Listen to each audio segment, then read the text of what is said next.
Hello and welcome to Maxfield Gymnasium, also known as Laker Hall.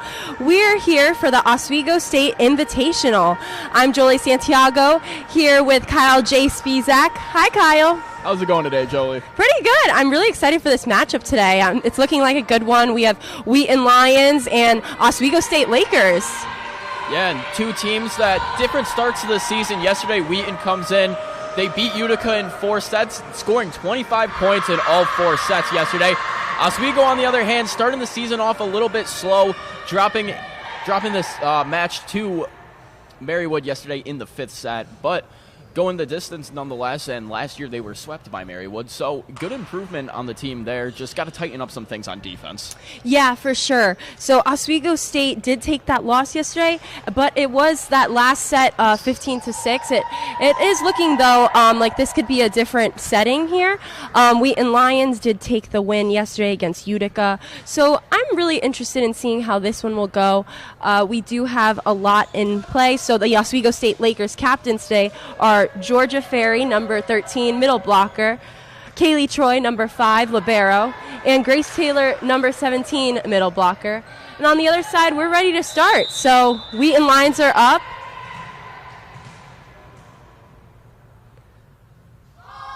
Number 7, Juliana Flack, just served and aced it, actually. That was an ace and pass error on the Oswego State Lakers side. And Flack is up to the line again to serve. Yesterday, Flack was really one of the vital players for the Lions, just playing great in the middle, just digging balls out all night long. And even on the serve, just being able to place serves very nice. Wow, and yeah, that was a tricky serve because it looked in for a second, but they called it out. So number 16 on Oswego State Lakers, Denise Schiffler, is now up to serve. And that serve is good. All right, Kaylee Troy on Lakers just passed. Number 7 with the set. Oh, and is it a touch? Oh, they're calling it out. All right, there's no touch. Wheaton's not happy with that call. They thought there was a deflection on that there that made it go out of bounds. But still early in the match, 2-1 in the first set. Plenty of volleyball to be played here, Jolie. Definitely. All right. Cara Simplicio with the hit. Oh, and it went into the net. And similarly, like we saw yesterday with Oswego, just little things that need to be tightened up. The defense leaves a lot of gaps on the floor, which this Wheaton team is fantastic at finding those openings and hitting the ball there, especially with Hen. When she's coming down on the spike, she's able to hit it very hard in those tight spots. So able to find those holes in the defense, and if they continue to leave those holes open, then Wheaton's really going to make Oswego pay for that. Yeah, that's a really good point, Kyle. Selena Hen with that serve. That's still going. Okay. Oh, it's a lot of messy play right now. A lot of hands being thrown. If they could just control it on the Oswego State side, I think they could really get the ball up. If they could just get this pass, I think that would be great. Yeah, they just got to slow it down. They're getting too far ahead of themselves right now. Just have to play it simple and go back to the fundamentals. Yes. All right, that was a tip by Cara Simplicio. It's a hit. Oh, it was passed up by Kaylee Troy on Oswego State Lakers. Oh, a block! A block by number 16 on Wheaton, Sasika Habibi. Wow, that was a great block. Good job. And Wheaton just coming out straight with the momentum from yesterday. They played great matches yesterday. Although they have a short bench, a very short bench, this team has a lot of fire in them. They don't get tired easily, so the Wheaton coach putting in a lot of conditioning because this team can go the distance. Right. That stamina in volleyball is so important considering you're playing maybe 5 sets. It's not just 3, so it's important to stay in the game. Grace Taylor with the serve. Oh, and it's an ace. The Wheaton side looked confused for a second, so a little bit of miscommunication there. Not sure who to go for the ball, but still early in the match. Yeah. Senior Grace Taylor serves. Selena passes. Oh, and it's a block. Oh, there's no touch on that. Number 16, Sasika Habibi, thought she hit it over, but it looked like it just hit into the net. So that will be for the Oswego State Lakers to have that point. And now it's tied right back up. They took a little bit of a lead there, Wheaton, but the Lakers were able to close that lead as going right off of it. Some good digs, and they're just going to push it back over, keep the play going. Yeah. Grace hit. Oh.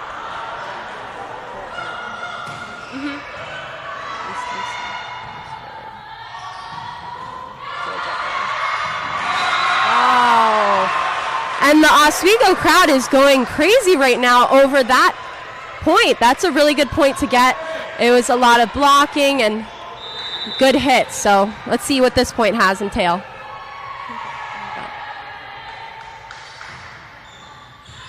Oh. And that's a pass error by number 27, Selena Henn. And Wheaton's starting to fall apart a little bit here, losing their composure. They just have to get back to their game. Yesterday they played fantastic defensively. Seen a little bit of faltering here, but if they can keep it going and really just do the little things right, they just have to tighten up on defense. And they're hitting the net a lot on their spikes. They're not being able to get it over the net. If they can get it back over, then they should be all right. Right.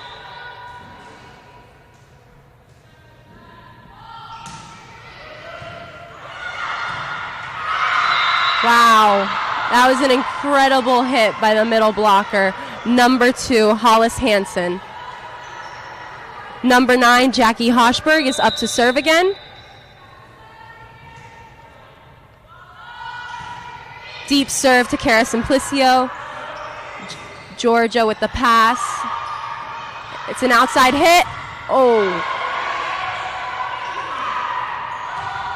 Another hit by Hollis Hansen on the Wheaton side. Wheaton Lions just got 2 kills in a row. And yesterday, Hansen was really running the front lines. Just a lot of her and Henn up on the front line, spiking anything that came their way. And Hansen's still in that groove from yesterday, keeps the fire going. And we'll see how that turns out the rest of the game as Wheaton now takes the lead with that. Yes, and Oswego State Lakers wanted that to be a touch, but the refs called it out. Hoshberg again. Cara Simplicio with the stop. Kaylee Troy up, and Cara Simplicio hits it out again. If they could just get their hands down on the ball, they could really get it in the court. But right now, that's about almost 3 hits out.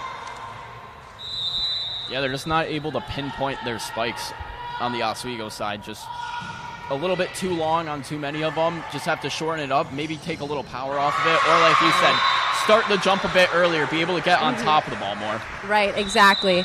So number 4, Madison Gordon is leaving the court for number 15, Olivia Bunn. Now we have number 14, Emily Zeiser, to serve. The ball is deep. Oh, that's a tip over by Hollis Hansen. Ooh, a sloppy-ish hit by Olivia Bunn. Oh, but a block right back by Olivia Bunn and Georgia Ferry. And good teamwork from the Lakers. They're both getting up at the same time, really limiting any possibility for Wheaton to do anything with that ball there. Just good defense. That connection is very important when it comes to blocking. Outside hit by number 21. Sydney Lyon. Wow. Lions. I see that connection. Wheaton Lions, Sydney Lyon. Good job. All right. Number 33 for Wheaton is in. Julia Wingler. She's up in the front row.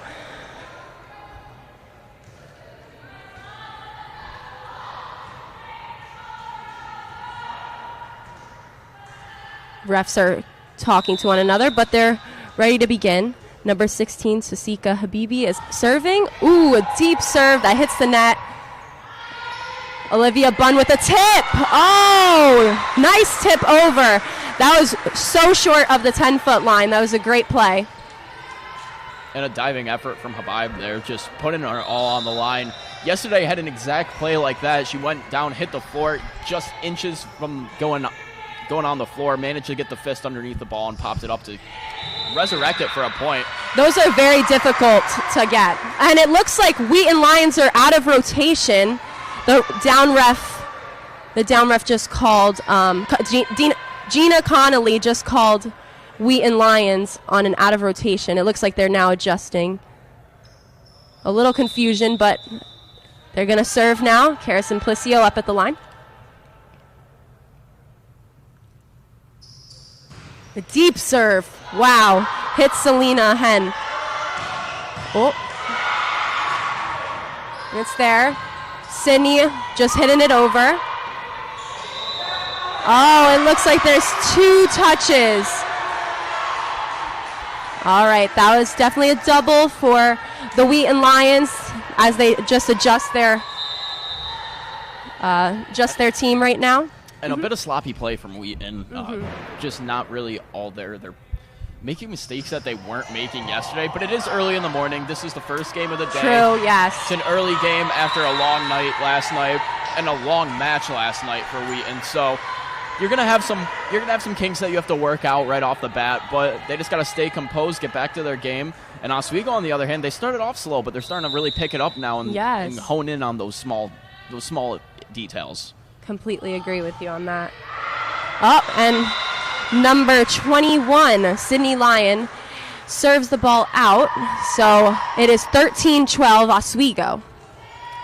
And senior Kaylee Troy is serving for Oswego State Lakers. It's up. All right, libero passes it. Ooh! A diving effort by Kaylee Troy to get that. Sydney Schiffler puts it up. Blocked by...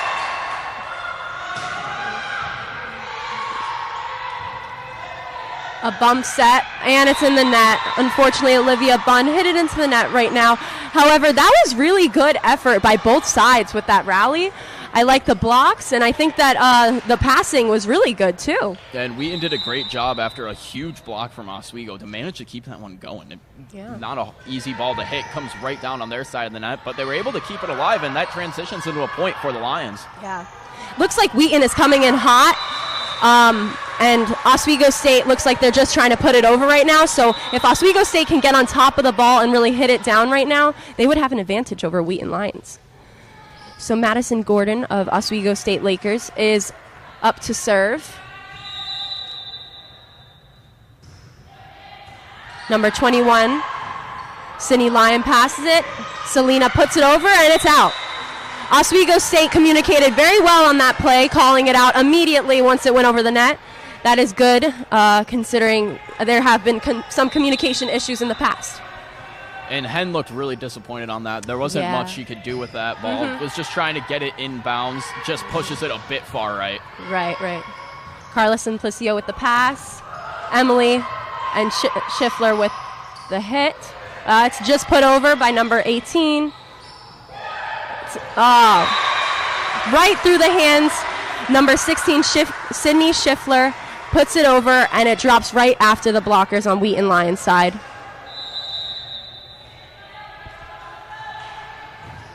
Another serve by Madison Gordon.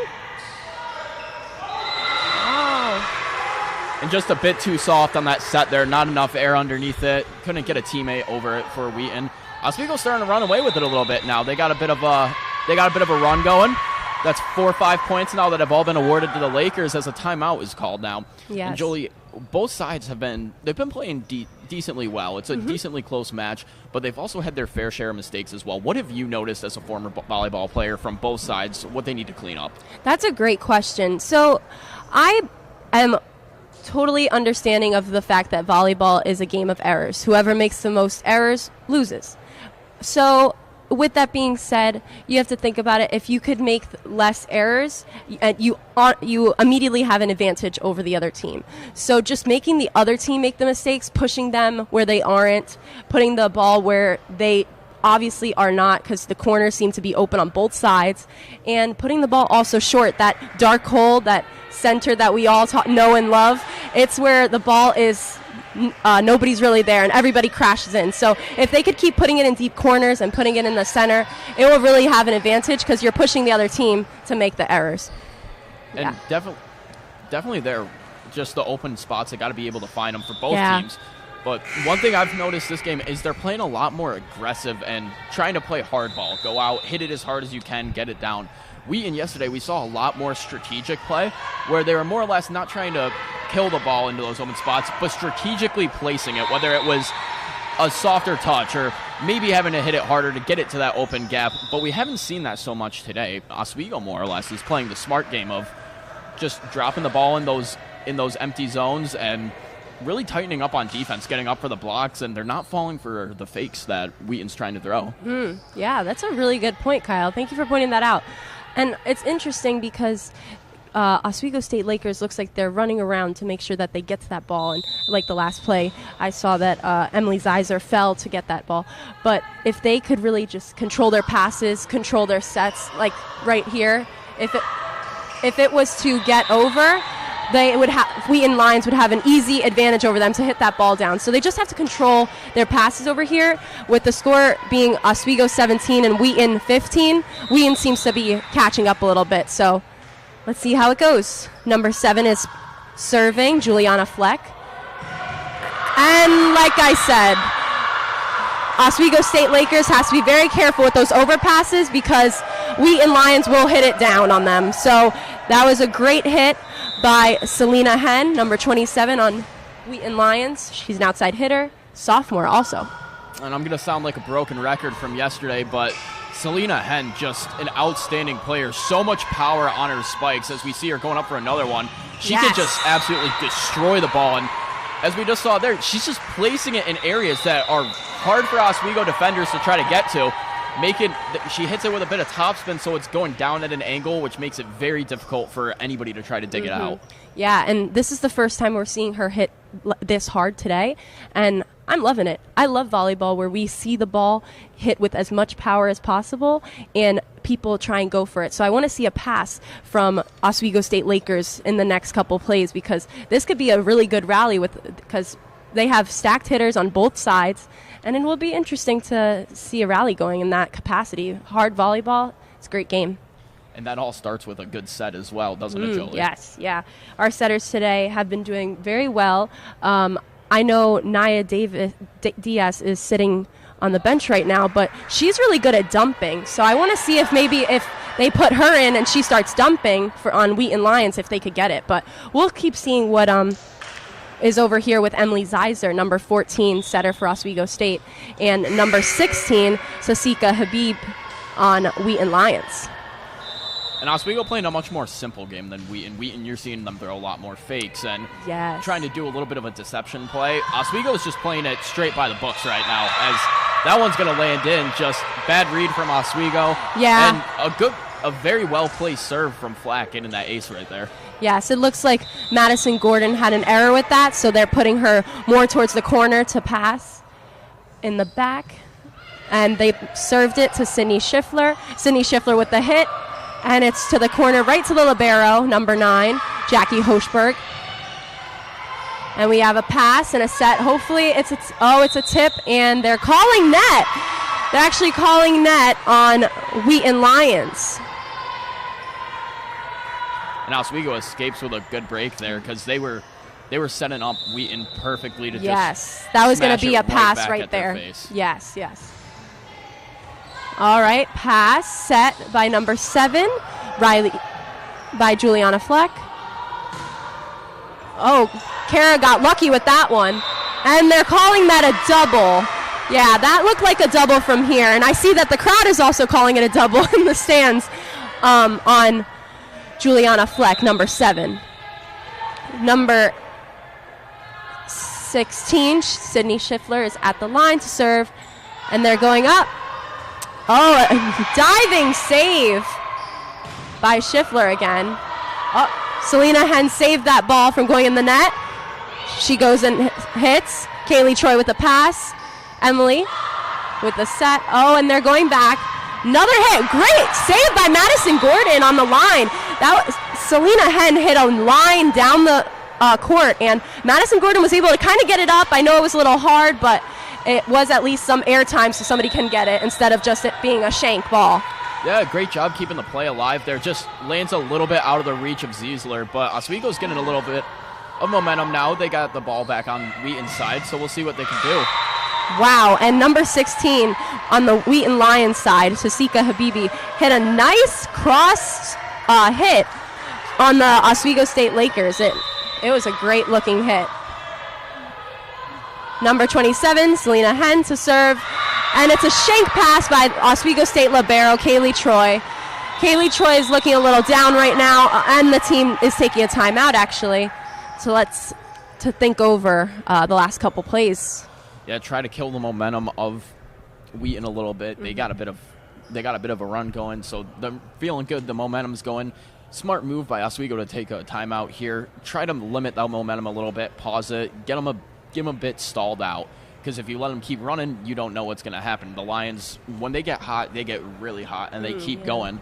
Oswego's just got to take some time, get a breather, reevaluate the situation, and think, how are we going to attack this approaching forward? 19-21, Wheaton's closing in on that 25-point mark, but Oswego's not trailing by much, so it's still very much anyone's set. Yes, it's anyone's game. And the big thing about what you were saying with heating up, it's a mental game. It really is. So seeing that another team is doing really good, you have to stop them as soon as possible, get in their heads a little bit, and come back with so much fire. So hopefully Oswego State comes back hitting balls down, getting great passes, setting up beautiful sets. Yeah, it's much like in baseball where you'll see a hitter call time to freeze the pitcher. Mm-hmm. So kind of just more of a mental game than anything else. Great comparison. And look at that. They had to take a timeout so Selena Henn would hit it out, or serve it out, should I say. So now Grace Taylor is up. The score is Wheaton 21, Oswego 20. Let's see what Grace Taylor can do. Serves up. And it's deep to Selena Henn. It's a serve. It's a pass over the net, but it's gotten back to the Wheaton side. Oh, and they hit it. Grace Taylor gets it up. Number 7, Juliana Fleck, sets it. And number 16, Sasika Habibi, hits it out. The Wheaton Lions thought it was a touch, but it is being called out by the refs. And just a slight bit long there. Not by much. I mean, things I've noticed so far in the Oswego State tournament the past 2 days is when these players are missing out, they're not missing out by much. It's a few inches on that line that they're missing by. Everything's remaining very, very close, and the scores for every game have been nearly within 2-3 points almost every set. Yeah, and that just shows you how crucial it is to get on top of the ball when you're being set, or to be 2 feet behind it when you need to put it over, because that small distance will affect how far it is in or how far it is out. So Hollis Hansen just came in, by the way. I saw her running in, very excited. The energy's there. They're calling that a touch. Kara Simplicio had a nice hit right there, and it was a touch for Wheaton Lions. So it's a point. It's 22-22, and Emily Zeisler is up to serve for Oswego State. And a heck of a first set here in this Saturday's edition of the Oswego State Classic. Really just back and forth. We've seen Wheaton take a little bit of a run. We saw Oswego take a little bit of a run. But other than that, it's been very back and forth. It's you score, I score. And it's been like that all morning. It was like that all day yesterday. So you can only assume that that trend's going to continue from here on out. That's a really great point. Yes, I can see that too happening. Oh, and that's far. That's long. It's looking like a timeout for Wheaton Lions now. So that last timeout was called by Oswego State to slow down the momentum of Wheaton Lions. Now Wheaton Lions has to take a break and rethink how they were playing before to get back to that point. I saw when Hollis Hansen came in, she was energetic and ready to go. Her first touch on the ball was a kill. So I think if they keep setting Hansen up, I think they'll have a chance of taking the game right now. Yeah, and they just got to feed the ball to Hansen, like you said. She has an absolute cannon on her when she gets up there to go spike. It comes out with a lot of speed, and it's hard to redirect those. I mean, especially if you're hitting it down low, there's not much of an angle you can get on that. You have to get real low if you're Oswego State to try to pop that back up and turn it into a play. So Wheaton's just got to hit the ball low and hard, and Oswego, they just got to tighten up defense, do the little things right, and maybe play a little bit more aggressive. They've been playing a bit more reactive. Maybe it's time to take action rather than react. Really good point. I can see that too. They see the ball and they just want to put it over because they want to get rid of it. It's not really to get rid of it. It's more to kill it. Put it in their court so that they can't get it, rather than them getting it and then putting it over to you, and now you have to fluster around. So, all right. Serve by Kara Simplicio. It's a awkward hit by number 21, Sydney Lyon. Also an awkward hit there, Sydney Schiffler. It looks like it's too tight to the net. And they're calling that a point on the Lions. It looks like the ball was out of play or hit the antenna there. But that will now be number 21's ball, Sydney Lyon. And now Wheaton's just 1 point away. If they can get a point here, then we see it close to set one. All right. That's a pass by Kara Simplicio. A bump pass also over there on Oswego State side. And they're calling that a double. Another double. I think that's the third double of this set. So yeah, we've seen doubles called quite a bit so far in the early game here this morning. Maybe a little bit of still getting that morning momentum going. Yes. Haven't had their coffee yet. Trying to figure it out. Yeah, definitely. I hear that. Olivia Bunn with an awkward hit on the right side. Carolina Henn with the hit, and Kaylee Troy gets that up. Oh, that was an amazing pass, and they're calling it. Oh, they're saying it's a redo. Her towel, Sasika Habibi's towel, fell on the ground, so and they're she's not happy about that not at happy all whatsoever. Wheaton had a good run going there. Yeah. Some good volley from both sides, but they were starting to get a little bit of momentum, and to have it called dead right there, not happy at all whatsoever about that. No, I wouldn't be either, knowing that point was so crucial to this game, but let's see what will happen again. Nice serve by Kaylee Troy. Pass set and hit by Alice Hansen. Olivia Bunn with the tip, and they're calling it out. It was outside the antenna, so we're now having Hollis Hansen up to serve. And now Wheaton's back in the driver's seat now. Take a point, they take the set. And I guess they can't be too upset about that recall now, because as they do say, ball don't lie. Yes, the ball does not lie. And look at that. Just went out. Hollis Hansen serve for Wheaton Lions. So the score, 25-25. They need a team needs 2 points to take the lead or take this set. And we haven't seen really either team get more than 2 points in a row in quite some time now. It's been very back and forth. Yes, very back and forth. Sydney Schiffler with the hit. It's kind of just put over. Bumps that. Selena. Oh, it's over. And they kept it on their side with the set. 33. Grace Taylor with the block. That was a great block. Very crucial to this game right now. Very important to have these blockers up and connecting with one another, because that really makes the difference between who gets the pass and who gets the hit. Madison Gordon with the serve. Oh, it looked like it was going out, but number 21, Sydney Lyon, went for it. Oh, wow. Sydney Schiffler just puts it over. Number 16, bump set. Oh, and it looks like there's a touch. Yeah, it looks like there's a touch by Selena Henn. Selena Henn touched the net, so that's the game. That's the set right here, 27-25. And Oswego took that. Yes, set one goes to the Lakers, and as you can imagine, the Lakers won based off the roar of the crowd right there. And so taking a look back at set one, Jolie, what are some of the things that you noticed in the first set, and what do both teams need to improve on here and going into set number two? You know, I think we said it, and I just have to agree with it again. The fact that Oswego State Lakers can have that defensive positions where they're able to get the ball up, that is so crucial, because Wheaton has really good hitters. They're there. They're aggressive. They're coming for Oswego State. So if you can get that ball up, that is very important. Now, the hitting on Oswego State really needs to improve in terms of just tipping it over or passing it over. There were a lot of free balls.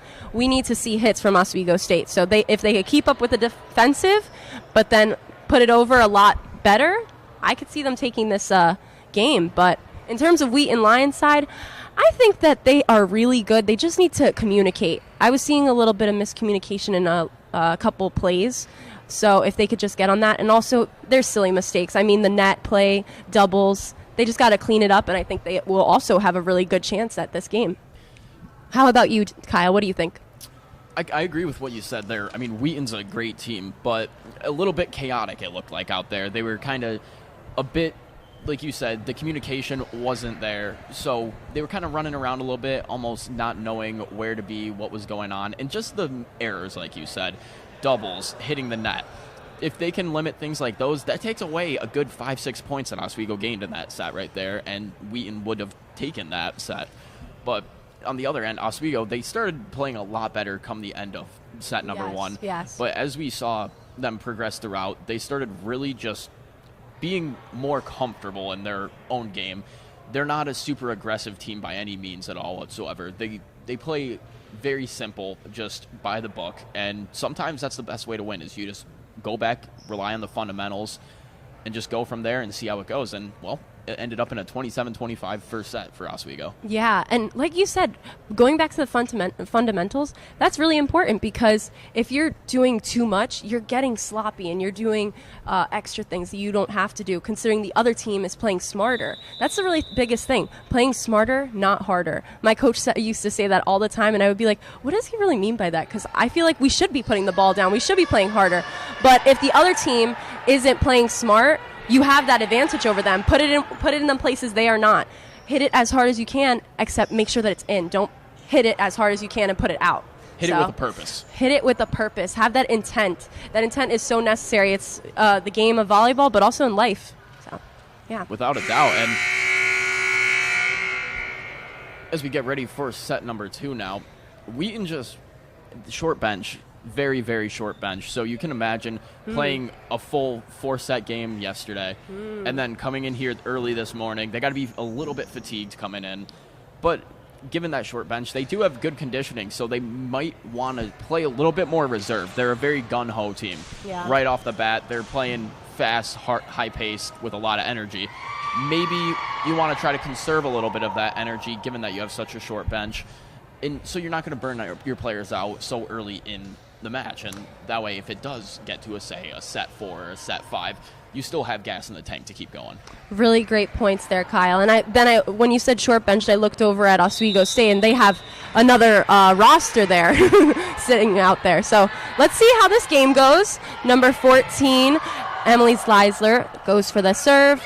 She now will set it up. Kaylee Troy with the pass to Olivia Bunn, and it's kind of a sloppy hit by the middle on Wheaton Lions, but they're just putting it over right now. It looks like everybody's flustered. So Selena Henn with the hit.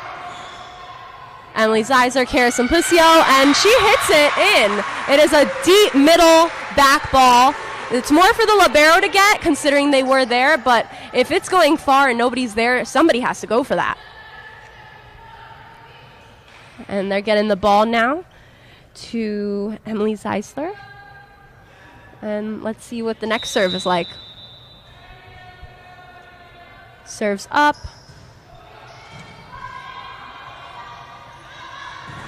Oh, it's a block. Georgia Fari on Oswego State Lakers blocks. Oh, is it called a touch? Oh, they're not calling it a touch. They're calling it out.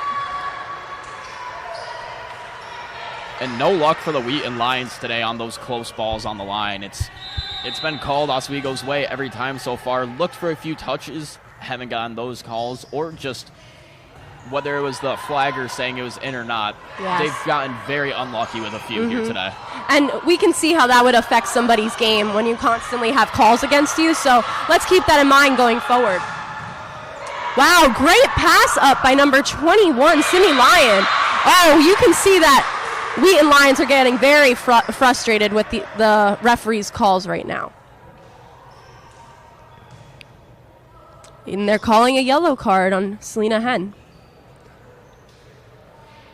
Yeah, and you could see even in the first set, Henn was getting very frustrated with the officiating, looking up at the official a few times, and now going over and saying something. As you said, she gets a yellow card pulled on her. And yeah. Just a frustrating game for Wheaton. And for those of you that may not know, a yellow card is a first warning until you may be ejected from the game. So it looks like they need to debrief. Frances Donahue is the starting up ref, and Gina Connolly is the down ref right now. They're conversating about the last play. It might have been a net or an antenna, and they're still calling it Oswego State's ball. So it's nothing changed there, but you can see the frustration on the Lions side. Yeah, all the players on the Lions and the coach, they're all getting real frustrated, and another yellow card is given out. Wow. I think that was called on the coach there.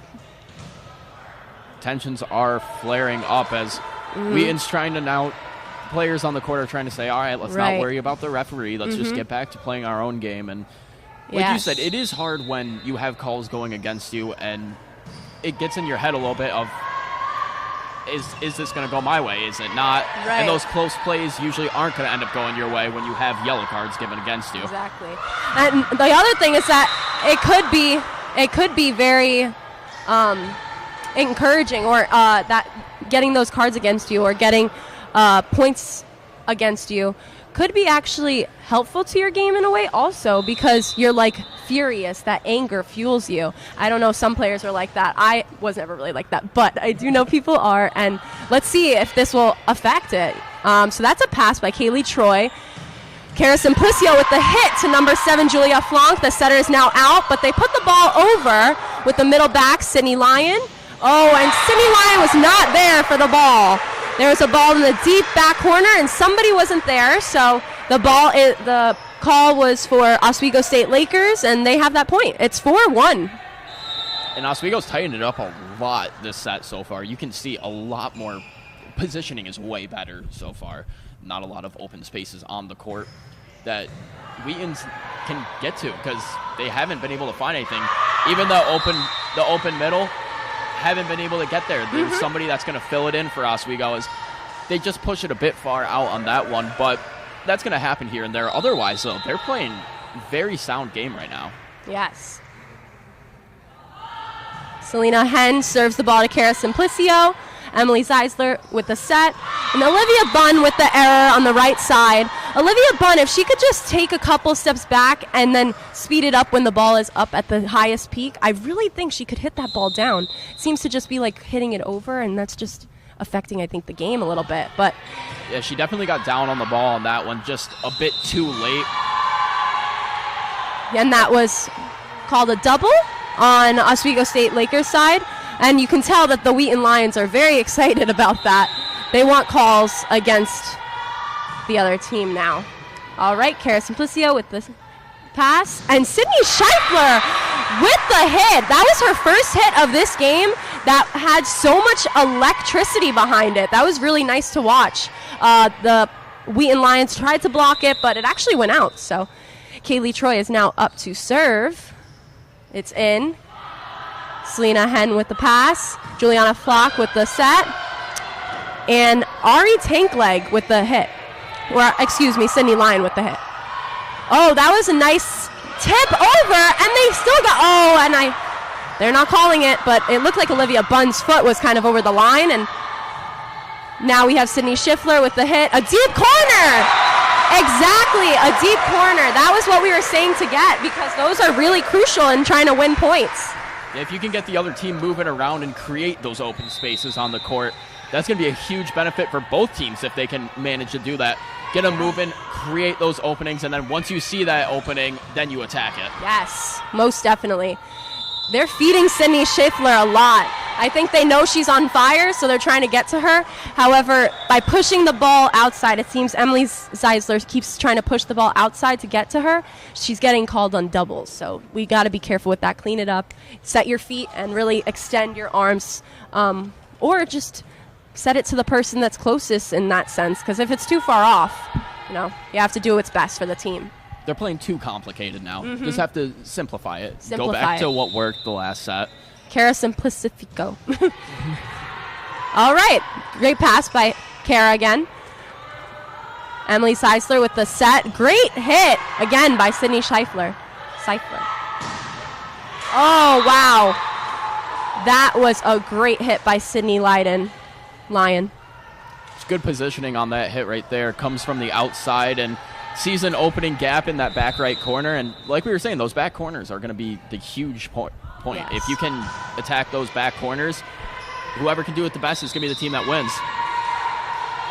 Wow, and it's being called another double on Oswego State Lakers side. I'm really seeing that from last set that the two teams have really changed. Now Oswego State Lakers are being called on doubles, and the Lions had a slow start, but they're picking up. So it's a lot like last game. Oh, is it over? Wow, that actually got over by Olivia Bunn. Oh, and it's too short. Hollis Hansen didn't tip it far enough to the court, so it just hit the net. So that will be an Oswego State Lakers point. And a great recovery for the Lakers there. Coming all the way back. We saw Schiff Riller come all the way back here. Managed to keep that ball alive, getting it just over the net. But they put it in enough of a position where it was hard for Wheaton to really make a play with it. So great play there from the Lakers. Exactly. And Naya Diaz is here now on the court. First appearance this game.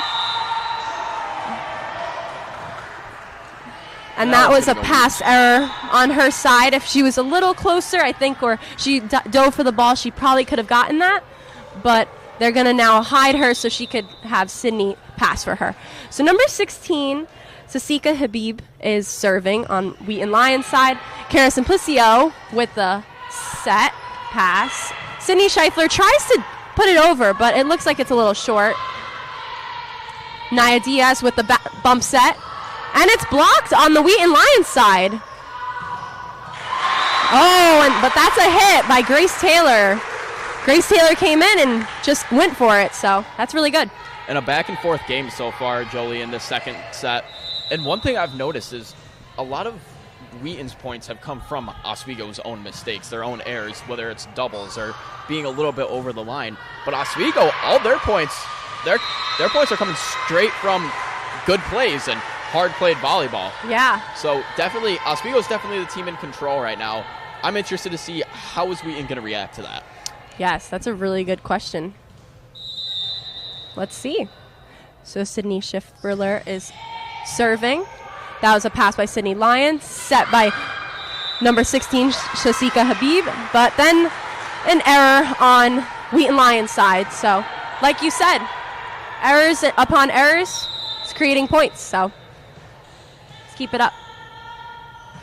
Another serve. Number 9 with the recovery, Jackie Hochberg. And it looked like Sydney Schiff-Briller wasn't there for that ball, so they're now going to have number 8, CJ Edom, come in. She's a passer, but also the other libero, the alternate libero, so she's a great passer to have in the back row. And Edom going to make her debut here in this game here. A new addition to the Oswego State team. Yes, a freshman from Florida. A team that was fantastic last year. I mean, last year the Lakers had their record run, winning 11 games in a row last year. So it's interesting to see. Lost some big players like McKenna Corbin. How are you going to fill in those gaps? Those players that you did rely on last year that aren't here anymore. How is your recruiting been to fill those gaps? And we also have to remember the Lakers are under a whole new coaching scheme as well. Yes, great point. And I know we were talking about this earlier, Kyle, but Oswego State is more of an older team. They have a lot of juniors and seniors, so to have freshmen playing right now is a really good point in their game to have, like a good advantage. But for Wheaton Lions on the other side, they're more underclassmen, a lot of freshmen, a lot of sophomores. Their big players are sophomores, so, including Selena Henn playing outside right now. So let's see how this will play out towards the end of the game.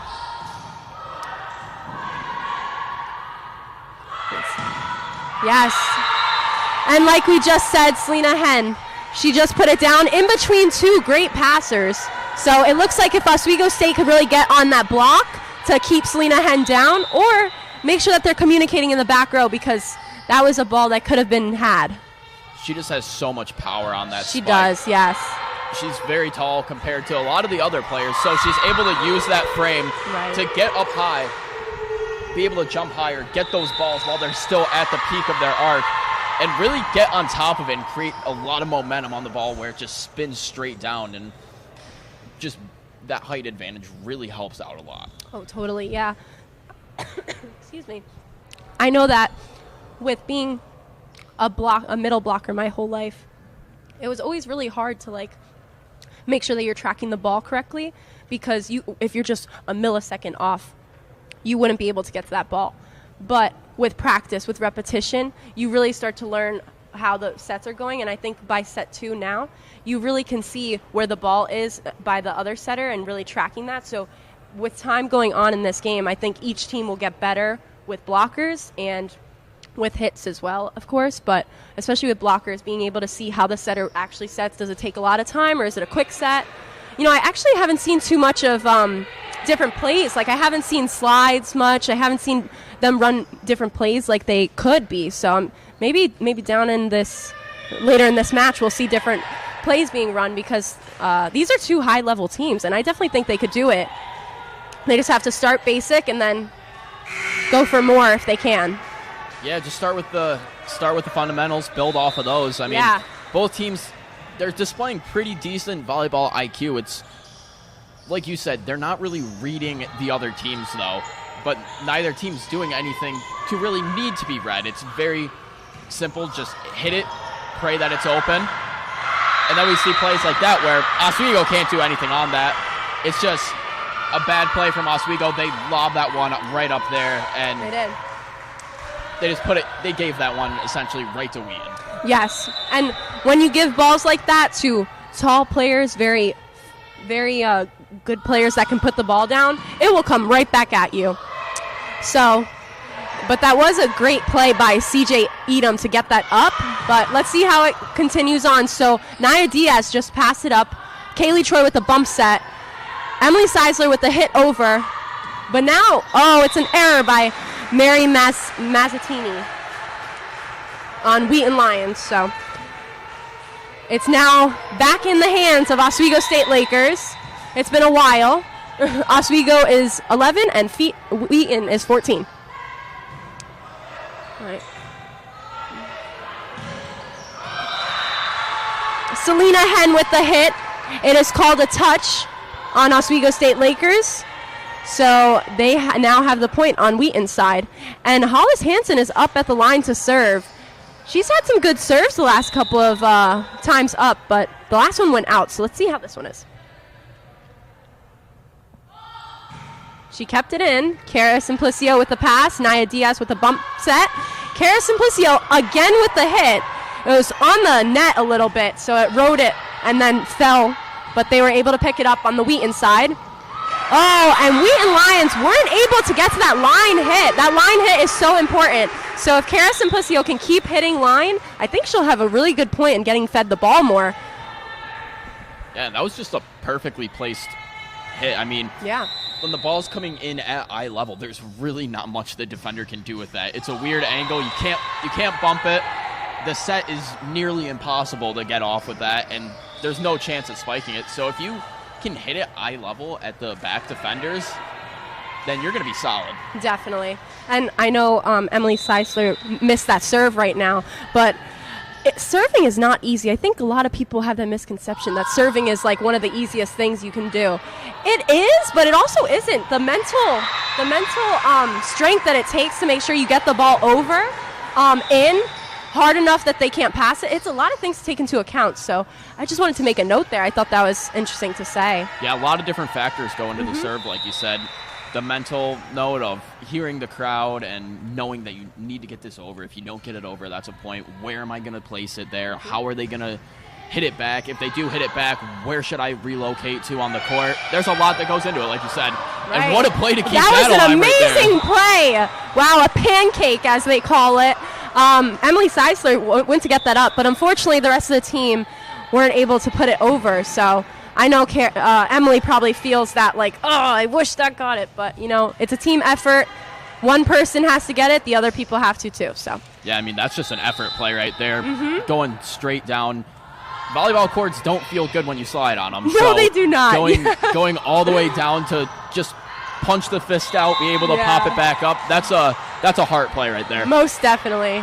And Sydney Schiffler put the ball over. Very long, though. So if Oswego State can just keep the ball within the court right now, again, back to the basics, they would have it. And now Selena Henn responded with a long ball. So if it's going to be a back and forth like this, somebody has to end it now.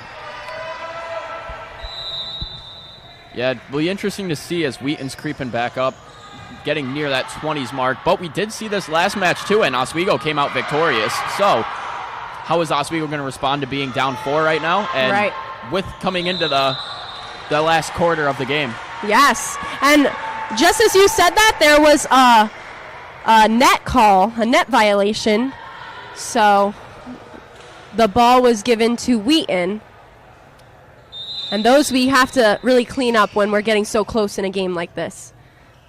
Libero is just served on Wheaton's side. Tried to do a back set there. It went just over the net.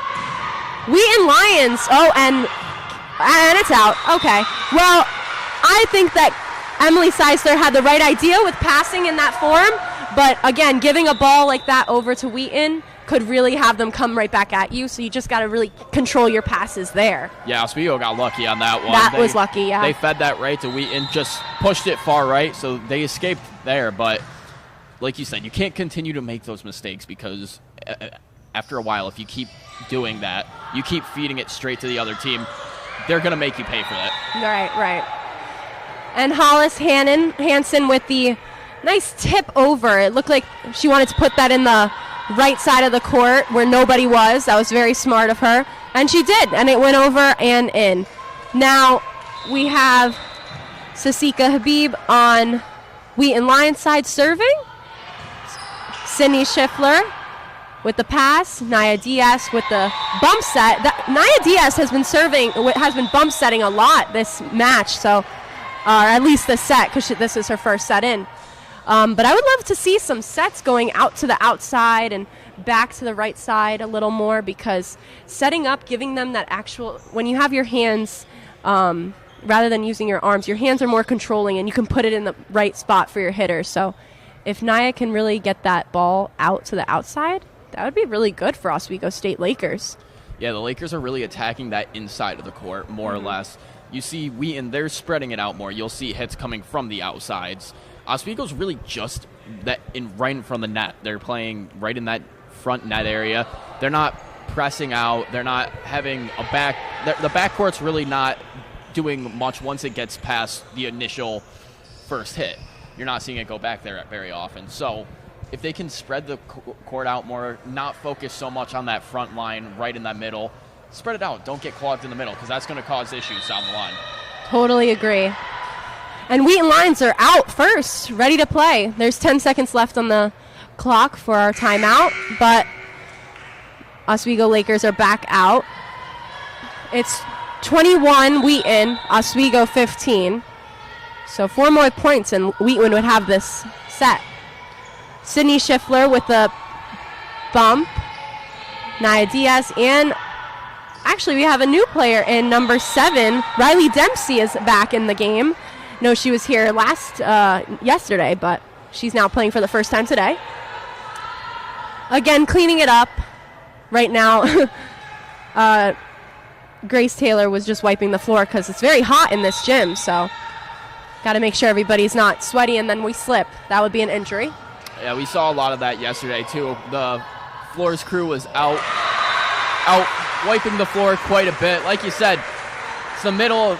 It's still summer, and being in a gym like this, it gets hot, and especially if you're playing, you want to keep the playing surface as dry and sticky as possible. You don't want to go for something and then slip and end up hurting your knee. Most definitely, yeah. Right as I was about to say we can't have an injury, I saw Sasika Habib have a double. And some doubles actually really do hurt your thumb, so setters have to be very careful with going for a ball like that. But she kind of fixed it there, but Kaylee Troy got the ball up. Naya Diaz had a set to the right side. Now number 17 on the Wheaton side. A pass by number 9, Jackie Hochberg. And number 21, Sydney Lyon, got a point for the Lions. So it's 23 Wheaton, Oswego 17. Sydney's now going to serve. Sydney Lyon serves. They're 2 points away from taking this set. Let's see if the Lakers can catch up.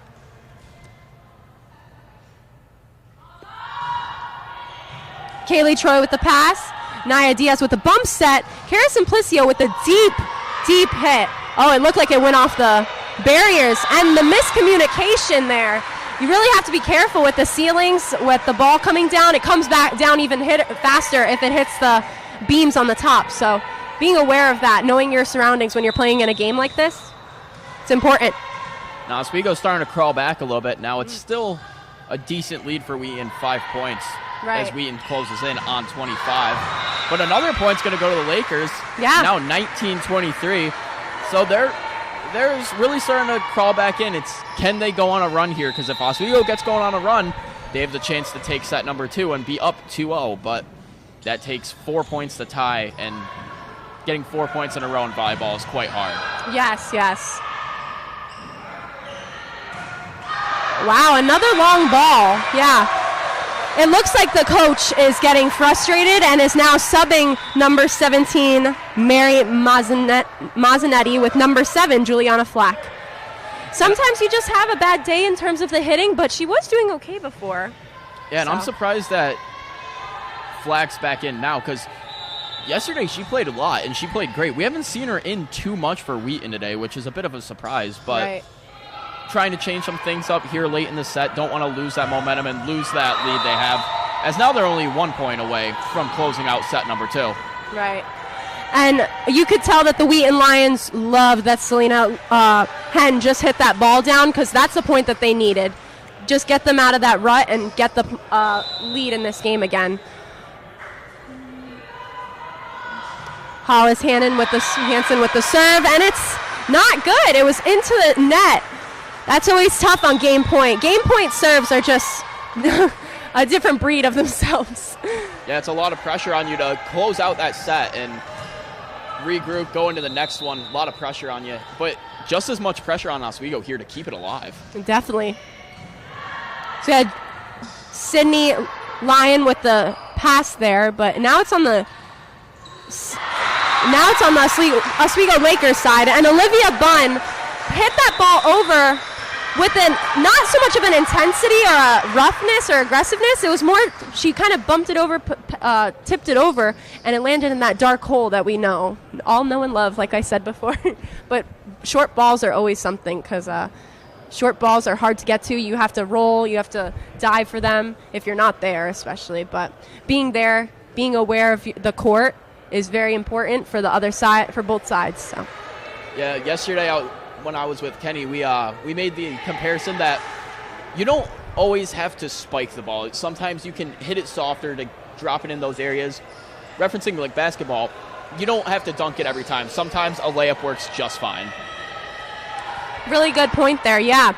See, what we were saying before with Olivia Bunn or other players was that they were just putting it over and that it would just get to the other side.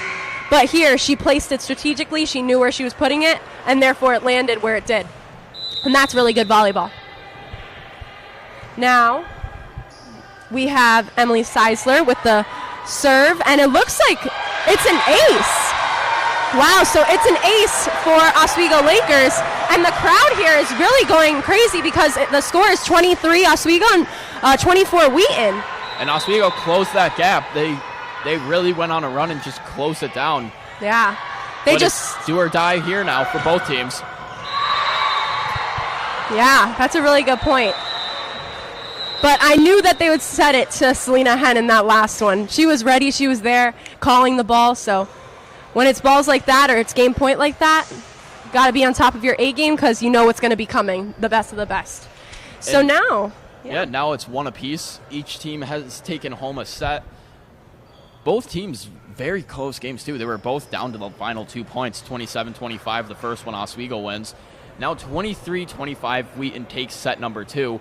So coming into set number 3, very close games. Oswego came back a lot in that last one. Although they may have dropped this set, how important is it for them to keep that momentum they had going from that run into this third game? Yeah, that momentum is very important. Like, if you are someone that enjoys that energy from the crowd and absorbs it, then this is the game to be at, because there's a lot of people here that are watching, and I'm very excited for how that will affect the game. I especially like it when there's fans watching, because that energy feels electric. You have that support. So I think Oswego State Lakers might be taking that energy, how close they were to this in this last set, and running with it in the next couple of sets. I think they would just need now 2 more sets to take this. But in terms of the Wheaton Lions, I know that they don't have as many fans here, considering they're all the way from Wheaton, Massachusetts, just 45 minutes outside of Boston. So it's less fans, but if they have that energy within themselves, that team effort can be there, and they just won that set. So hopefully that'll take them through the next couple sets here. And like you said, I mean, everybody loves playing at home when you have the student body behind you and you have that energy from the crowd. But at the same time, sometimes players love it even more when they are playing against that, when they're on the road, and it fuels that fire of, okay, I want to silence the crowd. I want to look at the crowd and go, yeah, what are you going to do about it? Yeah. So sometimes that's an even bigger motivation, is going on the road into a difficult environment where you know you're going to be hearing a lot of noise from the other team's fan base, whether it's when they score or they're coming at you. Sometimes that fuels the fire. Sometimes you falter a little bit from it. So it'll be interesting to see as the student section grows larger and larger by the minute. Yeah. It'll be interesting to see how Wheaton reacts to so much noise here in the gym, as the Max Zeal Gymnasium gets quite loud quite fast. Yeah, that's a really good point. I haven't thought of that too much when you're in you're the away team and you're coming to a home game and it's very packed and exciting and everything. But like you said, proving the other side wrong, oh, that's such a good feeling. I mean, there's so many athletes that have done that in their career, and it's made them such an icon for it. So that's a great point, Kyle. Thanks for mentioning that. And now we have Marywood's volleyball team arriving as well, as they get ready for their next game against Utica, coming up at about 1 o'clock after this game. So it'll be interesting to see how Marywood comes into game number 2 of the Oswego State Classic, as they beat Oswego State yesterday in 5 sets, and they're going up against Utica, who dropped to Wheaton in 4 sets. So both teams, much like this game, one coming off of a victory last night, one coming off of a loss. But as we've seen here today so far, that last night's victory or last night's loss doesn't really matter, as it's still neck-and-neck game. Right. And the 4 teams that are in this Invitational, Oswego State Invitational here today, it's looking like a lot of these teams are here for the gold. You know, like they're about trying to win today. So I am so happy that we're able to come and watch this. And a lot of people are here too. That's really exciting. Yeah, and it's been a very, very competitive tournament so far. All teams seem to be very evenly matched. And yesterday we were taking a look at Wheaton. Wheaton finished at 9th place in their conference last year. Wow. And Utica made it to the semifinals in their conference. However, Wheaton comes out victorious. So last year doesn't really matter coming into this year. A lot of changes on the roster, whether it's people graduating out, you have your underclassmen. They're starting to get more reps. They're moving into those starting positions, those leadership roles on the team. So it's a big transition period, especially when it's this early in the season. All the teams are still knocking the rust off the belt. Great point, yes. And yeah, so since this is only the second game for like both of them to be playing in, you're seeing them in their kind of roughest spot right after preseason, just starting out. But I think towards the end of this season, we're going to be seeing some crazy good volleyball, and I'm so excited for that, honestly. Yeah, once they get the gears turning and we get later into the season, all 4 teams in this Invitational are going to be playing very well in their respective conferences. Yeah. Well, that was really good. I really enjoy talking about that, because volleyball is such a great sport to be indulged in. So, all right, so we're now off to a great start with both teams here, Wheaton and Oswego.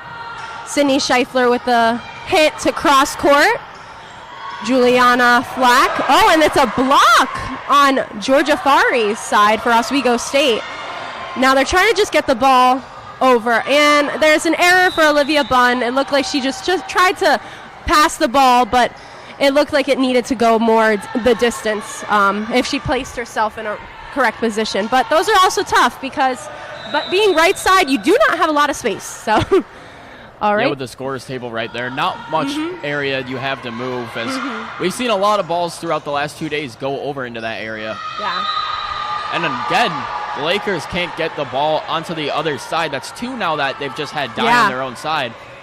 Got to try to get it over. I mean, obviously that was a weird angle to try to hit it over the net. You really can't make that angle, but definitely a good point there, yeah.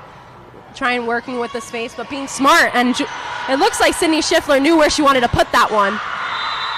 Wow, an amazing hit by number 21, Sydney Lyon, on the Lion side. She put it right down the blocker's hands, so it really was able to get through, and she it looked like Olivia Bunn didn't know what she could do with that after. Wow, and that serve by number 9, Jackie Hochberg, just landed right in front of one of the Lakers. So you know that was a crazy serve. It either meant that it was a float and it went 2 different directions. That's a really great serve to have. Wow, and that was a hard serve to Kaylee Troy there. So Kaylee Troy just passed it over. Juliana Fleck with the set. And another hit by Sasika Habib. And a good fake there. Made it look like she was going to go over and catch Hen on the other side. But then coming down on the near side of the court was Habib. And she came down, powered that one right through, hits an Oswego player. And now they got 7 points compared to Oswego's 2, a 5-point lead. Much like last set, we saw Wheaton took a 5-6 point lead, but Oswego did crawl back. So being so early in the set, if you're Oswego, you don't have to worry too much now. You don't have to throw in the towel. You know, you just have to sit down, reevaluate. Okay, get back to your game. This is what we need to do. This is what we're doing wrong.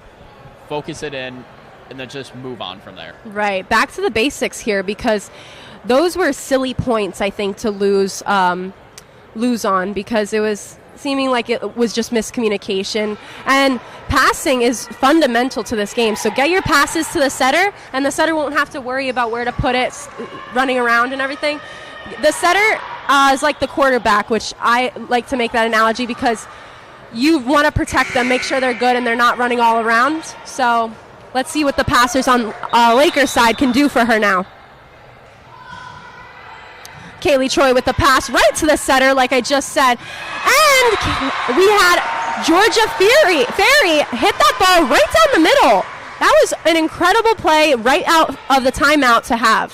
Yeah, and that was just textbook right there. 3 hits, a bump, a set, and a spike. Can't get better than that. Right. Wow, and it looked like nobody went for that pass right there. Yeah, it might have just been more of a shank, but that effort still needs to be there on both sides because effort goes over everything in games like this. 100%. Like you said, they got caught standing flat-footed. Juliana Fleck with the set to number 21, Sydney Lyon. Sydney Lyon was able to get the pass up. Kaylee Troy with the pass also. Sydney Schiffler with the too long of the hit. You know, putting that ball, getting under that ball is very important. So if each side can clean it up, I think we'll be really good with this. But we're going to have Habib now serve for Wheaton Lions.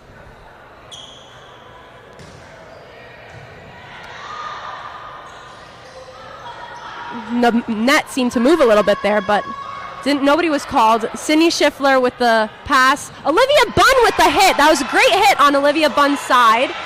A nice set over. And a hit right down the right side. Oh, and that's a quick hit over there. Olivia Bunn again. And this Hochberg was having some trouble getting to that. Right back up. Now let's see what Sydney can do. Oh, diving pass by Habib. Habib was just a little late to that. If she had both hands on the pass, it would have gone up. But the crowd is going really insane for that one. That was a good rally. That was a really good rally. Both teams had a lot of saves there and points that could have, or opportunities that could have easily translated to points. But the defense really clutched up on both sides and allowed it to keep going as long as it did. Yeah. Not often do we see the ball go over the net 4, 5, 6 different times in 1 point. Right. But we saw that there. Both teams just really honed in their defense, made some clutch plays, hitting the deck, going down to get balls, or just kind of doing a last-ditch effort, throwing an arm out to keep it alive. But it worked out in favor of the Lakers there. Yeah, most definitely. Sydney Lyon with the hit, and it's a touch. Yeah. Emily Seisler didn't put her hands over the net as much as she could have to make the ball go down for a block.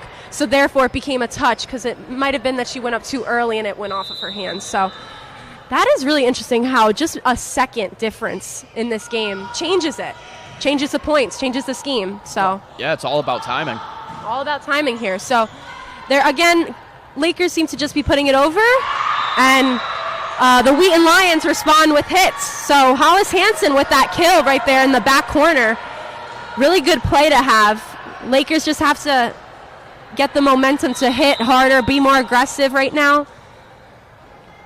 Yeah, and the Wheaton Lions are really just, they're hitting the ball with so much speed and so much force behind it that the Lakers can't really do anything with it. Like, if they get their body in front of it and they do make a play on the ball and they hit it, they can't control the direction so much because it's coming in at such a fast speed, at such a weird angle. Great point, yeah. That was a good pass. Now, bump setting does take away from setting up good hits, so Nia Diaz, another bump set. But it looks like Madison Gordon is coming in for number 14, Emily Seisler. Emily Seisler has been in the game the whole time, but it looks like they're switching it up a little bit now. Try and get some points because they are down. All right, there's a lot of miscommunication on the Oswego State Lakers side. I think they're going to be calling a timeout now. Yeah, it's the miscommunication. That's all it is right now. Yeah, I mean, Wheaton takes an 8-point lead. This is the largest lead we've seen in any of the sets all day today. Yeah. Wheaton just really playing good right now. They have good communication within the team. Everybody's working together really well. They're passing well. Their sets are near perfect, just laying each other up. Can't get better than that. Oswego on the other end, like you said, they're setting with bumps more than passes, and that's creating issues because the ball's not exactly where the person coming down to spike it wants it to be. Mm-hmm. So they have to control. They have to hit with a purpose. Right. Most definitely, and you can tell it's miscommunication because you see them getting a little flustered with each other, and that's the number one sign that a team is not doing too well. So talking is the biggest thing. Calling mine, calling yours, calling everything you can. Like before, it looked like Grace Taylor was going to go for a ball, but Nia Diaz went for it anyways, but then it landed in between both of them. And that's so hard to watch, considering you work so hard all the time for your ball to play on the team and everything. So talking is like, it's the most simple thing, but it's also the most hard thing to do. Yeah, and the worst possible thing you can do is get that turmoil within your own team. Yeah. Once you start arguing, getting frustrated with your teammates, that's when everything starts to fall apart right there, because then you don't have trust in one another. Yeah. You want to take the responsibility on your own, so you might be playing outside of your own zone, trying to go for balls that are your other teammates. And Great point. It just really goes downhill from there. Yeah. So now we had Nia Diaz pick up that ball. Cara Simplicio with the hit, and it looks like it's a touch. That's the first big hit so far, because it's been a drought a little bit for Oswego. So Wheaton 14, Oswego 6. Sydney Schiffler. Oh, and it's a missed serve. That's always hard. But now we're having number 2, Hollis Hansen of Wheaton Lions go to the line to serve. Looks like the balls are a little sweaty, so they have somebody on the side trying to clean them up. I think that's a good time, especially with this time of the season. All right, balls up. Cara Simplicio with the set. Grace Taylor with the hit, but it looks like it just hit the top of the net, so it didn't go over. So it's just going to stay a Wheaton point now. And just sloppy mistakes on the Lakers' end. That's really what it is. They can definitely do it. Yeah, they're a good team. They know what they're doing. It's power. Just they have to tighten up those little mistakes because they're really killing them right now. Yeah. So now that was a free ball over to Wheaton's side. They can use this, and wow, Sydney Schiffler got that pass up. That's great.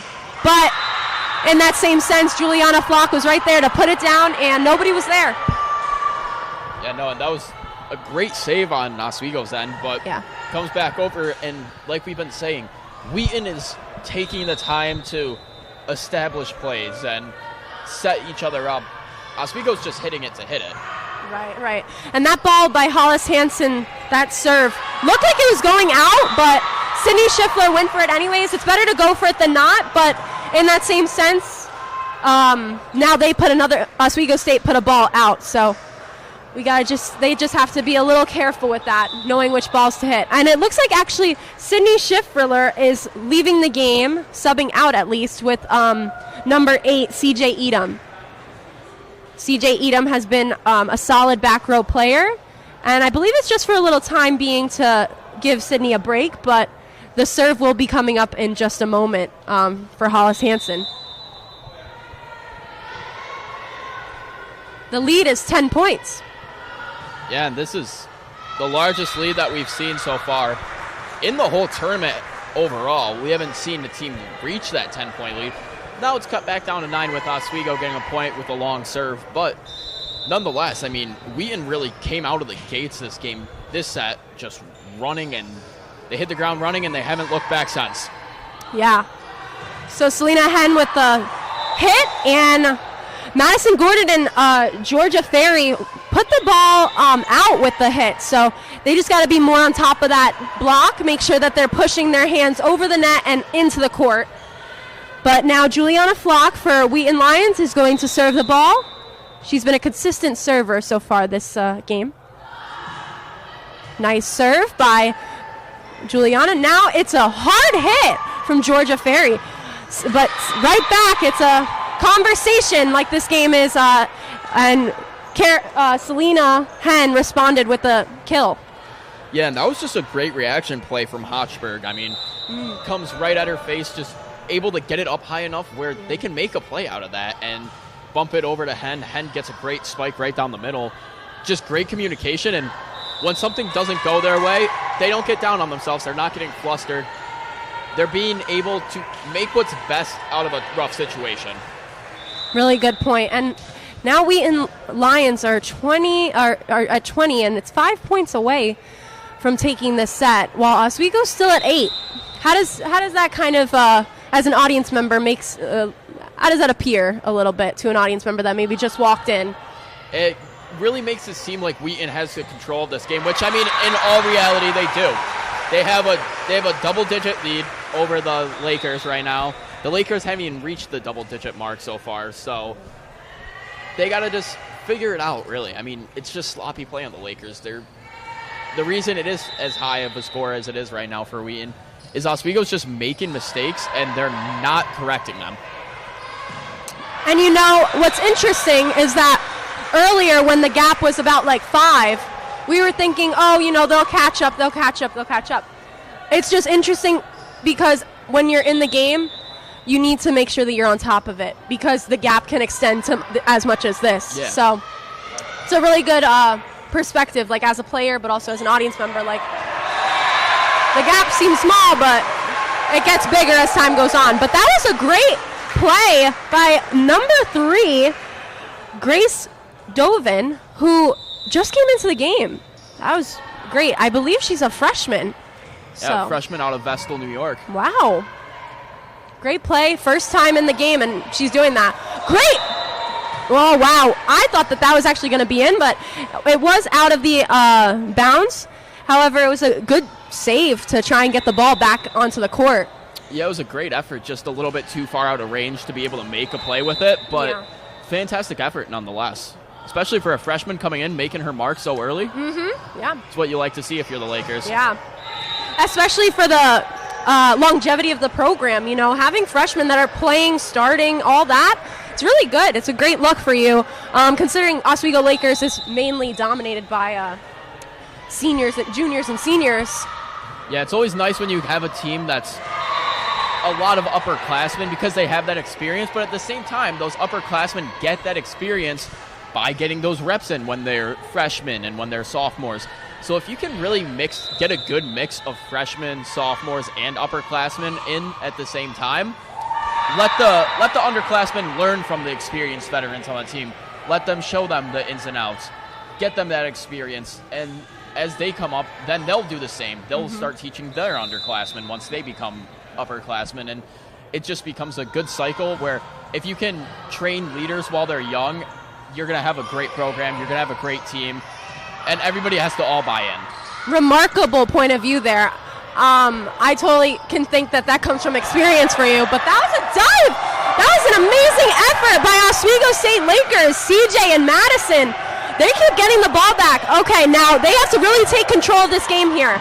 Juliana Fleck with the serve, and the ball is in. That looked more like a Kaylee Troy ball, considering she is libero and she was a little deep there. But honestly, amazing effort by both sides to keep getting that ball over and in. But, one must fall. Yeah, I mean, that was a great rally we saw there. We watch Olivia Bunt go falling into the scorer's table to keep a ball alive. Yes. I mean, those tables are not mobile. They are stationary. They're not going to move. You hit into that, you have a bunch of bruises later. Yeah, Yep. So putting her body on the line to make that play, keep it alive, try to keep it going, try to get a little bit of momentum here going into the fourth set, because after that one, I mean, Oswego just got absolutely dominated that round. I mean, I don't know what Wheaton changed from set 1 and set 2 to go into set 3 and just be so dominant and not allow the Lakers to hang around with them, because they just took off with that one, and they did not look back. They did not look in the rear view to see if Oswego was still trailing them. They just took off and said, okay, this is our set. And that's what a good volleyball team does. You do not keep up. You do not let a team, or you do not sink to the other team's level, should I say. That's the best way to put it. If you are a good team, you play at your level. And in response to that now, I would like to say that Oswego State Lakers didn't play to their level. They can play better than that. But, something must have been off, whether it was miscommunication, the untrustworthiness of, maybe with your players or your teammates. So whatever it is, I hope that they can fix it in this next set, or Wheaton Lions will take this game. Yeah, like you said, I mean, it looked disconnected, because we've seen them play much better volleyball. We saw them play better volleyball yesterday. We saw them play better volleyball in the first 2 sets today.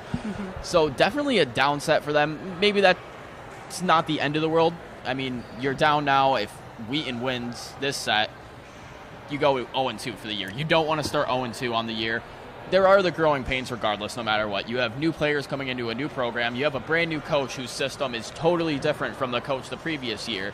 So you have a lot of different things that you're starting the season off right away that makes it way harder on you to get it going and have a good start to the season, but that's not an excuse either. You can't go down 0-2 to start the season and expect to come back and have a great rest of the year. If they do go down 0-2, they at least have to go down with a fight in this match. They have to make it a very, very close set. Ideally, obviously, the Lakers want to push it to the fifth set, yes, make it 2 like 5-set yesterday. games in a row. But will it come to that? I mean, it all depends on Wheaton. This is Wheaton's game to lose now at this point. This fourth set will be determined, in my opinion, by the tempo Wheaton comes out with. Yes, that's a really, really good observation considering the last couple sets, Kyle. I think that this Oswego team here is ready for it, because they do not exactly play with just that momentum that they had last game. So I can see them really bringing it right now, but Wheaton doesn't seem like they'll back down or soften up their hits. So. Yeah, I mean, and Wheaton coming in, like I mentioned earlier in the broadcast, 9th place they finished in their conference last year. And that's 9th out of 11. New England Women's and Men's Athletic Conference? Yes, it is. And so finishing in 9th place out of 11 teams, they were on the bottom end of the totem pole last year. So if they can come out and start their season 2-0, I mean, they're going to have more games later today. But if they can keep this momentum going, they get 2 wins here, they take another win today, I mean, they are in prime position then to go back into the New England Conference, go back out to Massachusetts, have that confidence of, okay, I just traveled all the way to New York, played teams from New York, Pennsylvania, and still dominated. So how can I do that the rest of the season? Right. Yeah, let's see how that is. So Georgia Ferry with the first hit of the game, and it's long, but the effort and the aggressiveness was there. So let's start this, see how this game is starting off now with Juliana Flack with the serve. It's a long serve, but it's in. Sydney Schiffler with the pass. Kara with the nice hit, but Jackie Hochberg was able to pick it up. They're calling it a double on Wheaton Lions side. That hasn't been happening since the first set, really. So yeah, this is a repeat of that first set. Yeah, because they definitely closed it down. That was the one point we made about Wheaton, was that they had to limit those errors of the doubles, hitting the net, violations. They just had to close it down, and they managed to do that. Doesn't seem like that double is going to affect them too much right there, as they come back pretty quickly. Yeah. And get a point right here. But like we mentioned earlier, whatever team makes the least amount of errors will be the team that comes out with a victory today. Right. So Olivia Bunn with the hit. Hit looked a little far, but Georgia Ferry was up to block that. If it did come over, it did not. But if it was, she was there and ready for it. So that's always really good to have that reaction, quick reactions for both sides. Now Kara is up to serve, taking a little bit of time to adjust, and that's a long ball. Went out, but looks like Selena, my apologies. Selena Henn will be serving. Oh, nope, never mind. It's actually the libero, Jackie Hochberg. She will be serving and then going right up to pass. Kara with the pass, Sydney with the hit over. Hochberg passes it up, though. And Selena, if Kara can get that, and Kara did, so now it looked like it was just too short to go over from Emily Seisler, but the effort to get off the court and run to any part of the surroundings was there. Now Hochberg is going to serve again. It's a hard serve to Carolina Simplicio. Olivia Bunn passes it, and Georgia Ferry just puts it over with the free ball, but Hollis Hansen responded to that with a nice kill. Kills like that are needed in this game. Yeah, nothing too extravagant, nothing too flashy. Wasn't the hardest hit ball in the world, but it dropped down, it did its job, and now they're up 5-2, so you can't ask for more than that. Right. And the ball from Hochberg keeps going to Kara Simplicio, but she keeps responding back, so that's and always that back good. Corner. Yeah, but it's in that back corner that gets everybody, so Kara Simplicio looks kind of exhausted from running back and forth. She's gotten every ball that Jackie Hochberg has served to her, but it's that stamina that they need. And again, but that was a great pass. Seisler set it up to Schiffler. And they just can't be stopped right now. The Lions are roaring right now, Jolie. I mean, yes, they are. I completely agree with that. And I think Hochberg found out a good system of if she hits it to Simplicio, they're not able, with that angle it's coming at, they're not able to generate too much out of it. Yeah. The passes were there the last two times, and but a kick up by Sydney Lyon. It wasn't good because they hit the beam, but usually if it is a nice kick and it gets to somebody, they could just put it over, but not in this case. I was going to say, it looked like we were over at the Laker Turf Stadium right now watching some soccer, not volleyball. Yeah. That's another game, not now. All right, so they had, Emily Seisler and Kara Simplicio looked a little confused on who would get that ball in the deep corner. It's constantly that left back that keeps getting them. So they just need to clean that up, and I think they could have a little more edge to them right now, the Lakers. So yeah, they don't look like they have that fire, that hunger to really they're go just out playing right now. And yeah, dominate. They, like you said, it looks like they're just out there playing. They're not out there trying to be dominant, be the top dog out there. They're just going through the motions. They don't have that fire or desire, it seems like. Right, and that's shown through kills and good passes and sets that are onto the hitter. So let's see if we can get some of that right now. Number 7, Riley Dempsey's in the game again. And you see a lot of that fire and heart from the Wheaton bench. I mean, right. Every play, they're getting loud. They get loud, yep. They deserve it because they're playing so sound right now. They're playing as a whole unit.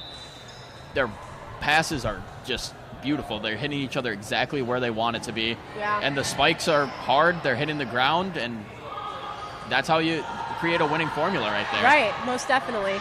You set up the right people, too. You're there. But the ball looks like it's almost over. Oh, and Hollis Hansen wasn't able to just get on top of that ball to put it over. But that would have been an excellent ball to hit right back down at the Lakers. But Lakers were saved on that one. Yeah, it seemed like she jumped too early for that one. Yeah, I agree with that. And jumping too early, you're now above the ball before it's gotten down. So you come down with the ball, and it's an awkward position to be in. But in either way, CJ Edom is at the line to serve. Serves it right to Sydney Lyon. And there's a ball up by Riley Dempsey. CJ Edom is up to pass it again. And Hansen with the hit, but it's just really a tip over. Kara Simplicio was able to just hit it right over the net, a little short ball. But Sydney Lyon was there for the kill. Behind the 10-foot line from back row. It's an amazing kill to get. Those are very hard. But she was able to make it happen. And the team Lakers over here weren't able to pick it up. But it was that's a hard ball to get. Yeah, that's just a weird angle to come down at because you're so far behind the net. You have to angle it so it's going to arc over the net but still land within that zone. So to be able to pinpoint that takes some serious skill. Definitely.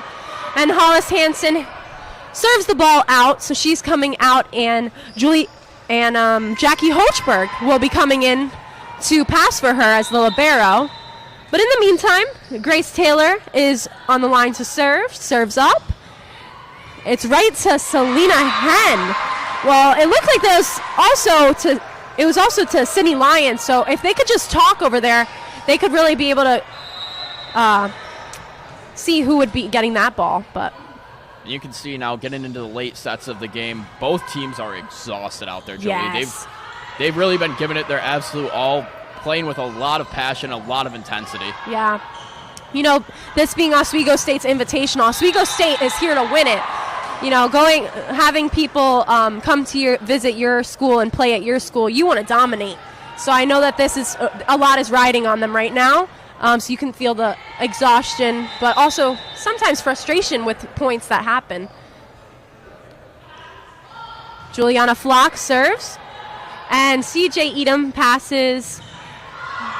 But it looks like number 16, Tasika Habib, was able to block that hit on the right outside on Lakers' side. So they're also now cleaning up because it seems like it might have been slippery there. That slipperiness, like we were saying, can cause injury. So we just want to make sure that the whole floor is clean and nothing's affecting their play. But Juliana Flock is serving again.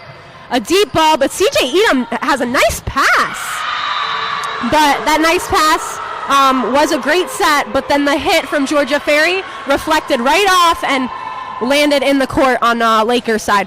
And that was a nice series of events the Lakers had there. A nice bump, a nice set, and a good spike attempt. It was just a better block from the Lions. Right. So another serve, good pass, but it's a little close, and they're going to call it a carry. So calling it a carry like that is because it was too close to the net, but Zeisler had to try and figure out a way to maneuver it to keep it on her side. She tried her best, but refs called it a carry. And in turn, they needed to take a timeout.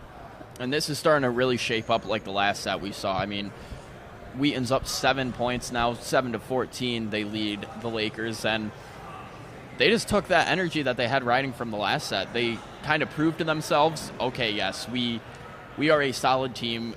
We can play hard and fast. We can take it to them. The Lakers, they need to wake up. There's no other way to put it other than this is an elimination set for them right here. If they lose this one, game's over. So they have to come out like it's do or die, and they have to just figure it out, come out hard and hungry. Yeah. The hungry part, really big. You want every ball. As a hitter, as a passer, as a setter, you want every ball. So being hungry for that ball, it's showing your aggressiveness and in turn reflecting in points. So let's see if we can see that. before we get to 25 on the Wheaton side, because Wheaton is at 14, Oswego's at 7. A little bit of a gap there, bigger gap than Lakers would like, but the team. Wheaton's just such a good offensive team as well. I mean, in 4 sets yesterday, reached 25 points in all 4. Reached 25 in all 3 so far here today. So they really just have proved they are a solid offensive team. Yes, most definitely. Zeisler with the set to Kara Simplicio. And Kara Simplicio puts it down. Libero Hochberg on Wheaton's side was not able to pick it up. So that is always a good thing when you hit a ball and the libero can't get it. Yeah, as that one goes straight up into the rafters, into the Oneana banner hanging off of the top of the Max Zeal Gymnasium. So that's always a hard one when you got some momentum from a kill, but sometimes it's just a tough position to be in. So that is Emily Zeisler's about second missed serve today. So. And sometimes, like you said, having too much momentum can be a problem, because then you're acting off of instinct and adrenaline at that point. You're not so much sitting there thinking, okay, what's the smartest move I can make? You're just going out there and you're trying to kill the ball. Right. And Georgia Ferry put it over, but it needs to be a little more in the deep corners because they're there for every ball that she's gotten. Oh, and an error pass, but they're going to save it, actually. Number 23, Ari Tankleg, was able to save that on the Wheaton Lions side. So it's a set now by 33, Julia Wingler in the middle, but, it's not enough. It's not enough to get over on that side, so Oswego Lakers took that one. And that was a great recovery on the end of Wheaton's number 23, Tanksley, going back and really a last-ditch effort to keep that in. Barely keeps it in. Oswego had to respond with it, but they did a good job, Oswego themselves, another weird position that they had to get themselves out of, but they were able to do so. Yes, most definitely. So Kara Simplicio served it over for Oswego Lakers, and now it's a rally going. Oh, but number 23, I apologize, number 27, my apologies, I am off with my numbers, but number 23, Ari Tankleg, was not able to get to that ball that was hit to the deep corner. So it's now the Lakers' point again. Kara Simplicio up at the service line. Serve is up, and it's in. And there looked like there was some confusion between Sydney Lyon and Jackie Hochberg, but I think that would have been Jackie Hochberg's ball, considering it hit her. Actually, it hit off her hand. Yeah, it looked like it was more of a ball for Hochberg than it was for Lyon. Definitely correct on that. Yeah. But it goes right back to her, so she gets a chance at redemption now. Yeah. So Sydney Schiffler hits it over, and Sydney Lyon with the hit, and looked like Kaylee Troy and everyone in that team did an excellent job really working together on that play. That was a good point to get. And a great play from Schiffriller, faking out the other team, making it look like she's going to go up and slam the ball down, and then just tapping it right behind the first line of defense. I mean, right over the block is really crucial because people tend to not go right before the block, after it. Yeah, and that's just a high IQ move right there. Yeah. Oh, that ball is out by Sydney Lyon. It looked like it was going in for a minute, but the coach on Oswego State Lakers had to call it out so they would know. And now we have a whole different game. I mean, just minutes ago, Wheaton had a 7-8 point lead on the Lakers. That's now been diminished down to 2 points as the Wheaton Lions lead the Lakers 15-13 as we coming into this second half of the fourth set. I mean, Lakers aren't willing to just sit there and take it anymore. They're really fighting back, trying to keep this going. They know that they have to win this set no matter what. This is a must-win set for them, and they're starting to play like it now. Yeah, that's definitely true. I think they were thinking about how much game they have left to play. Since Wheaton is taking this lead in the match, they want to play another set, I think. So I think Lakers are really fighting back so they can play to 5 sets. And that's always good to have because that momentum or that energy behind you, what's fueling you, it gives you as a team more collective. It's nice to have. Yeah. And that timeout by Wheaton kind of slows the momentum of Oswego a little bit, allows the coach to talk to them, figure out what to do, calm down the players, getting a little bit flustered that Oswego's starting to make a comeback. So just calm down your players, be like, all right, let's get back to playing our game. Right, most definitely. Kira Simplicio at the line, just served it to Hochberg. Now the hit is going to be by Sydney Lyon, but Sydney Schiffriller came in with the pass, but it looked like her pass was coming in so far out that then the ball in response came out. So she could just plant her feet where she needs to be, and she'll be able to get that ball up. That was good for on Sydney Lyon's side. Service up by Hochberg, pass by Simplicico, and Olivia Bunn with the hit, but it was right to number 23, Ari Tankleg. Number 17, Mary Monsani with the hit. Hochberg again with the pass, set, and Hollis Hansen wasn't able to put it up. It went right into the net, and I think she was trying to put it right over the blocker, but in that way it didn't go over enough. So you want to go over a little bit, but not too over. It's a big balance to keep in volleyball. Yeah, just a little bit too short on that. It also looked like the set was a bit low, so it wasn't much they could react with that. That was a big reflection off of Grace Taylor and Olivia Bunn. But Ari Tankleg was able to pick it up in the deep back of Wheaton Lions court. It's always good for a back row player to stay back when somebody's going up to block, because it could ricochet that far off. We haven't really seen that, but for that to happen, it ricocheted far, and Ari was able to pick it up. Exactly. It may not happen every time, but you do want to have that coverage there for the few times that it does happen. Yeah. Smart volleyball IQ there. Exactly. I love saying IQ in sports now, because it's true. You have IQ in every sport that you play, and it will determine your game at the end of the day. Yeah, really, it's knowing where, as a great player in hockey, Wayne Gretzky said, the best players don't play where the puck/ball is. They play where it's going to be. I love that. I haven't heard that before. That was good. And wow, the ball is still in play. Hochberg shanked it, but Ari Tankleg was able to get it back. Ari's been very crucial in keeping the ball alive. A lot of communication on Wheaton's side. Now Lakers are going. It looks like it's going to Sydney Schiffriller, and she's did a little fake because it looked like she was going for a hard pass. But Hansen gets it up, and coach on Lakers side called that out, but it did look like it was going in, so Simplicico was right to pass that ball. However, it was a shank pass. So yeah, the ball had some topspin on it. It was coming down at a weird angle. Yeah. Not so much coming down in a straight line, but kind of arcing down in a way. Yeah. That was a unique hit. I haven't seen that one yet. Habib is at the service line, just served it to Schiffriller, and it looks like the ball is too close to net, and it might be in. Oh, nope. Schiffriller thought it was in, but down ref Gina Connolly called it out. And now we have a 19-14 match as Wheaton leads Oswego in the fourth set out of 5. Wow, Habib with the serve. When it ricochets off the net like that, that's really tough to get. However, your feet cannot be planted. So Oswego State Lakers got to keep moving if they want to win this set. Yeah, like you said, I mean, it's very hard to react to that because it's coming off, it hits the top of the net, and it can go at any angle. You don't know where it's going to go. But that brings up your point of you can't be caught flat-footed. You have to be on your toes where you can react. Okay, if it goes right, I can go right. If it goes left, I can go left. You can move in any direction from that point. You don't get stuck just flat-footed, stuck in the mud. No stuck in the mud in volleyball. You're going to get caught lacking for sure. So, yeah, so it looks like Wheaton Lions are ready to go. They didn't take much time in this timeout. They're going for the gold here.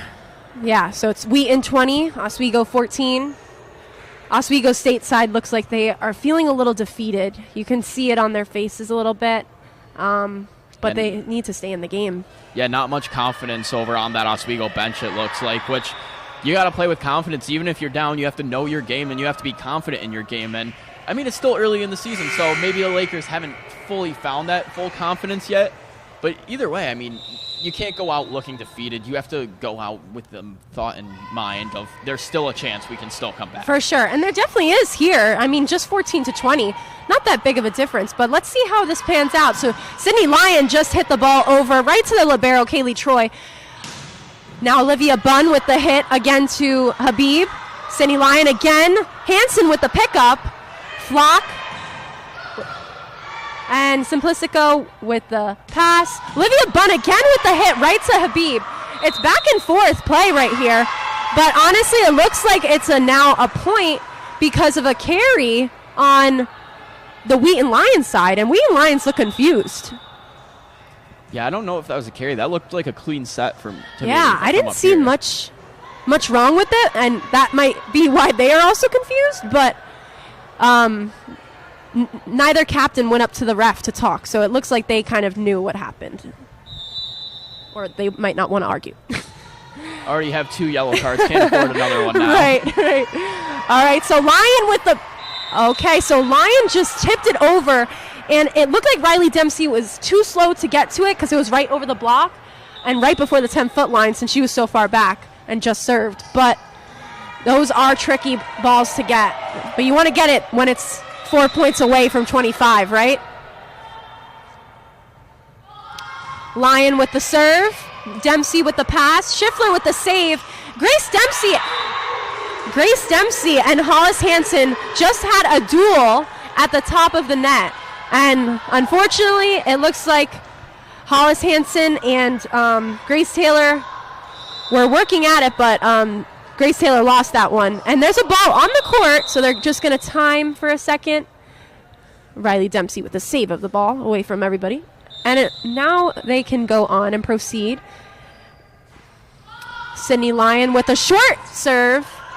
Riley Dempsey gets it up, but it's over the net. Another duel, and it's missed. Yeah, Juliana Flock got that one. Before it was Hollis Hansen, but... And that's 2 plays in a row now where they're battling right at the net. I mean, right. We're in upstate New York, but with all these duels, it looks like we're in Old West Town. I love that. That's great. Yeah, I definitely can see that. Will there be another one right now? Great save by Riley Dempsey, but not enough, unfortunately, for the Lakers. Now it's game point. Yeah, now it's the impending doom is looming over the head of the Lakers. I mean, we were at this point last set, and the Lakers really started running it back. In the second set, we really saw the Lakers start coming back with it. So it's not over until that final whistle blows. Right. Oh, and it looks like the ball is very close to the net, so Sydney Schiffler had to kind of move around that.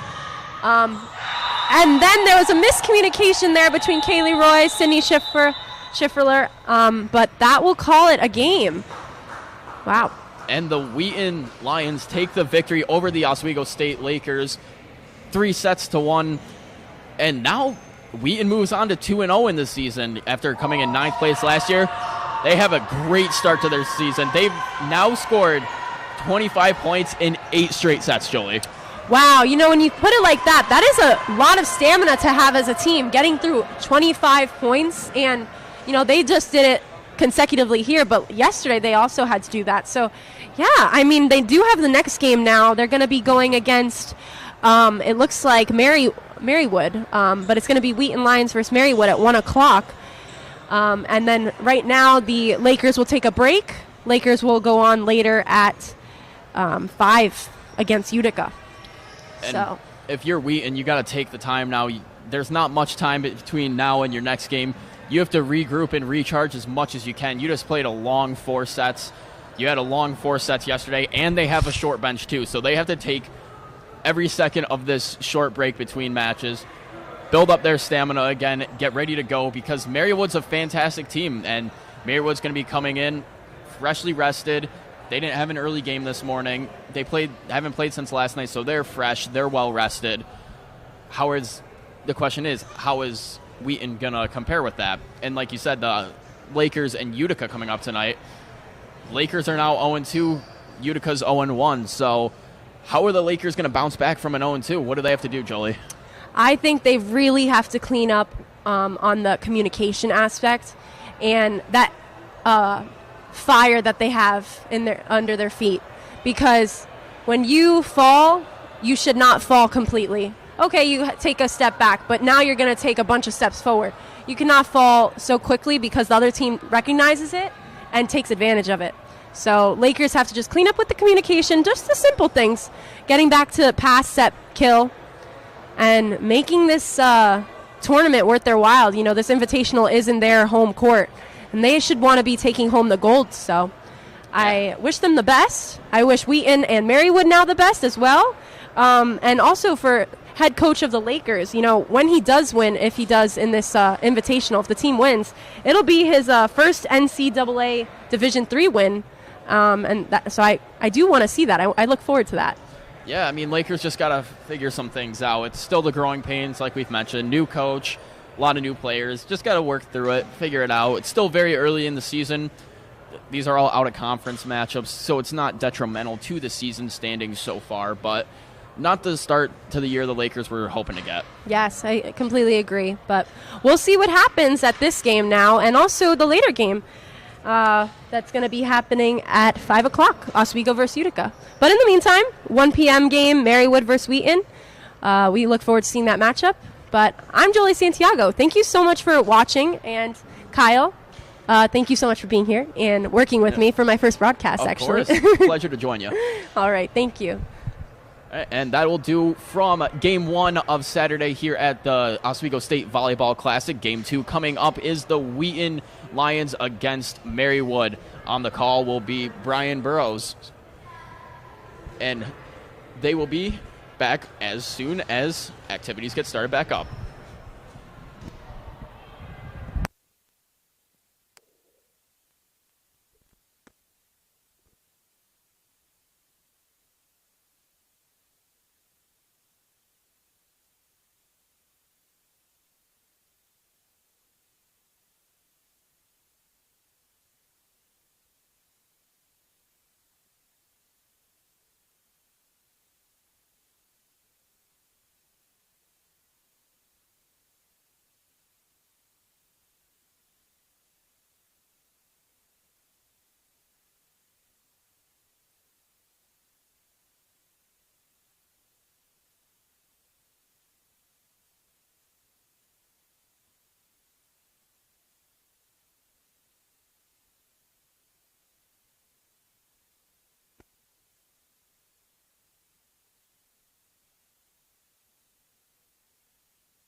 Hello, ladies and gentlemen, and welcome to the Max Zeal Gymnasium, where we are going to be watching Marywoods face off against Wheaton.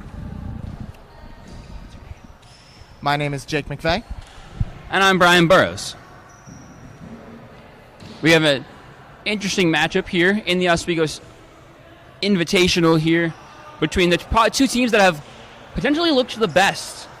In the Invitational so far, Marywood coming off a game where a little back and forth versus the Lakers yesterday in the first couple games of the tournament. Wheaton coming off a dominant performance versus Utica yesterday, and now in a back-to-back games in their scheduling, a dominant performance against Oswego just about 40 minutes ago. It'll be interesting to see how Wheaton will be able to compete with a team that's playing fresh right now. You know, they got the mid-game break, but, obviously it's getting tough, and it looks like Wheaton already off the bat is starting off strong.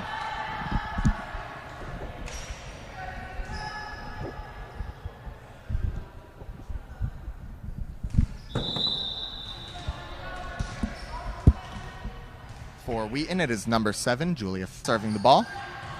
Tipped, bumped, and spiked. Out of bounds. Makes the score 2-0, Wheaton. Wheaton getting off to a quick start here. They have done this in their last two matchups, but one thing we have to watch for, I think this one is Wheaton going to be fatigued. They've looked so good in their previous two matchups, but back-to-back games. Last one, only four sets, but fatigue is huge, especially in a back-to-back. If this game goes long, as Marywood forced the 5-set match yesterday, could be problems for Wheaton. Absolutely. Any sporting event is absolutely brutal on the body, so Wheaton is going to definitely want to finish things off as quickly as possible. I think the key for Marywoods here is to really force Wheaton to play, force them to really play hard. Force them to kind of let that fatigue set in. So we'll see if Marywoods is able to capitalize on the fact that they are fresh. And that is another point for Wheaton.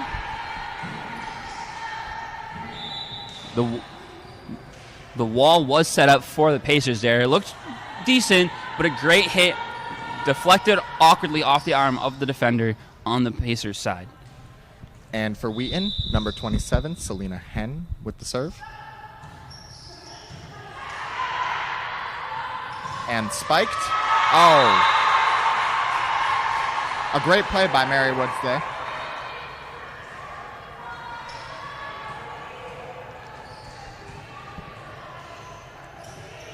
So we have mentioned that Wheaton's coming off a back-to-back. They just beat Oswego in 4 sets. It was 27-25 Oswego in the first set, and then 3 straight sets from the Lions. 25-23 in set 2, 25-11 in set 3, and 25-15 in set 4. So they did a good job to they did a good job to limit the amount of games they were playing in that first game, in the first total game. Yeah, and that can be really important, especially, like we said before, when you're playing these back-to-back game situations, you want to try and end things as quickly as possible. You don't want people to start getting tired out. It's very efficient on Wheaton's part. Amazing block by the Wheaton defense, and that will bring the score up to 5-3 in favor of Wheaton.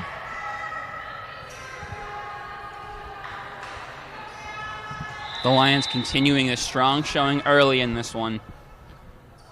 But the Pacers are a dangerous team. In their game yesterday versus the Oswego State Lakers, they had a few times where they just went on run after run, 4 or 5 straight points. And in that fifth and final set of their game, in the fifth and final set of that game, it was a 10-point run. So they have the ability in them to just get a point after point after point. We'll see if they can do it today. Ooh, and a good effort by Marywoods, but unfortunately not quite enough as Wheaton takes another point lead.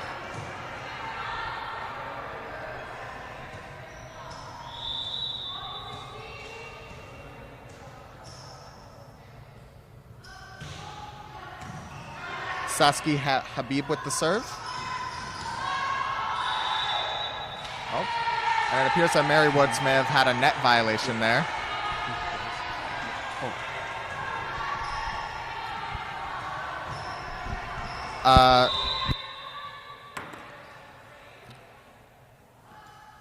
Habib with the serve. The spike. And a little floater right over the top. Both of these teams do such a good job of distractions, having players set up in situations, jumping, using the threat of a spike coming forward to try and draw out the defense and allow them to send little floaters over the top. Both of these teams are very efficient at that game. So it will definitely be interesting to see how they respond.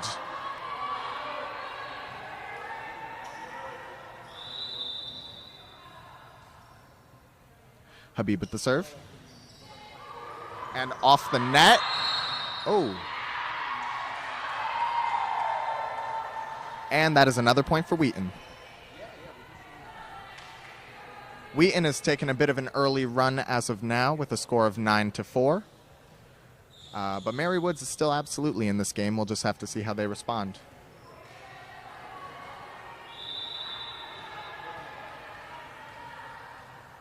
Once again, Saskia Habib with the serve. And the spike. Oh! Wheaton tried to set up a wall there, but it wasn't quite enough. Big spike coming in there. Quite the play by Marywood.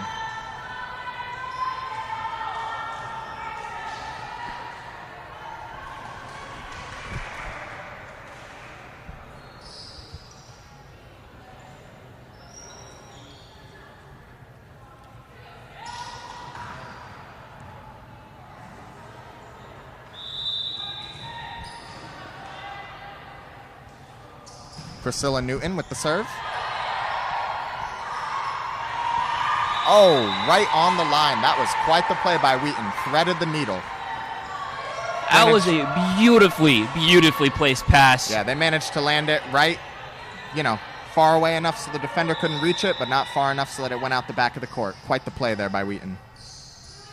And ladies, we apologize for technical difficulties on the video side. We know that you can hear us right now, but there is no video. We are working on that. We just apologize for technical difficulties.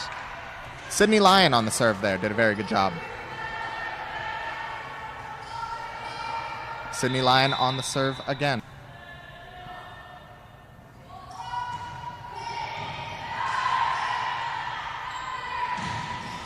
Spike blocked by Wheaton. Fell right in between a couple of defenders. That was quite a defensive play on Wheaton's side. Once again, Wheaton is taking a fast lead as of right now, 12-5 currently.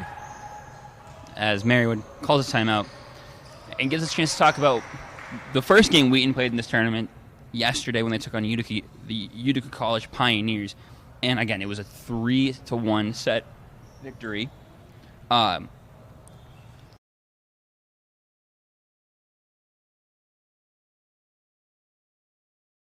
Second set went to some extra games. 27-25 victory for Utica in set 2. Wheaton started to pull the momentum back in their favor, showed some dominance. 25-18 set 3, 25-19 set 4. Same thing they did to the Lakers just about an hour ago. It seems like this Wheaton team struggles a little early and then will build their momentum throughout the entire game. And, maybe getting to play Oswego just about an hour ago might have been beneficial to Wheaton because they are starting off hot here. They are looking about as dominant as when they played Oswego earlier. So Marywood definitely has a challenge set up for them. Oh. Couldn't quite get it over the net. Very awkward positioning of the ball right there. Lands in Wheaton's favor. 13-5. Wheaton.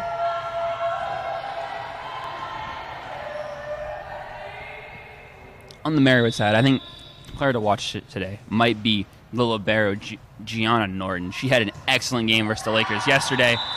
You see her right there. Excellent awareness of the back end edge of the court to know where that ball is going out of bounds. When the Pacers went on their dominant fifth set run where they went 10 straight points, she was the player serving the ball every single time and she had like 4 aces in that set. And ace is a hard thing to do. Imagine getting 4 in a 10-point span. Hallie Hallman on the serve. Yeah, the dominance that we're seeing out of Norton these last day and a half has been quite impressive. I mean, she's got speed. She's very aware of where the ball is on the court. Very smart player. She can definitely get the job done for this Marywood team. When she gets on a roll, she is someone that you do not want to be on the other side of the court from. Great effort by Hallie Hallman again with the defensive play. Wheaton sets it up.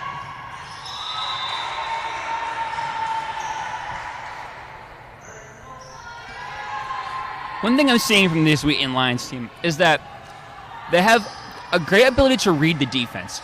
I've seen it a few times here where their spikes just find those empty holes. It may be right next to a opposing defender, but it's in a spot where they just can't return it. And you know, Marywood has shot themselves in the foot on a couple of these plays, metaphorically speaking, of course. Poor ball positioning. It's just little things like that can really allow a team like Wheaton to take advantage of some slights that are happening within Marywood's play style. So that's something they're going to have to correct if they are to come back from this 7-point deficit, 15-8 Marywood. Or, I'm sorry, 15-8 Wheaton.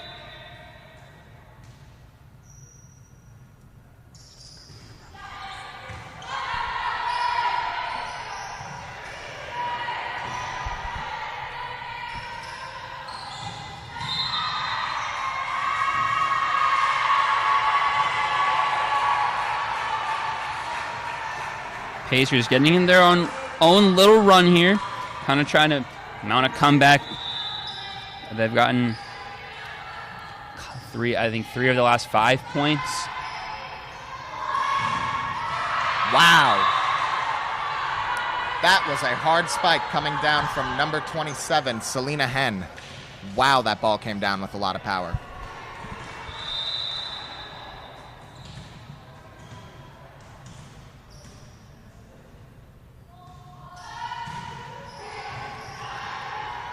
Serve coming from number 7, Juliana Flack.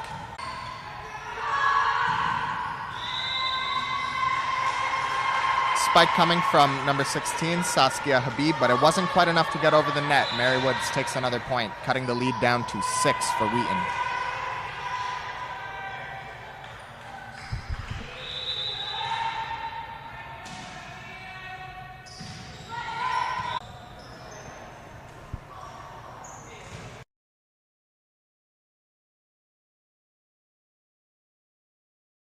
The Lions currently leading 17-10 here. They're really just doing a good job holding this lead that they have. They built the 7-point advantage. And I think the biggest thing when you get a lead, even if after you get the lead, it's just back and forth, you're going to eventually get to that 25-point mark that you need to get to. So they're doing a very good job right now. Even if Marywood gets a point or two in a row, they do a good job of just taking a point back, making sure they don't allow Marywood to mount too much of a comeback. And that's a big thing in the sport, you know. Momentum plays such a huge factor in the game, you know. When a team starts getting on a roll, people are cheering for them, they're cheering for themselves, they're looking good, they're feeling good. That's the kind of momentum that can really turn a game around, you know. Wheaton might have an 8-point lead right now, but they cannot let Marywood get fired up, because once they do, that is going to be quite the situation for them.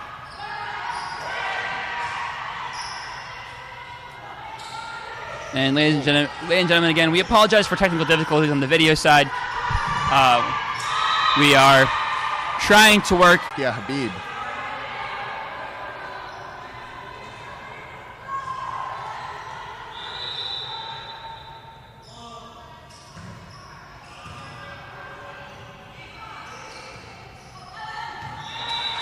Out of bounds. That is another point for Wheaton. The current score is 20-10 Wheaton.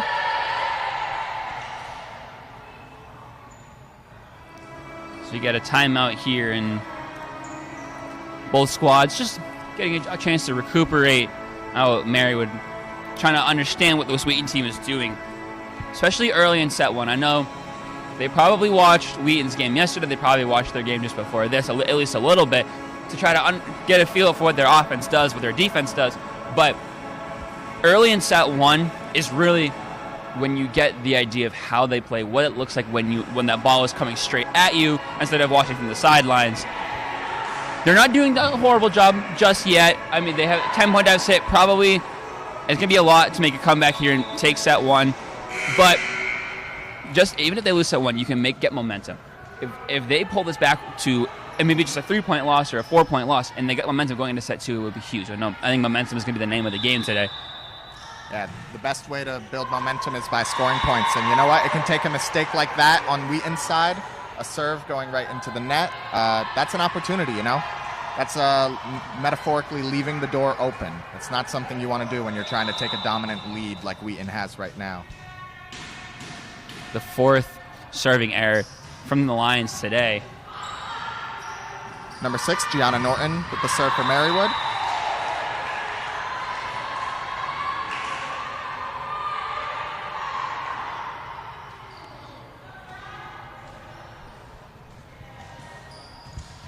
And Wheaton has increased their lead back up to 10 points. Number 9, Jackie Hochberg with the serve. Hochberg playing defense, setting her teammates up. Norton with the bump.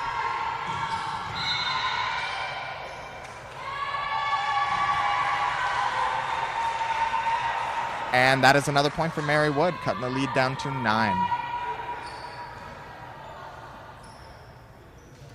Number 7, Michaela Meek with the serve for Marywood.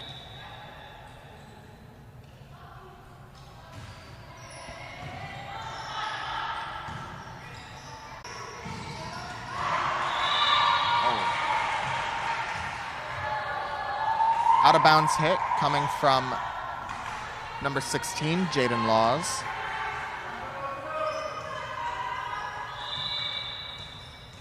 Laws has been pretty involved in the Marywood attack today. She's already up to her now 5th total attack early in this game. She seems to be a focal point of the Pacers' offense. And you always need a player like that, somebody that can really take charge of a situation, you know, somebody that can really get the job done, get their hands dirty. And, you know, that's just the kind of player that Laws is. You know, she can rally her teammates. She can keep everybody in a good headspace. Very important on the team. Wheaton now at match point. Or sorry, set point.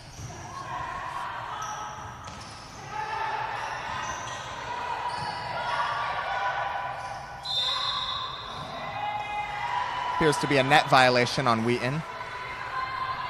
Brings the score up to 24-13 Wheaton.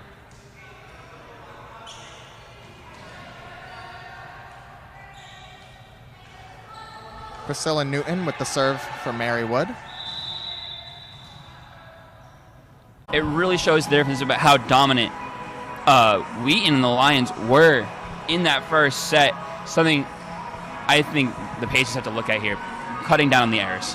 And the fact that so many of Marywood's points in the first set actually came from Wheaton errors from the Wheaton team just shows how dominant this team has really been, and just shows how much Marywood is going to need to step up their game if they are going to compete with a team as currently dominant as Wheaton.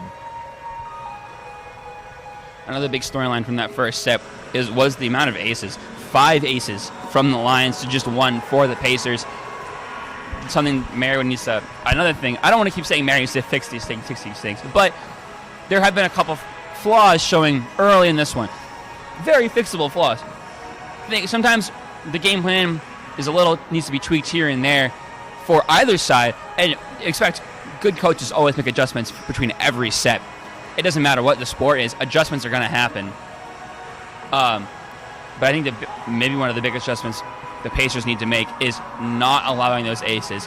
Aces are killers. Yeah, and this game is by no means over. If the Marywood that played Oswego yesterday comes out to play with Wheaton right now, this is going to be one heck of a game we're going to be watching here, folks.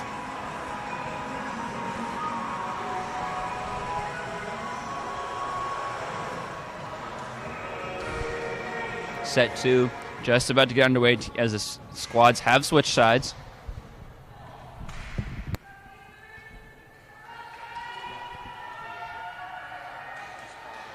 You can hear the Pacers rallying behind their team right now. That's always something you like to see.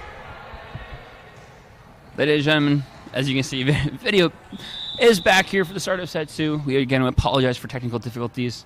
Jaden Laws with the serve.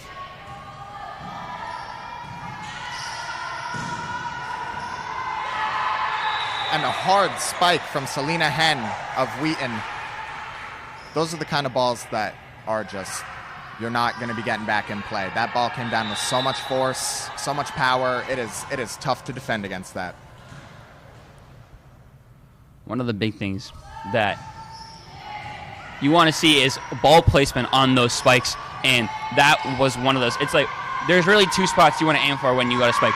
Empty holes in the defense, like that. That was beautifully placed.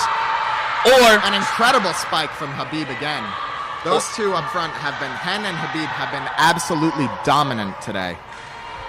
The other thing you want to aim for, straight at the defender's chest. It's such an awkward spot to hit the ball up into the air from.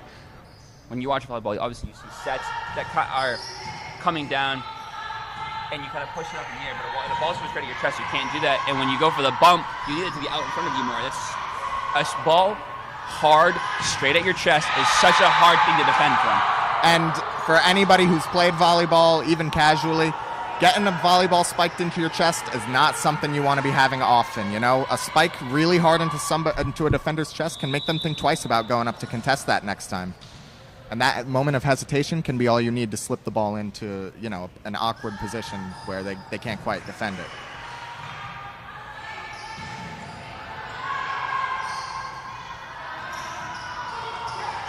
Nice little finesse shot there from Wheaton, switching up the strategy a little bit from the hard spikes to finesse shots.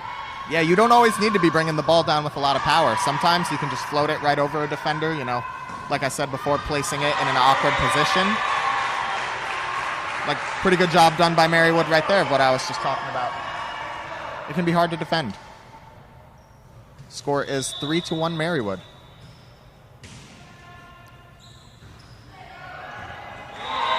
That's an ace.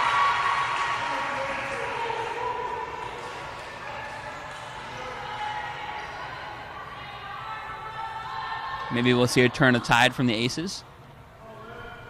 Yeah, I'm sure that's what Marywood would like to see right now.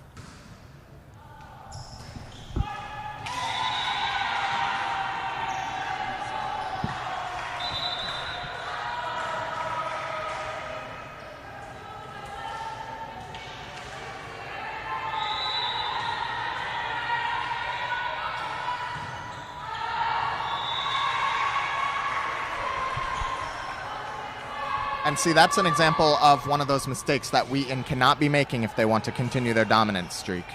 Unfortunately, you can't be giving up points and the opportunity to serve to Marywood like that. Serve coming from number 11, Casey Hagerstrom. Huge block. And an amazing block by Wheaton's defense right there. Set up and another hard spike by Sydney Lyon. Wheaton has been excelling and bringing down the ball hard. Already her 5th kill today for Sydney Lyon. She had 14 in the game yesterday versus Utica, and she's on pace to match, maybe even go over that. And see, that's just another little mental error by Wheaton right there. The ball was kind of floating. It was in a position where somebody could have gotten to it, but nobody did. And you know what? That happens sometimes. But those are the kind of plays that you as a team want to minimize. Michaela Meek with the serve. Another ace here in the second set. I know we had talks about aces being a deciding factor in that first set, 5-1 lead for the Lions in that.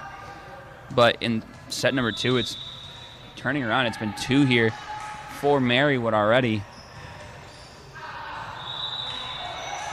And a serve right out the back of the court by Meek.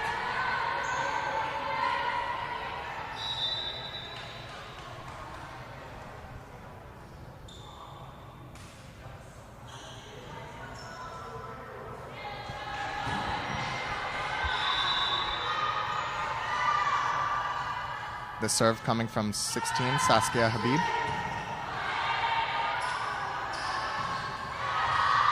Huge diving save there. Yeah, that was a great defensive play by Selena Ham. Again, Selena Hen, I apologize. She has been absolutely great this game. You know, very strong on the defensive and the offensive side of the ball. Very well-rounded player. She can get the job done for Wheaton. Serve coming from Habib again. Pacers are running out the back of the court trying to get to that ball, but they can't quite get there. That'll put Wheaton up 8-5. Habib with her third ace already in this game. She essentially the best server on this Lions team. Absolutely. Every time she has the ball in her hands, you're about to see an incredible serve. I don't even think she's had one bad one yet, I don't believe. No service errors to her name.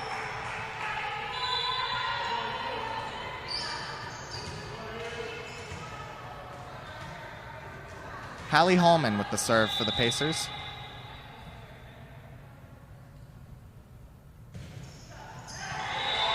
And those are the kinds of service errors, like we said with Wheaton, that you cannot be making if you want to win these games.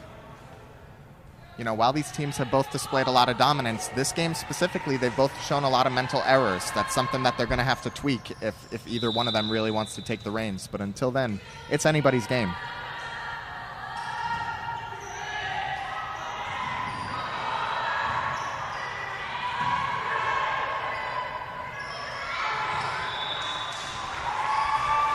Bad set there on the side of the Lions. Tough play. Tried to set it up, and it was really awkwardly passed around there on the coming over from Marywood. It went deep. Hard place to set, but it's one of those plays you set it up well. Probably a kill coming on and a hard spike. Gianna Norton with the serve.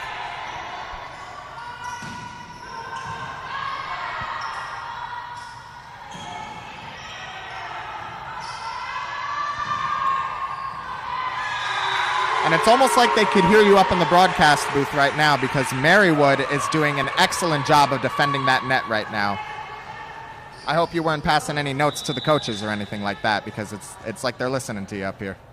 Yeah, no, I actually walked down there in between sets and told them, hey, you need to be better at blocking. Ooh. A lunge for Marywood, but it's not quite enough. Wheaton's up 10-8.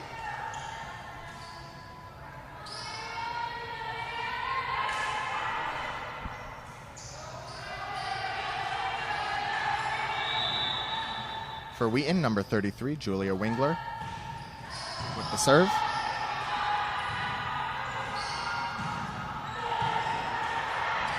Both teams doing an excellent job this round of playing the net. You're seeing a lot of good defense coming out right now. Much closer second set than we saw in the first one. Obviously, Marywood made some adjustments that are paying off.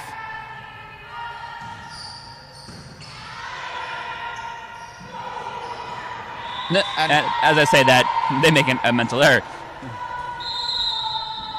And, you know, it's talent and skill of players isn't necessarily the most important thing on the court. One of the most important things on the court that a team could possibly have is the ability to play to each other's strengths and the ability to make adjustments. And that's what you're seeing out of Marywood right now. They recognized where they were flawed in the first set, and they made some adjustments, and now they're keeping it close. And you can tell that Wheaton's kind of probably got a sweat on their brow right now. It's still a very close set. It's anyone's game here, and we're just going to have to see if Wheaton can make the same kind of adjustments that Marywood is making as of now. I completely agree with what you're saying, though. Like, completely agree. The mental side of sports, just in general, is a huge aspect that I don't think people fully realize sometimes.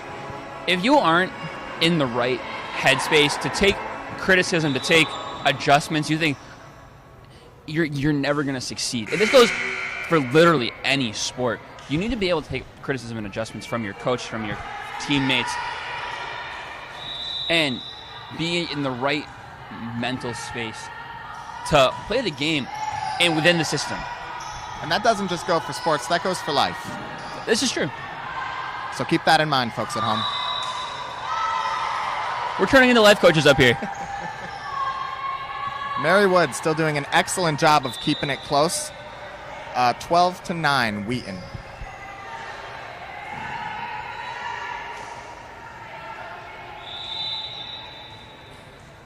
Jaden Laws with the serve.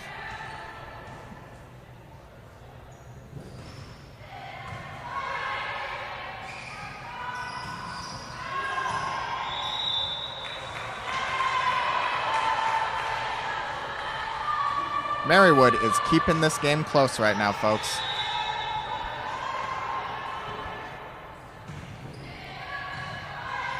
Yeah, I think that's probably the biggest difference we've seen so far is that Marywood hasn't allowed Wheaton to go on a point, and I thought Gianna Norton was going to track that ball down just then. That would have been an incredible play. She was moving with some speed.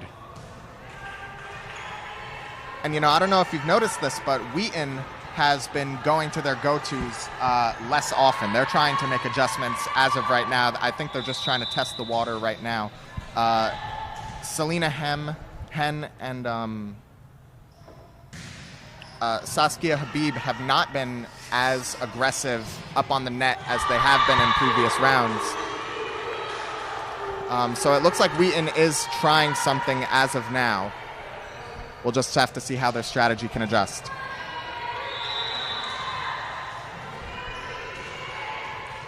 Wheaton with a 14-10 lead.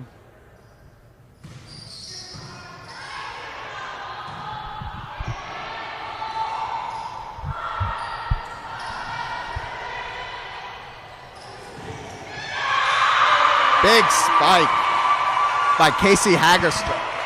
Casey Hagerstrom, big spike there. That was the kind of ball you do not want to get hit by. We talk about the difference between how close Marywood is keeping it. In the first set, when Wheaton had reached 14 points, Marywood was still only at 7. So about a 4-point swing between set 1 and set 2 on the scoring side. And it makes you wonder, in the next coming sets, will Marywood be able to keep this forward momentum going, or will Wheaton be able to kind of shut that down going forward, take back control of the momentum? Even though they have the lead right now, I can't say that any team has a really dominant momentum right now. They're keeping it very close. They're exchanging points. There aren't really a lot of long runs going on. It's very interesting to see. A diving play by number 3. Julia Strom, but not quite enough, unfortunately. That probably didn't feel good on the elbows. Wheaton records their 7th ace of the game already. And that one went off the face of Strom, too. And you know what? Not a bad defensive play there. She, unfortunate circumstance getting hit in the face with the ball, but she managed to recover it, set up Norton for a bump, and unfortunately the team couldn't capitalize off of it. But definitely not a bad play by Strom there. Wow, and they are just attacking Strom right now. Yeah, Strom's definitely going to have to keep her eyes open, keep her eyes peeled, and see. Because it looks like they have been targeting her these last couple times. And Wheaton is going on a little bit of a run right now, and it looks like they're really picking up the momentum. Yeah. You see a lot of Wheaton players down there smiling. A lot of Marywood players, not so much.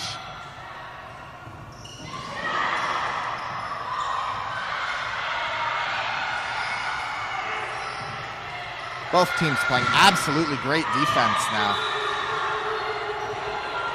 Wheaton with another big spike into the hands of the defenders, goes right out of bounds, and that's another point for Wheaton. 20-11, Wheaton with the 9-point lead. Yeah, we talked about no long runs, but here it is. This Wheaton team turning into a cross-country team on this long one.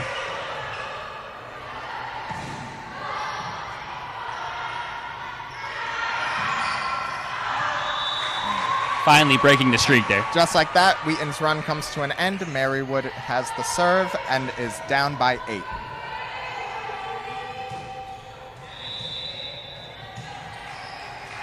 Casey Hagerstrom on the serve. Absolutely huge spike there, blocked and hit her teammate in the face.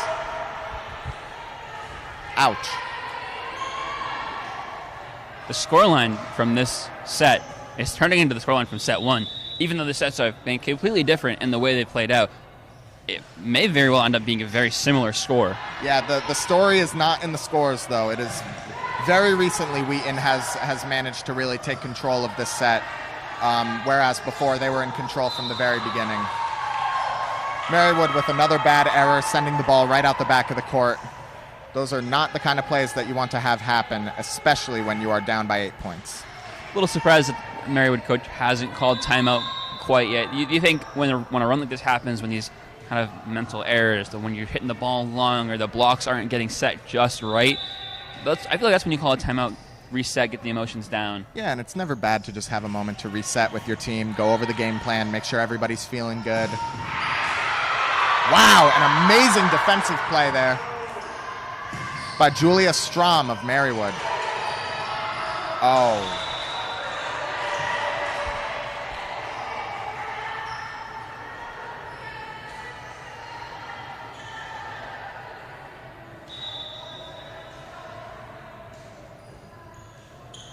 Couple subs come in for Wheaton.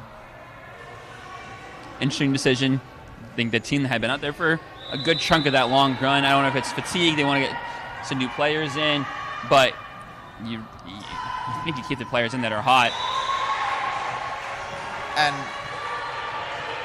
now, would you agree with the Wheaton's coach decision to pull some of the starters, or would you want to try and keep this dominant streak going, let your guys get a break in between sets, or maybe try and start off the next set with sub-outs if you're up 2? Wow. I don't hate the decisioning.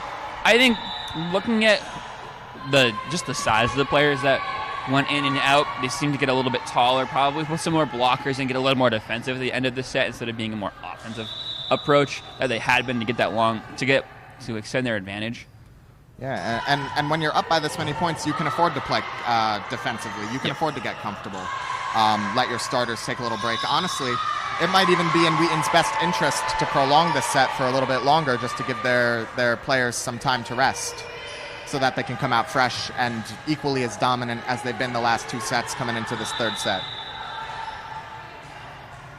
Yeah, I would agree, especially, again, we've said it a few times, coming out, playing back-to-back games, getting the players that play the most extra rest here, not a bad idea.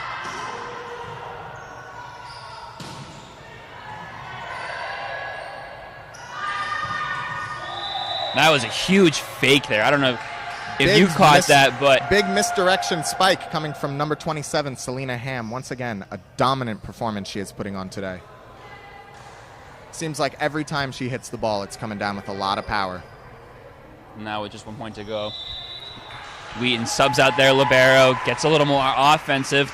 They know they don't have to be very defensive here. Oh, score change. I swear that said 24 2 seconds ago. They have it 23 now. They changed the point. That's what happened.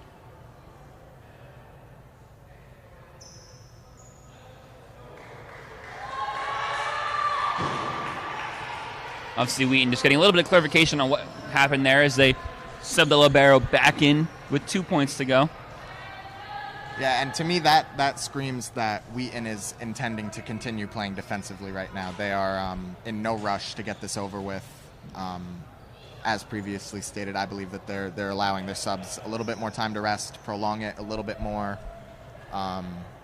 It only takes 2 really good plays to finish off this set now. So if that's the situation you're in, why not take a little bit of time, allow your players to rest, and continue to strategize with the game plan. I think Gianna Norton with the serve. So I think the coaches are just trying to figure out what exactly is going on here. Figure out this. Oh, you see the ref at the scorer's table back there, just trying to explain to the scorers what exactly the call was, and now they're back set, ready to play. As previously stated, Gianna Norton with the serve.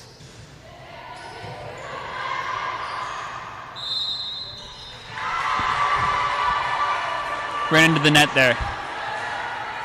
Again, that's a mental error that you can't be making if you want to hold on to a lead. Of course, Wheaton still is sitting comfortable with a 6-point lead right now, but again, those are not the mistakes you want to see your team making in any situation, really. Wow. What a save from Norton. An incredibly powerful spike coming down from Habib again, but Norton was right there. Unfortunately, that ball was going haywire. There was no way that thing was coming back into the court. Yeah, it's an extremely difficult ball to keep in play and a playable for your teammate. And now, with just 1 point to go for Wheaton to take set number 2.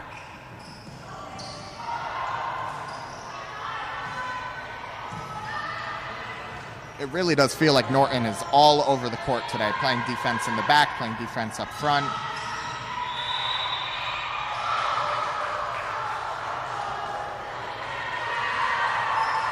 The line just says that was out, but the ref said it was in. I think ref gets seniority there. Yeah, ref gets seniority. And that means Wheaton completes the set 2 victory. And again, if they weren't dominant in that last set, which I think they were, they definitely were this time around. They played with such power and dominance over Marywood. And this is going to be the kind of game where it's really going to be a test of Marywood's resolve, whether or not they can hang in this game. Maybe force an overtime. But this is definitely going to be a challenge for Marywood to come back from, especially with the momentum so heavily in Wheaton's favor. Yeah, a 2-set deficit, one of the hardest things to come back from when you have to just win. No, you really can't take losses. Even just a demoralizing stretch of play for them. If Wheaton were to go on a 5-point run, could be the end of the game. Even if it's early in set number 3, or if it's late in set number 3, they need to just play on top the entire time. That's such a hard thing to do for so much time. But we talked at the end of set 1 about kind of the stories from what the stats were saying. Hitting percentage at the end of after the first set for Marywood, negative. At the end of the second set, get into the positive, 0.036. They brought the errors down from 7 to 4. That was big. And on the other side, errors for Wheaton went up. And we were talking about the other set. You could see it out there. Mental errors happening a bit more for the Wheaton side compared to that Marywood side. Errors in the first set for Wheaton 2, and in the second set was 5. So they doubled the amount of errors they made. They still got the win because they went on that long stretch. But if this trend continues of adding error after error, Marywood might have a chance. And, I think it is a testament to Wheaton's current dominance, knowing that they can make so many mistakes and still have a comfortable lead at the end of every set. I mean, they finished off the first set having a 12-point lead, and they finished off the second set having a 8-point lead. So, despite the mistakes, Wheaton is probably feeling pretty comfortable in the situation they're in right now. Marywood is definitely going to need to work really hard to make sure that they can keep their heads in this game. And the other big stat, I think, points this sticks out to me, aces again. Another 4 for Wheaton in that set. A couple of those coming in their long, dominant run. 2 for Marywood, so 1 more than they had in the first set, but I think they really need to get the ball, have their best servers get the balls in their hands and try to just get a couple short runs going. Even if it's just a 3-point run, and then it's kind of back and forth, and then they get another 3-point run, all of a sudden their lead could be 5-6 points. Make it very hard for Wheaton to take set 3 back. Yeah, any momentum in Marywood's direction is going to be good momentum for them at this point.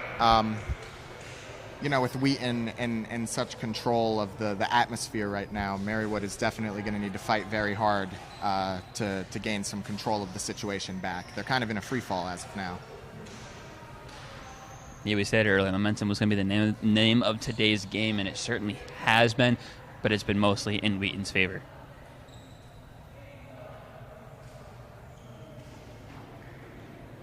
Now, if you're Wheaton's coach, what are you telling the players right now to kind of make sure that they don't get too comfortable? What are you telling them to make sure that they really keep their heads in the game and they shut this out as quickly as possible? They need to stay focused. watch the ball, follow the game plan. You know the game plan, what it is in your head. You need to follow it, stick to it. Getting outside of your game plan is what's going to cause you to lose points, lose sets. But stay loose, too. Obviously, you don't want to be too rigid, too like, okay, this is what I have to do. Stand here, play the game. Oh, take a step to my right. It's like, be loose, be fluid, but follow the game plan. As we see a mental error to start off set number 3. Yeah, an unfortunate serve coming from Juliana Flack for Wheaton.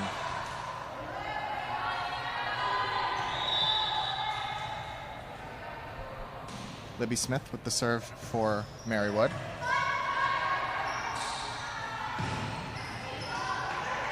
And Marywood has been doing a much better job of defending the net. Unfortunately, Wheaton has capitalized on this by using a lot more fake-out techniques and using a lot more finesse on their shots. They're not coming down with so much power. They're kind of rolling it off the fingers, letting it go over the defenders, trying to find that middle space where somebody just isn't in their proper spot, or maybe is in their proper spot and they just can't get there.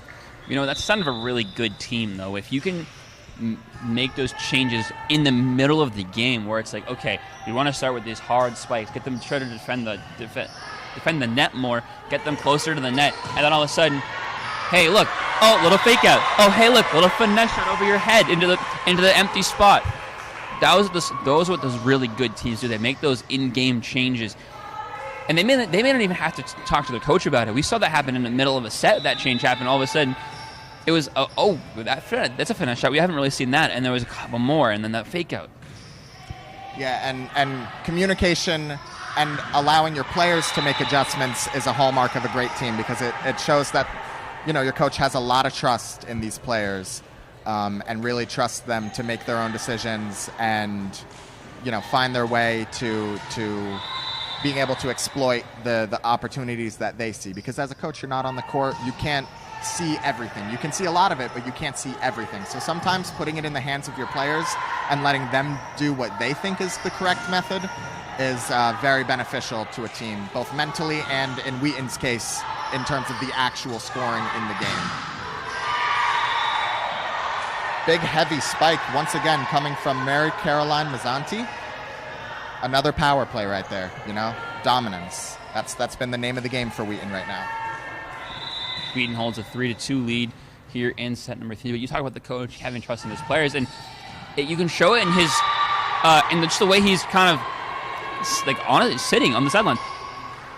The Marywood coach is standing. He's kind of pacing. He's a little, you can see, a little nervous, trying to like keep his players engaged and make sure they know the game plan. When something goes wrong, it's like, okay, this is what you got to fix. Marywood coach, he's sitting down. He'll get up, say something to his player here or there if he needs to, but he seems way more relaxed, which you can be more relaxed in a 2-set lead when your team is showing this much dominance, but it also means he trusts his players. Yeah, the hallmark of a good coach is someone that can coach a team well, have them win games, but the hallmark of a great coach is someone that can, you know, teach their team to play so effectively that they can recognize things on their own, and they don't even necessarily need your help in order to make adjustments like that. That's something you don't quite see in every coach these days. So it's something that I'm sure Wheaton is appreciating as of now.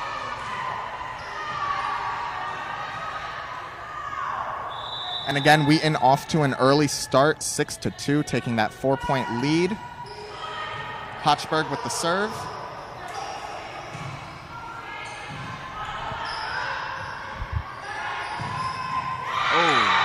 And unfortunately, Norton just couldn't get there for that defense. That was another one of those awkward shot spikes where you don't exactly know where it's going. A little bit of misdirection there on Wheaton's part.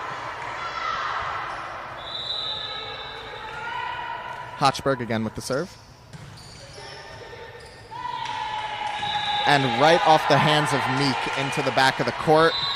Another mental error that you cannot allow to happen if you want to stay in this game. Wheaton is going off to an early dominant run, sitting comfortably at 8-2. Yeah, of their 8 points, 5 of them have come off of kills, which is huge. It means that their offense is doing the damage here. They're not, I don't say they're not capitalizing on the Marywood errors, because they are doing that as well, but in this third set so far, it has just been the Wheaton offense, just spike after spike after spike. And now as we were saying here in this third set, will they make those adjustments to catch Marywood off guard? How long until we see a finesse shot, until we see a little dupe on a fake? I don't think it's going to be very long until that happens. And as previously stated, when you're constantly spiking the ball into a defender like that, they're going to think twice about jumping up. That is something that goes overlooked in the sport of volleyball. It hurts. It hurts a lot to have a volleyball spiked, especially at this collegiate level where, you know, these are some of the most skilled players around. They can hit that ball hard, they can send it straight into your chest, and it hurts. So I'm sure, you know, any volleyball player has thought twice before going up to contest a spike, and that is something that Wheaton absolutely will take advantage of as the game goes on. Yeah, I mean, I don't have a radar gun, but some of these balls, they might be coming off 30, 40 miles an hour. Could be wrong, could be overestimating, but they're certainly hard. I mean, just based off the sound alone, it sounds like it hurts. Right? So.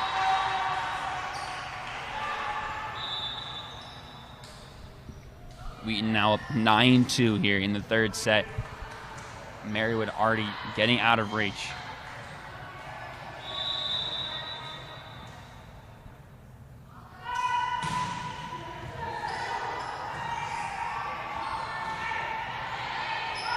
And it seems like Marywood has, big spike by number 21, Sydney Lyon. And it seems like Marywood has almost stopped trying to spike the ball Wheaton's way, because it seems like every time they go for it, Wheaton manages to have an answer for it. The last couple times that Marywood has gone for a spike, it hasn't ended super well for them. So you can see they're trying to get the ball more into the middle of Wheaton's side of the court, more towards the back court. They don't want to contest them up front because it hasn't worked for them so far. Another example of that. As you can see, Wheaton's front net defense is just dominant right now.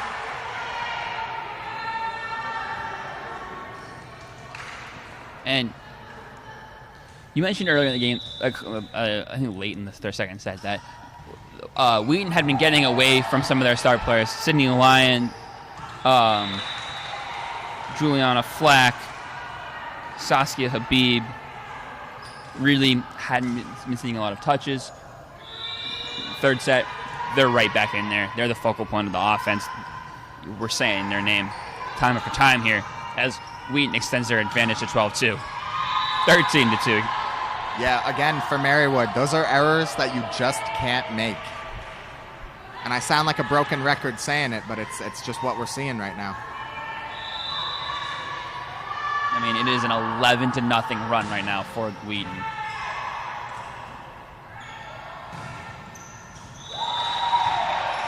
Little too much power on the send-over coming from Haley Hallman.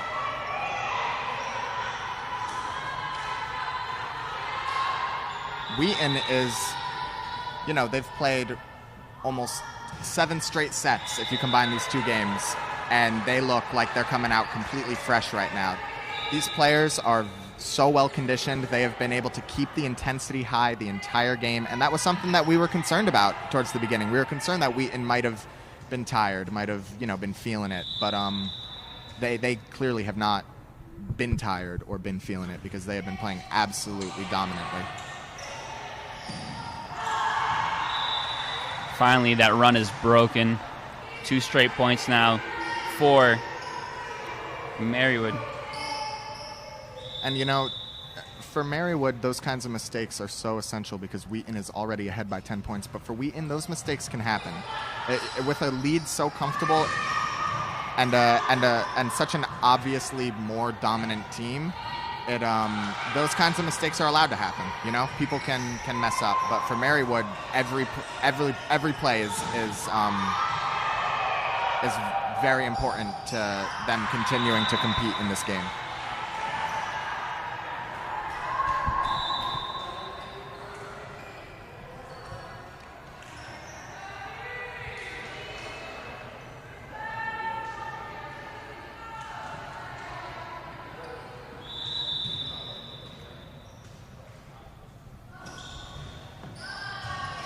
Now, very exciting times for Wheaton right now, seeing as if they finish this game against Marywood with a victory, they will have won the entire tournament. Yeah, a 3-0 record would not be able to be matched by any other team. And it's a really good way for the Lions to start their season. Obviously, it's a non-conference. It's not going to count for the overall standing, especially when they want to get to playoffs. But early season tournaments like this are huge morale boosts. And it's just like, wow, we just went through and dominated 3 straight teams over a span of less than 24 hours when they played their 3 games. And other teams are going to hear about that. And back to the mentality thing, if teams are going in afraid to play Wheaton because they see how dominant they've been these last couple games, it is going to be so much easier for Wheaton to take control of the atmosphere and take control of the momentum and really put teams on their back heels. Nobody wants to play up against the team that's been dominating every single team they've come up across as far as the season goes. And nobody wants to go up against the team that is a couple points away from being undefeated and winning a tournament. Yeah, Wheaton, after this, heads back home to Norton, Massachusetts, to take on UMass Dartmouth. And then a day later that day, they get Roger Williams University, both home games on Friday, September the 8th. You go home. It's not like you stay on the road. I mean, they're about 6 hours from home right now for playing this tournament. They're playing dominant, so it's nothing to factor in. They had to travel to get here. It's a long bus ride to get out here. I know personally, I'm from Massachusetts myself. I know how long that drive is, and they have to do it there and back, 6 hours each way in about 2 days. But now they get to rest and have super high morale going into the next stretch of their season, where they're with 2 home games, and then they head back on the road out to Poughkeepsie for 2 away games a day later. Yeah, the way the Wheaton's been playing, you can't tell whether they were on a 6-hour bus ride or a 20-minute car trip. It is quite a dominant display here. And for all of you at home, put a nickel in a jar every time we say the word dominant. If you want to get rich, maybe make that a $1, maybe make it a 10, maybe a Benjamin. You could probably buy a Lamborghini by the end of this game.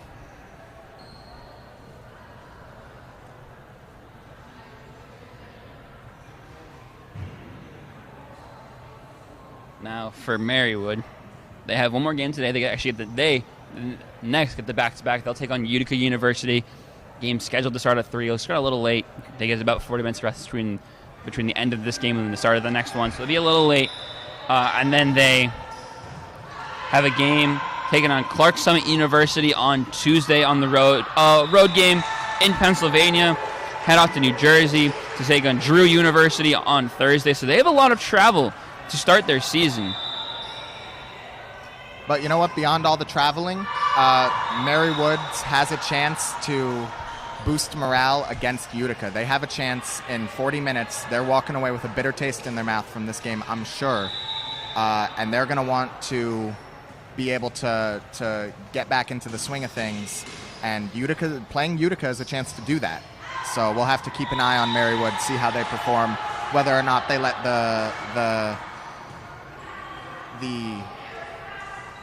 effects of losing to Wheaton affect them going forward. Yeah, I mean, it's going to be a hard game to come back from. It seems likely now, as the score 20-6 Wheaton, that they're going to get swept 3 straight sets. But you never know. Things could turn around. Point there for Marywood, but it really, I think, is just going to be a morale thing. It's like, okay, can we turn things around? It's a fresh slate. Utica, new game. And even in the process of getting beaten pretty bad here against Wheaton, Marywood is still in high hopes. You don't see a lot of morale faltering among the players. They're out there. They're playing their hardest regardless of what the score is, and that is a hallmark of a team that you can really see make a comeback after a devastating loss like this. Marywood is putting their all into this game. They haven't given up yet. They're not going to go down without a fight, and I'm sure Utica has got quite a game in store for them moving forward, because this Marywood team is not just going to go away after a bad loss.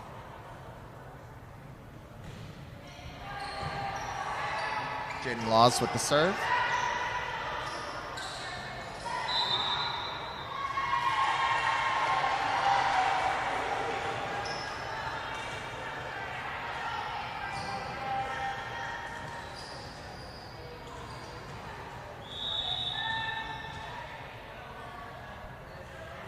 Laws with the serve.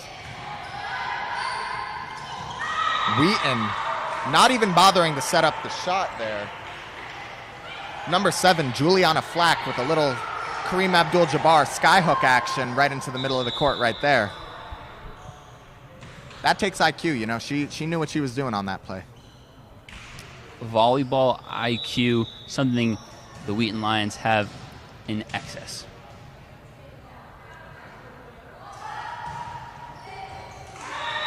Norton with an uncharacteristic defensive play there. Awkward positioning has been the name of the game for what is really hurting the Pacers right now.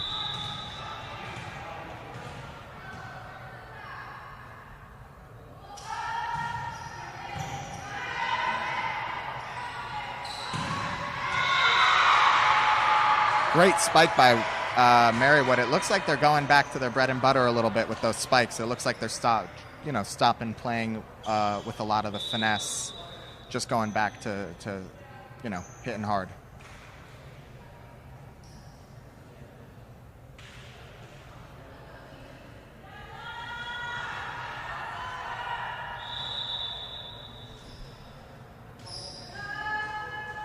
Donna Bosjanczyk with the serve. With play winding down here, I think I'm going to name my player of the game. Absolutely. To me, Sydney Lyon for Wheaton. Not only does she lead her team in kills with 10, a hitting percentage over 500, she also has 12 digs. So she's just been everywhere in this game. I mean, we've talked about it so many times. She making a great defensive play, getting up for the block, and huge spikes, and she has excellent ball placement as well. I do think she's been the player of the game here today. And to highlight a player on Marywood, despite the scoring situation, Gianna Norton has been a force on defense.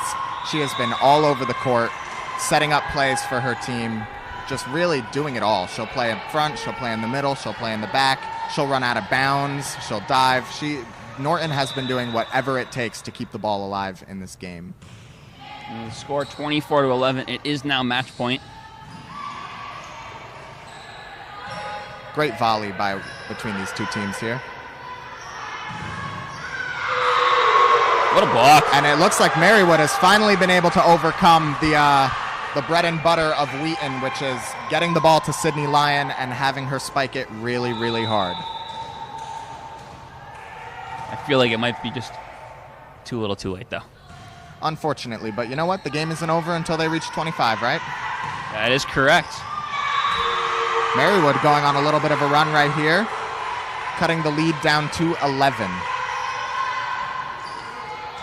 You can hear it in the stadium. The Marywood players are getting loud. They are encouraging their team right now.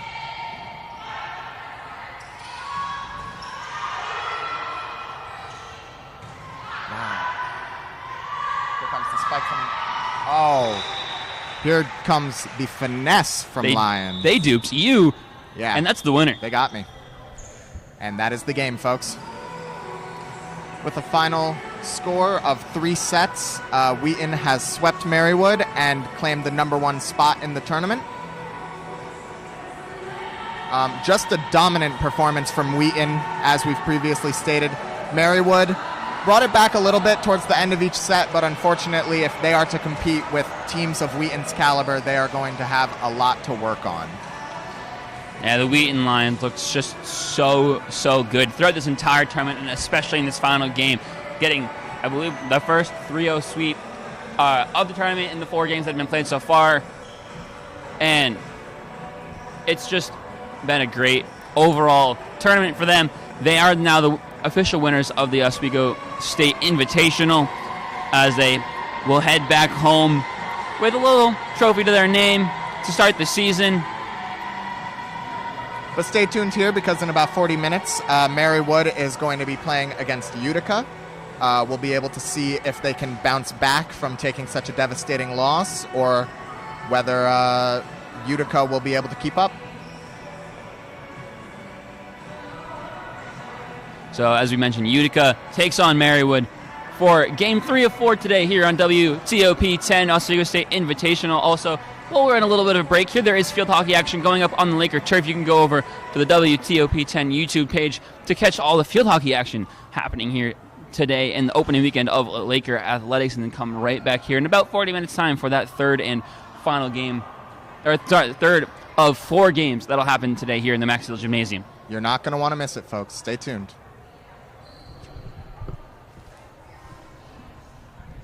But that'll do it here for Game 2. As we said, the Wheaton Lions sweeping in 3 straight sets the Marywood Pacers.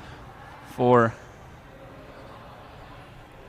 all of us here at WTOP 10, have a great day and stick around. There's more action to come.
All right, we want to welcome you back to the WTOP 10 network here at the Max Zeal Gymnasium here at Oswego, New York.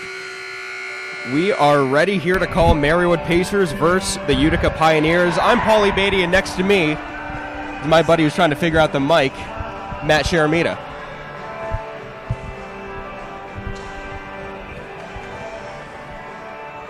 Hi, I'm Matt Sharamita. I think my mic's plugged in now. Let's hope it is. Let's hope mine is. I think it is.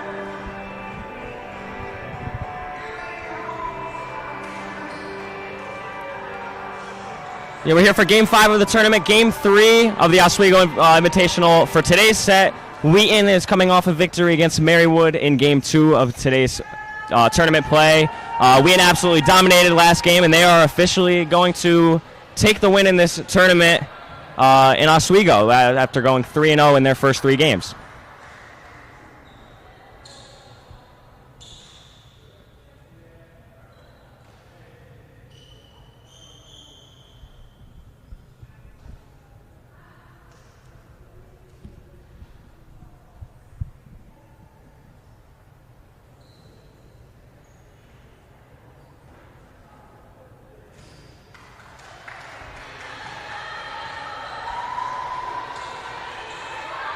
And we're going to start off here with Marywood serving the ball. It's going to be freshman Jaden Laws. He's going to be sending it hopefully over the net here. As here we go, a nice dig here by Utica, and they're going to try and get it over the net, and they successfully do that. Laws again, another tip here, and that one's in. Marywood gets the first point in this contest. Yeah, that's exactly how Marywood wanted to start off. They had a lot of forced shots on offense last game against Wheaton.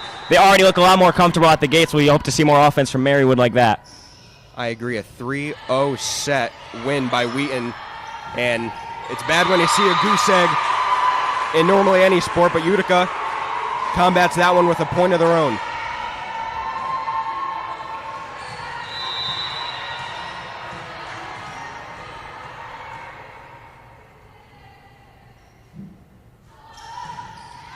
Utica now serving, another nice dig by the libero. Here we go, a block, but it'll be awarded to Utica.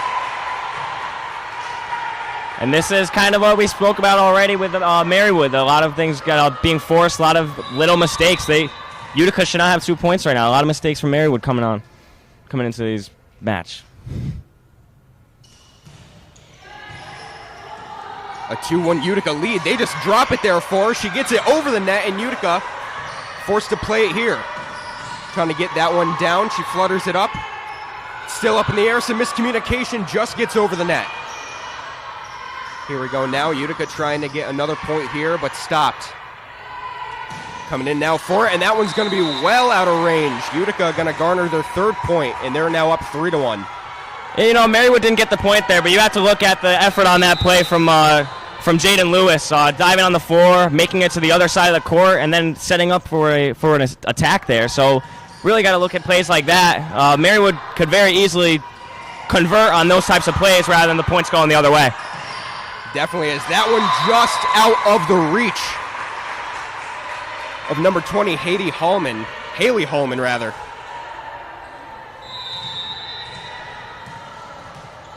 Utica already looks very confident today, very comfortable. They played Wheaton close yesterday, lost 3-1, but every set was very closely contended. As that one goes under the net, and Utica going to get their 5th straight unanswered point.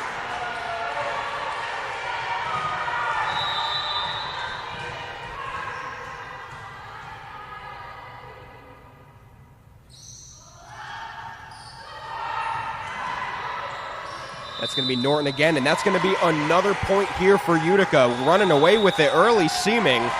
They're up 6-1. And an early timeout called from Marywood. They need some time to think here after going down 6 unanswered points here. And just looking at the upcoming schedule for both of these teams, you have Utica. They have another game today against Oswego State, so this game's really important for them, kind of carrying the momentum into that game. They play Wednesday the 6th against SUNY Cobleskill, and then they're on to the Penn State Bayard Invitational next weekend. So already a couple exciting things for Utica. Looking at Marywood, Tuesday, September 5th, they play Clark Summit University. Thursday, the same week, they play Drew University. And then they're on to the Keystone Tri-Match at Keystone University, and they play Lycoming College. That's Saturday, September 9th.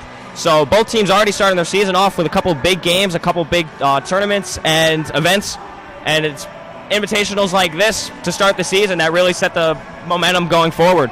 Absolutely, a big week ahead of them, like you were saying.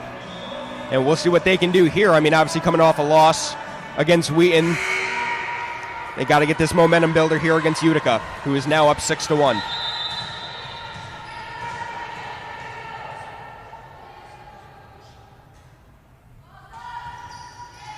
Utica here to serve, and that's a nice stop again by Norton. Here we go on Utica's side. They try to get that one there, tips the net, but they keep it up. Here they go again, a block, and she shoots that one into the rafters, almost took down a banner. Here they go again, that one's well out, and Utica has themselves another point here. 7 unanswered to Marywood's 1.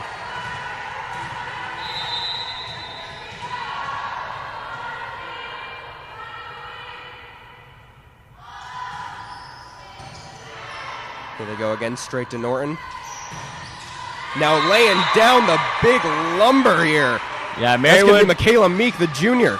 Marywood needed that one to get back into this game. It's still early, a lot of game left, a lot of sets to be played, but they really needed that to keep the tempo going their way and get the momentum back in their gain favor. some confidence here. As Utica just tips it over, she was looking like she was going to smash that one into the ground. But she says otherwise, trying to get that one, trying to keep it in play, and they do. Norton here going up for it was Casey Hagerstrom. But Utica going to play it, and that one gets out. Another point here for Marywood.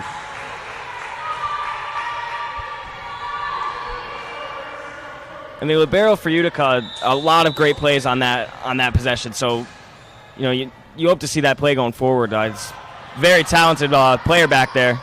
Definitely. That was a net scraper that gets down, and another point here for Utica. Marywood had just 2 points before Utica put a stop to it.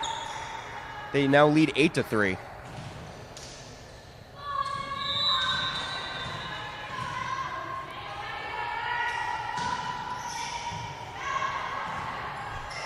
Two players from Marywood going after it, and there's the libero Norton again sending it over. A big strike, and they can't get there.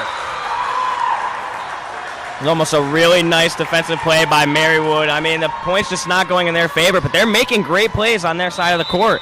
Defensively, they're looking solid. They just cannot capitalize the other way. Definitely, and Utica now triples the score, 9-3. They're going to send it over, and they get yet another point here off the ball that goes right out of bounds, and Utica now has a 10-3 lead.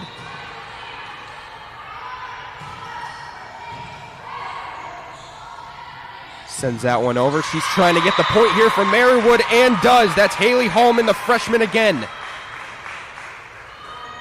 That's a great kill right there. Put it exactly where it needed to be. That ball's untouchable. You really couldn't do anything defensively about that one. Absolutely, and they substitute here Norton for the junior Autumn Savitsky. She sets that one over. That one's down, and another greedy point here by Utica.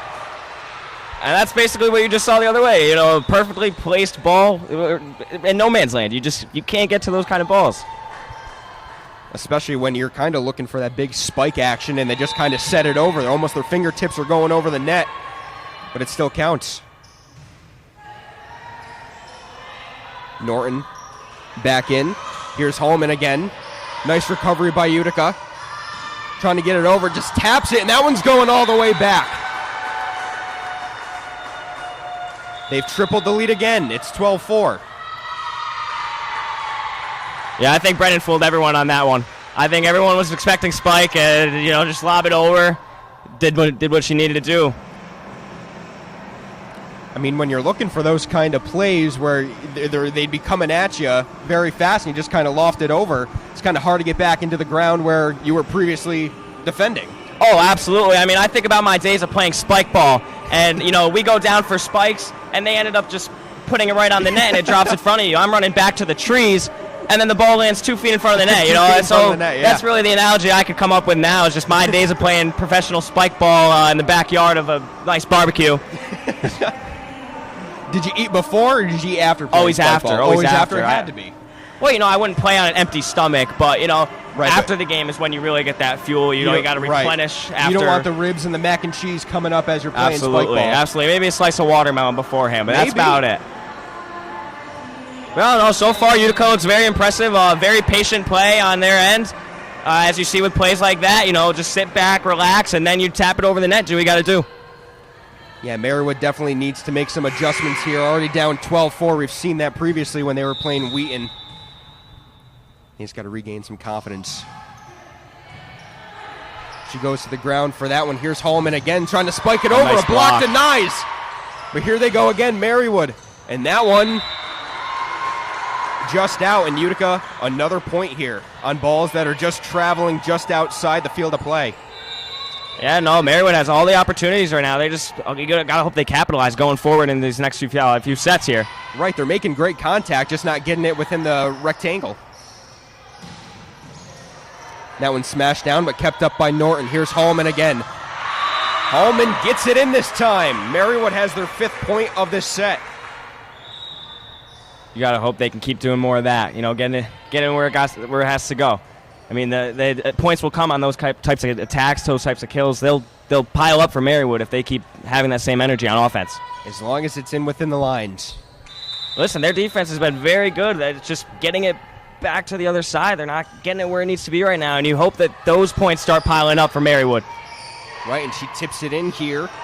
Kept in by Carly Boyer. As that is another point scored by Marywood. Hoping to come back here. It's now 13-6. Yeah, Jada Anthony of Utica for that block attempt. She got one in the point before that. Couldn't quite get in front of that one.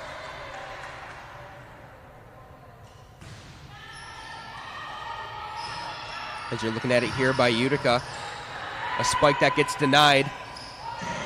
And there's a block and another set that goes right over the net for Utica. Trying to lay one down, and that one hits the net. And Marywood has themselves another point. Now they're within 6.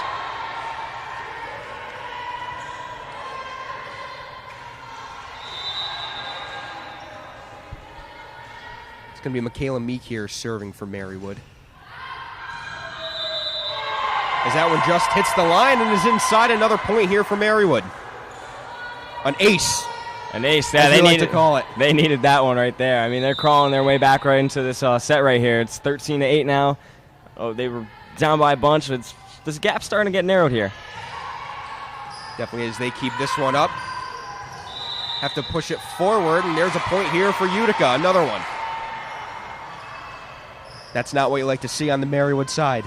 No, it's not. Just the mental mistakes is what's killing them right now. A lot of forced play. As I mentioned, it happened against Wheaton. It's happening here. They just got to clean some things up, and they'll be solid moving forward. And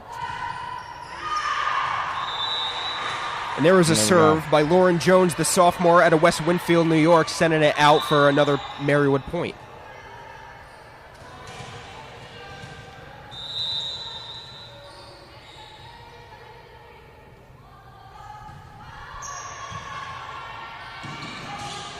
Closing the gap, it's now 14-10. Yeah, really nothing Maggiore could have done on that one. I mean, she did all she could, but after hit the net, she was done. Here's Hallman with the serve. Utica trying to gain it. Just going to set it over. And a block, but they eat it up. 2 plays for Marywood, get it and send it over to the Utica side. Here now. They garner a spike that Marywood couldn't get it.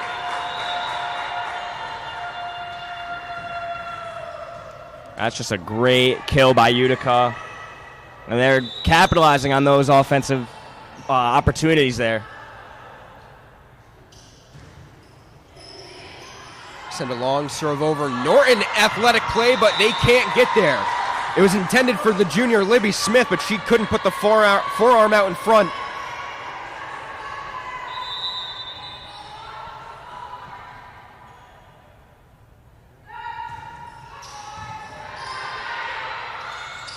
Serve that eats Norton up, and Smith gets to it. Nice recovery. Here's Norton again. Smith puts it over. That will be a point here looked for like Marywood. Utica tipped it on that one. little bit of a delayed call, but they give that one to Marywood. Yeah, that's absolutely the right call. You know, kudos to the official for recognizing that. And it's Hagerstrom coming in for Savitsky.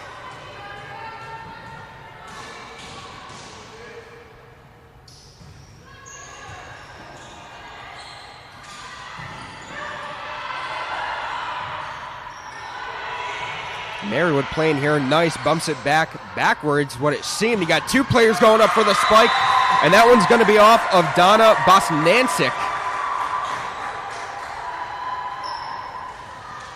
Yeah, we talk about Utica being able to capitalize on these offensive possessions. You saw it yesterday in their loss against Wheaton, but they played Wheaton very close, lost a couple sets, not by a lot, 23-25, 27-25 was a win on a set, but a lot of the sets they lost against Wheaton were very closely contended, and they played Wheaton the closest out of any team this tournament. So, they're getting those opportunities today against Marywood, and they're being able to capitalize. I just don't think they did yesterday against Wheaton. As you were saying, that Casey Hagerstrom put down the kill for another Marywood point. Oh, a nice just block there. By Hagerstrom again for the kill.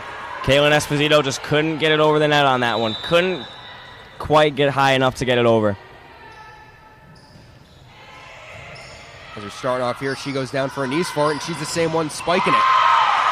A nice play to eat it up by Jaden Laws, but that's the only thing that she could do. Another point here is awarded to Utica. Utica's playing with a lot of energy and a lot of efficiency right now. Doing all the right things that they need to do.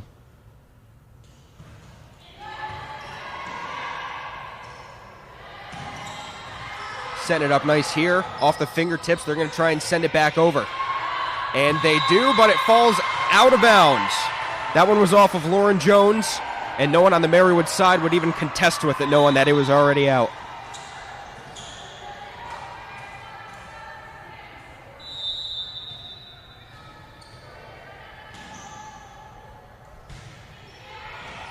Oh, right in no man's land where no one could get it. The outreach try of Eleanor Sepiol. Yeah, that's a great attempt by Senio. Trying to make that dive to save it, get her hand under there, do what she could do, but couldn't quite get to the play. That was a good try nonetheless. It's got to hurt the legs. Are you hearing this? All the screeches. It's almost like they're basketball players on the floor with like sneakers. Oh, I know. It's coming from the skin. I thought I was calling a game in March right now. It's it's still the middle of September. Not even the middle of September, early September. It sounds like a lot of basketball shoes on the hardwood. That's just pure skin. That's got to hurt. It shows the toughness of these Utica and Marywood players. These girls are tough. They are tough. I definitely can't be doing. I mean, they're elusive. They're moving. The only time I do this kind of moving is when there's food out in Pathfinder that I'm ready to eat. Hey, at least you can move in Pathfinder. You try to go to Lakeside, you can't move anywhere. That line is out to Lake Ontario, to say the least. Knowing I had to be here at 2, did all the preparation, did my hair, my makeup, got dressed, went to Pathfinder at around 1. I was outside for about 15 minutes. I had to leave my friends hanging while they were getting cantaloupe and pineapple. And I had to leave, go back to the dorm, and kind of do the finishing touches here. Well, you look good, Paul. You look good. I appreciate that. You as well. We'll start back here. Oh, they find the corner.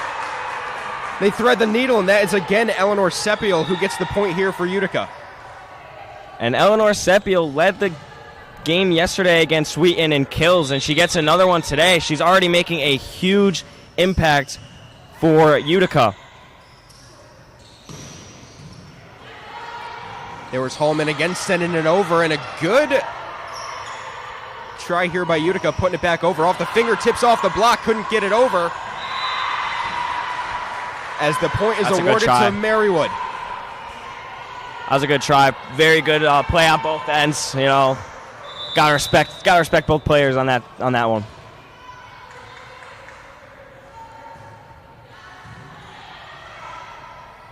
As that one sent over to where no one can see it, off the hands of Casey Hagerstrom, and that's going to be the 20th point here for Utica.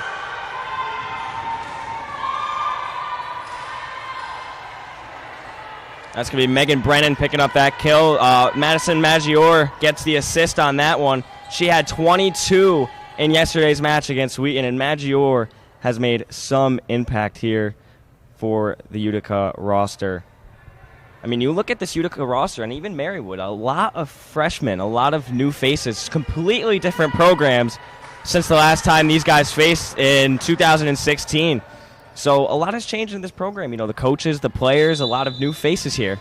Absolutely. 7 years in the making since they last seen each other. As that one's going to be a point here for Utica. Talking about Utica, that's not my sheet. We have the head coach, Josh Higbee, entering his third season, going 25-29 within his first two. And that's going to be another point here for Marywood. Yeah, kind of a slow start for Josh Higbee. I mean, 25-29 is respectable. It's not in that win column like you want to be, but the way they're starting this tournament here, this Invitational, they look better than what their record's showing. They look like a great team. I mean, they played, like I've reiterated on, they've played Wheaton close. Wheaton won the Invitational. They play Oswego shortly after. So, I mean, hopefully a turnaround season for Josh Higbee. It's his third season here in Utica, and you hope he makes an impact this year. Absolutely, and right now they're up by 5 points here, trying to get it done. Getting 3 more to 25. That'll end the set. For those of you who don't know volleyball, like myself, what a series of event there is. The ball touched the net about 17 times, and here we go again. And that one in between two, a little miscommunication here. Marywood's going to get the point. And that was in between two Utica defenders. Yeah, a lot of chaos on that possession. Marywood able to scrap that point together. They're crawling back into this set. You know, it's close. Four-point set right here. I mean, after what it was previously, it was 12-4. So they've definitely closed the gap. As she goes down for that one, and no one can get there. Marywood still closing the gap. It's now a 3-point game. Yeah, no, Marywood's settled in now. I think after that loss against Wheaton, they may have been a little discouraged, but they are settled into what they can do now. They want it. They have the hunger. They send this one over, just trying to find mistakes. And there was almost one, but got to it was Hallman. Off the fingertips to Utica. They're sending it over. They bump it backwards. And now try to get it over the net, and they cannot, off the hand of Hallman. And the net says no. But the defensive effort by Haley Hallman on that play was great. Being able to come up from that back row after the first row went for the block and be able to make that save was very impressive. Definitely Hallman, one of 6 freshmen here for Marywood. As there she goes again, and absolutely denied at the net. Comes from Madison Major. Yeah, she had a block yesterday too. I mean, she kind of does it all. We talk about the kills, we talk about the assists. She can block too. An absolute unit here for Utica. As that one just set over, and nicely done again here by Marywood, keeping it in. Here's a spike attempt that goes out. Marywood is within 2, 23-21, coming into the home stretch of this first set. Yeah, very exciting way to start this game off. I'm excited for the rest of this match. These are two really closely contested teams right here. Definitely, as you've seen last time, I mean, Wheaton had absolutely had their number, and now Utica is within 1 point of winning the first set. As previously I was saying, Marywood had just lost 3-0 to Wheaton. They were outscored 13-25 in the first set, 17-25 in the second, and in the third. Again, 13-25. As they go down for this one, kept in, but now out. Still trying to close the gap, 24-22. And that's the thing I like about Marywood. They don't give up. They keep going till the last point. You saw it last match against Wheaton, if you were sticking around from that. 25-13, we said that last set was, but correct, yep. It was very out of reach before then, and they scrapped together a couple points near the end, and they tried to stay in it. But this set goes Utica's way, 25-22. We're headed into set 2 here. And almost on cue, just an unfortunate set, or serve rather, that goes right into the net. I mean, you're looking back at that Wheaton game. They were down and they didn't close the gap. Here, they actually were within 3 points of coming back. You know, they have that resilience and they're trying to close the gap here, but some unfortunate, bounces don't go their way. Some unfortunate sets, some unfortunate, defensive plays just not going their way. They can do it. We've seen that they can do it, but some just not going their way here. And, I mean, you got to look back at the beginning of this match. I mean, they were down 12-4 at one point. Just a lot of errors on the offensive end, trying to get kills, trying to force a lot of shots that they couldn't really get to go. And now that they're settled in and showing that, they have a chance here. They have a real chance of winning this matchup against Utica. They tried to close that one out, couldn't quite get there. But, hey, there's a lot of game left to play. And they got a real shot here. So we'll see what happens in this set. We'll see if they can scrap together a win set and kind of tie the sets up here. Absolutely. That's just what they're looking for. And head coaching here for Marywood, it's going to be Bill Shooter. 4 total seasons last year. He had a 14-17 record and a 40-60 record overall within his last 4 years. Obviously, again, not the win record you kind of want to see, but, I mean, he showed that he can win games, and hopefully they can come back here for their sake. Yeah, absolutely. I mean, they won yesterday against Oswego State. 3-2, very close game. Kind of up and down in terms of consistency for Oswego State. One set they would win, and the other one they would get blown out. So, inconsistent play from Oswego worked in Marywood's advantage, but in that last game against Wheaton, just obviously couldn't get the job done. So, the Coach Bill Shooter's already off to a decent start this season. He's doing great. He's been with this program for 4 years now, and it seems like his team responds to him very well.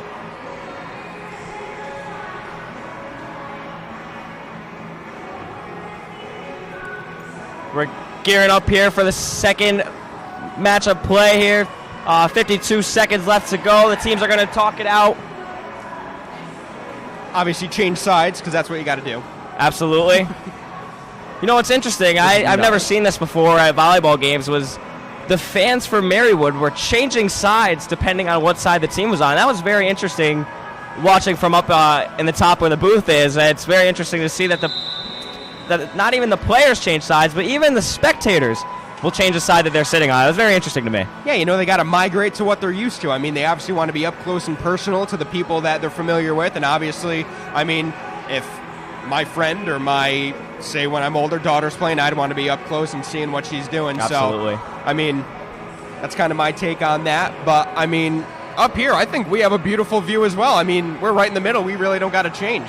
Oh, I know, absolutely. Like right in the middle of the court, right center court. I mean, you see it all from right here. I don't know why more people don't sit right in the middle. But I think I'm going to go against your philosophy of being right near my son or daughter. As a baseball player, I couldn't stand when my dad was right next to the dugout, chirping in my ear. I think that may be a me thing, but maybe not. Maybe not. You know what? That's fair. Obviously. If I was playing sports, I wouldn't be calling them. You know what I mean? So, I'll take that as a double-edged sword, but definitely having fun here as we start the second set. Utica starts it off. A nice defensive play here, getting it back over. And here they go again. Nice rallies to start off the second set. And that one goes to where no one can get it. Great. It's going to be Michaela Meek, the junior. Great play by Gianna Norton on that end. You saw the dig to start the point up and then sending the team up later on. A lot of great play from Gianna Norton there. She's going to be a player to watch going forward. So here you go. Wow, a block that goes right back to who sent it. Here they go again, just a set to keep it inbounds. One that trails out. A set here, just lofts it. Seemed like it hit her twice, but I'm not the judge. As she hit that one, could have went out of bounds, and now there's miscommunication there for Marywood, and Utica has their first point here of the set. And those kind of mistakes can't happen. You just got to play until the whistle's blown. I mean, I guess Marywood may have expected it to go out, may not have expected their libero to save it there, but you got to play no matter what. Right. I mean, obviously that could have been an easy point, but having the fire in you to try and, get that ball over, as Utica does right there. It seems more fun to try and hit the ball than it is having it go out, but that's just me. Absolutely, but you still want to get any points that you can get, I see both ends. Points are hard to come by.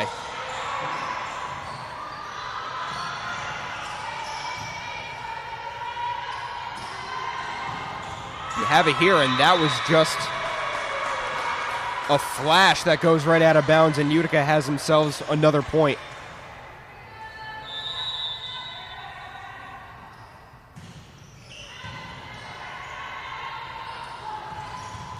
That one right back, and she eats that one up. That one right off the fingertips, can't get there. Trinity Bailey wanted to try and get it, or no, rather, I'm looking at the wrong sheet. That was Michaela Meek, sorry. Yeah, great attempt by Meek on that one. I mean, she's been great all game, and even last game, 12 assists. She does it on both ends, like we said. As they get that one over on a block attempt by Eleanor Sepiol, that goes out of bounds, and Marywood has their second point here of the set.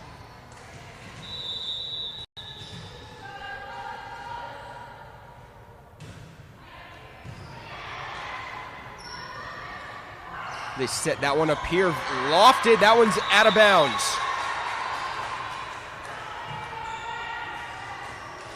Utica let that one go to secure their 5th point here in the set. And Utica makes those decisions pretty quickly, it looks like. I mean, they're making the right decisions. They're doing all the right things, and that's what's equating to points in their favor. They're definitely playing smart. She had to go down for that one, and she couldn't. Just couldn't get the hands underneath. That's just a great serve. That's a great serve by Utica, right into no man's land. That's what you like to see.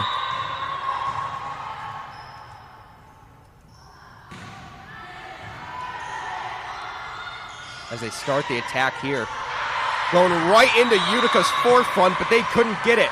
They're all looking at each other, and now Marywood is trying to close the gap yet again. It's 6-3. The old I got it, you got it. They both will look at each other and let the ball drop. That was my, that was my go-to in the outfield in the T-ball days. Yeah, the old I got it, you take it. Oh, yep, yep, I'm there. Oh, maybe not. You look at Johnny, and then you see the ball go 4 feet away and to the wall.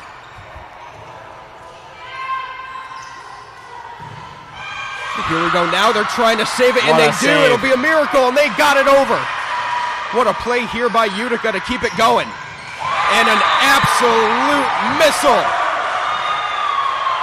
Yeah, Marywood needed that one. That was intense play right there. A lot of great play on both ends. Marywood comes up with the point. That was huge. Right into the corner. Blink and you'll miss it. I was looking at it, and I almost missed it.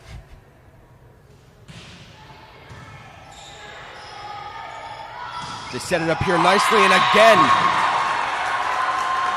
And Eleanor Sepiol strikes right back with a missile of her own, kind of going shot for shot here, blow for blow. This already looks a lot different than it did last set. Marywood very settled in now. They're definitely hanging with the best of them.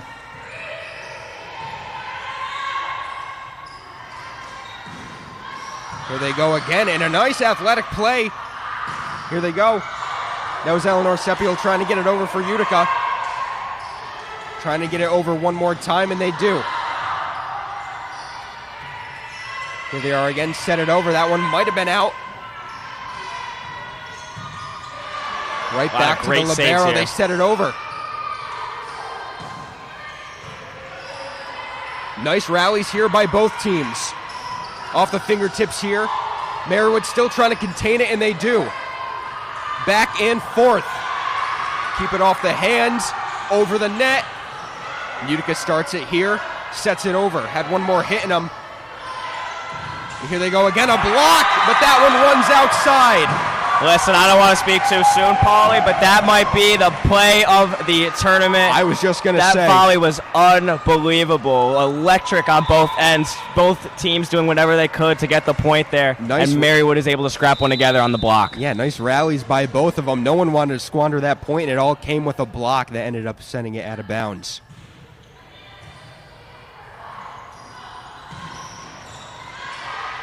And with great force, she's trying to send that over, tip the net. And Utica starts with it here again. A tip that is a net scraper one more time. She sends it right back over to the Marywood side. Here we go. That was Kaylin Boyer trying to put it through, and Marywood is now within one. This already looks like a lot different team than it was the first time around. I mean, Marywood's looking good now. They are tapped in.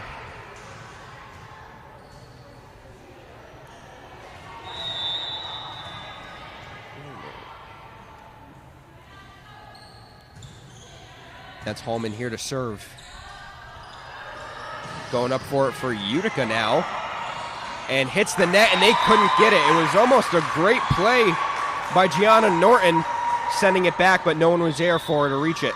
Yeah, Norton did all she could on that one. We talked about her earlier. We've been watching her number all game. She's been great. I mean, doing whatever she can for her team. And it helps that the jersey is a different color. A block attempt set back by Utica. And the head coach here now saying that it was hit twice, and the officials are saying otherwise. They might deliberate on that one. Yeah, I don't know. I think it just played Plinko between players. I don't know that it hit the same player twice in a row. Yeah, it was a quick decision by the officials. Coming up with it now, and that was just unfortunate for Donna Bosjancic. Bosjancic almost came up with a great dig right there. I mean, just not quite. There's been a lot of notquites all game, and there's one mistake here by Utica. I guess that's the beauty of volleyball, Paulie, is just those types of plays. I mean, a lot of not quite type of plays. Not quite type of plays. I mean, there's such a small margin for error. Or rather, a large margin of error. Small room for error. We all understood what you meant. A small room for error. I got you. I'm getting in my own head.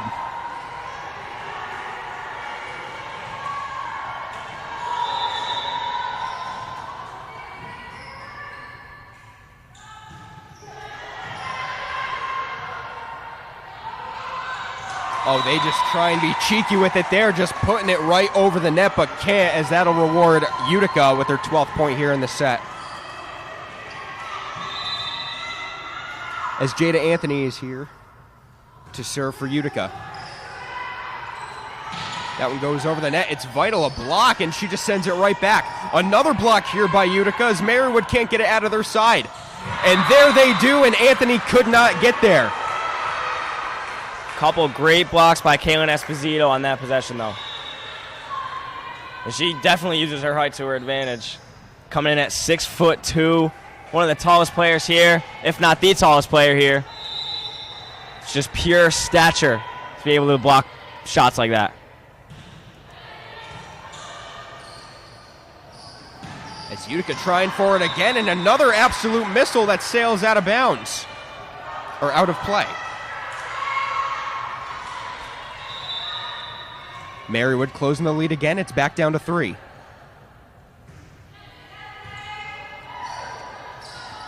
Right where they needed it, and that was Caitlin Esposito again trying to throw it over, and Marywood now has control. Going for it there was Michaela Meek, and now sending it back over is Utica. Marywood getting the point there off an absolute missile by Libby Smith, the junior from Warwick, or from Lidditz rather. Warwick was her high school.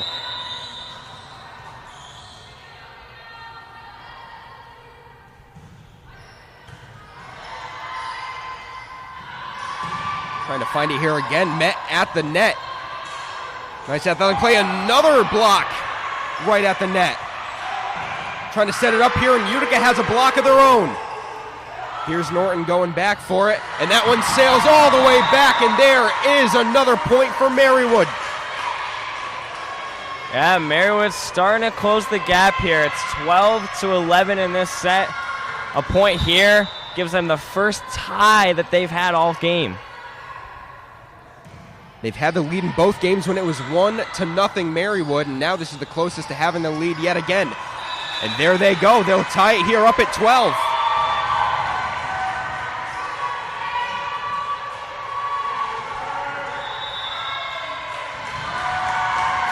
And a timeout called. Yeah, we're going to need to talk Utica about this one over on the Utica side. You know, some of the players I want to watch here looking forward, we have Madison Maggiore setting her team up beautifully. 13 assists in this game and a lot of things going her way, setting her teammates up. And you also want to look at Eleanor Senial. She has 7 kills right now, leading her team for Utica. On the Marywood side, we've got Hallman. She has 21.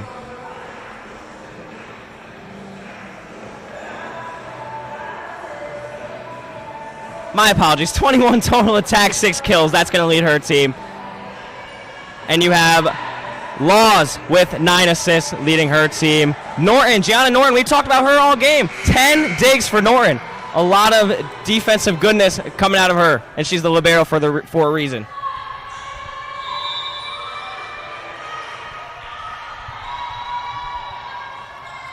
As we'll start here again, knotted up at a dozen for each team.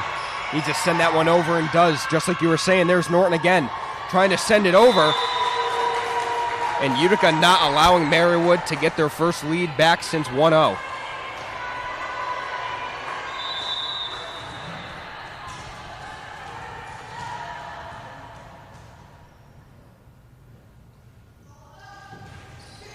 As Utica goes up, or back up by 1 rather, as Norton's going to send that one over.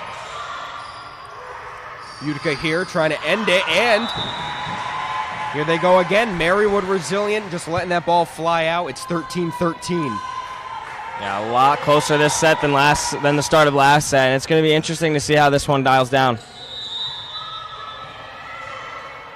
A baker's dozen now for each team as it's 13-13. And we're playing soccer out here. That one's kicked, and Marywood has their first lead since 1-0. Yeah, Marywood needed this lead change here after the last set and going into this set. I mean, they finally get another lead change, go their way. They finally got the momentum back.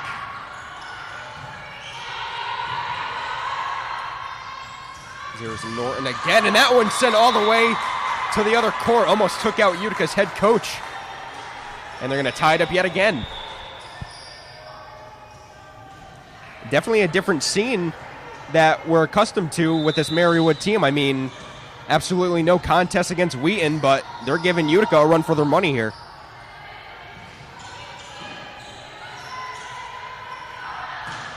Is that one set back up, and a nice diving play, but they block it right at the line, and that's going to be Eleanor Sepiol yet again. Yeah, Julia Strum with a great dig on that one. And the thing I want to point out, Paulie, is the sheer size of roster here. I mean, it could make an impact going later in the game with players getting fatigued. Utica nearly doubles Marywood in size of roster. So it may be interesting to see if Marywood runs out of steam a little bit early here. Definitely. I mean, we'll see. I mean, I know that there's a couple players on Utica who I've been reading down the list, and I haven't seen any. Some of the names haven't even been called yet.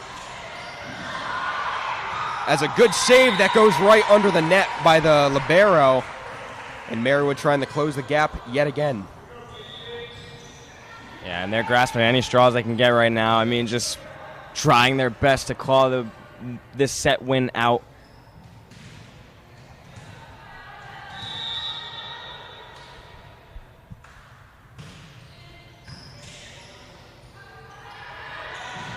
Utica taking their time and off a block. They are back up to 2. That was Caitlin Esposito again, the junior out of Haddam, Connecticut.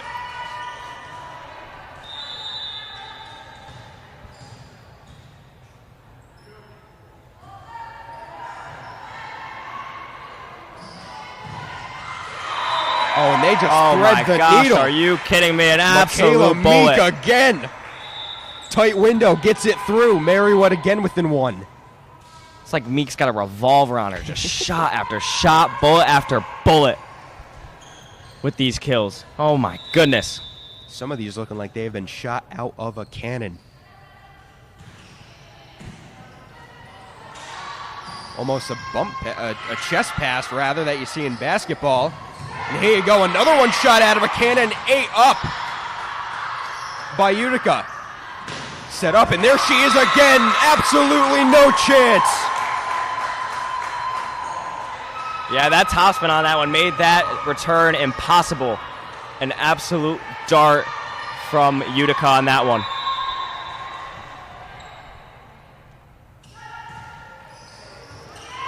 Utica up by 2, trying to close it out again to go up 2-0 against Marywood here. That one shot over by Anthony right into the near corner. And Utica now up by 3. And they're going to just try to take it and run with it. And Marywood's got to talk some things out, trying to do whatever they can to win this set.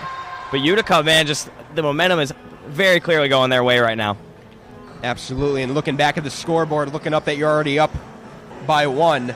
Obviously not a must-win game, but you want to get this done early. And I'm not on anyone's side here, don't get me wrong, but I got a draft at 5, and I might have to send it to auto draft, but if I can be able to pick some of my Seahawks here, you know, I'd be fairly happy if I can do that. So I'm not saying I'm going for Utica, but if they can get it a little closer to the end of near 5-ish, I'd be happy, but, you know, I'm not biased. I love green.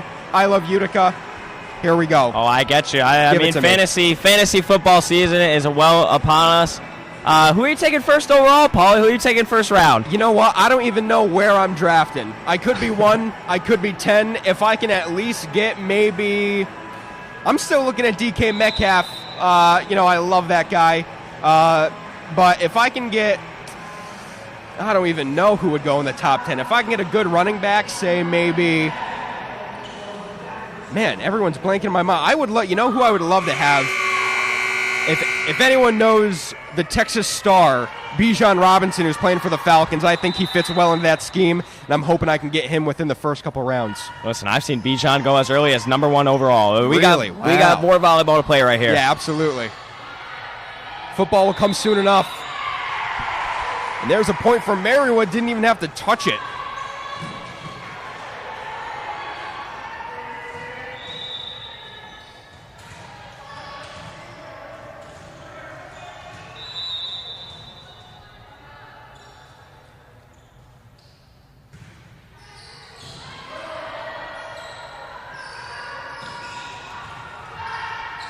That one comes back to Hallman.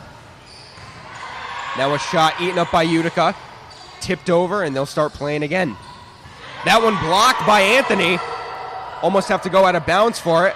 That one just tipped up and back into the Marywood zone. Here we go again. That's Carly Boyer sending it over for Marywood. And an absolute shot that you can't get to again. Utica has their 20th point here. That's Eleanor Seniel again, her 9th kill already in this game. And if there was a fantasy volleyball draft, I'm taking Eleanor Seniel first overall. I'll take her with the first pick. Well, if you're taking her, then I might take Norton at 2nd. A block there that allows Utica to get to it, but that one goes right under the net for no one in particular, and Marywood again trying to close the gap.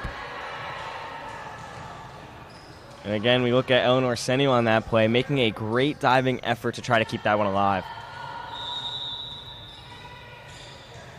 As you have Norton here serving it.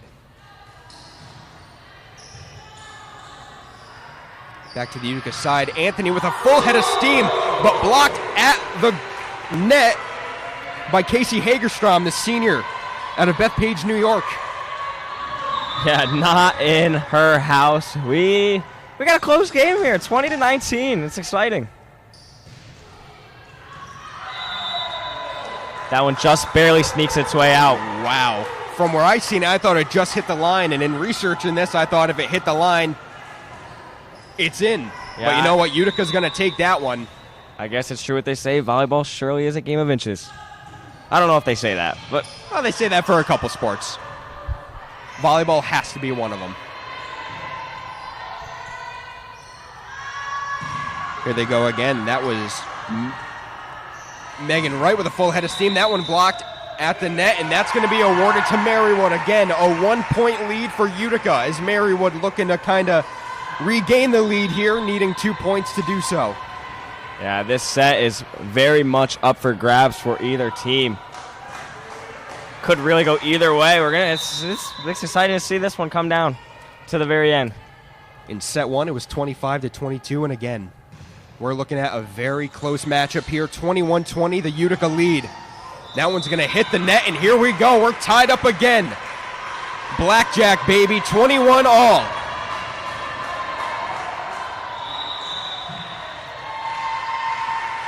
Utica needs to talk things out. Marywood, if we're staying with Blackjack, is all in.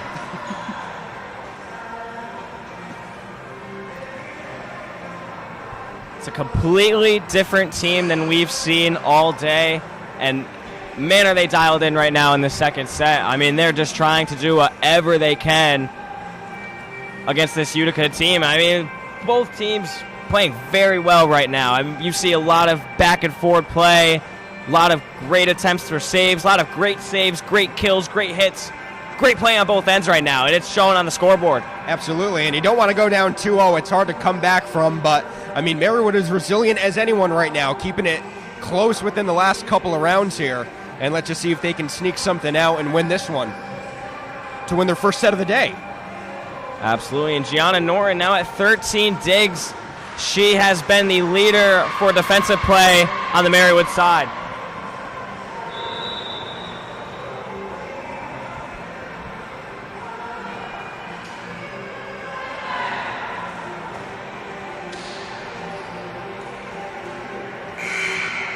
Get ready for a loud noise. Oh, no, it already happened. Never mind.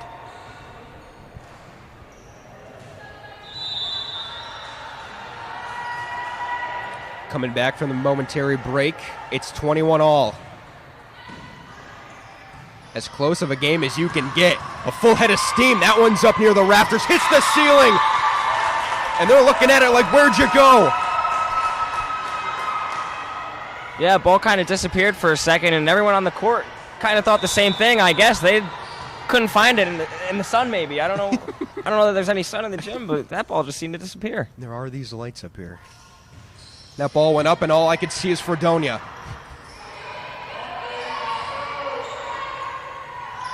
Here comes Utica again, met at the net, and here we go. I'm seeing a lot of twos on the board.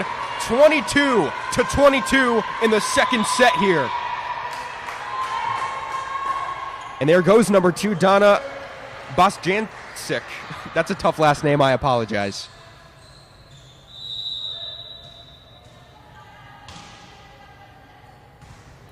Coming in with it is Libby Smith off the serve.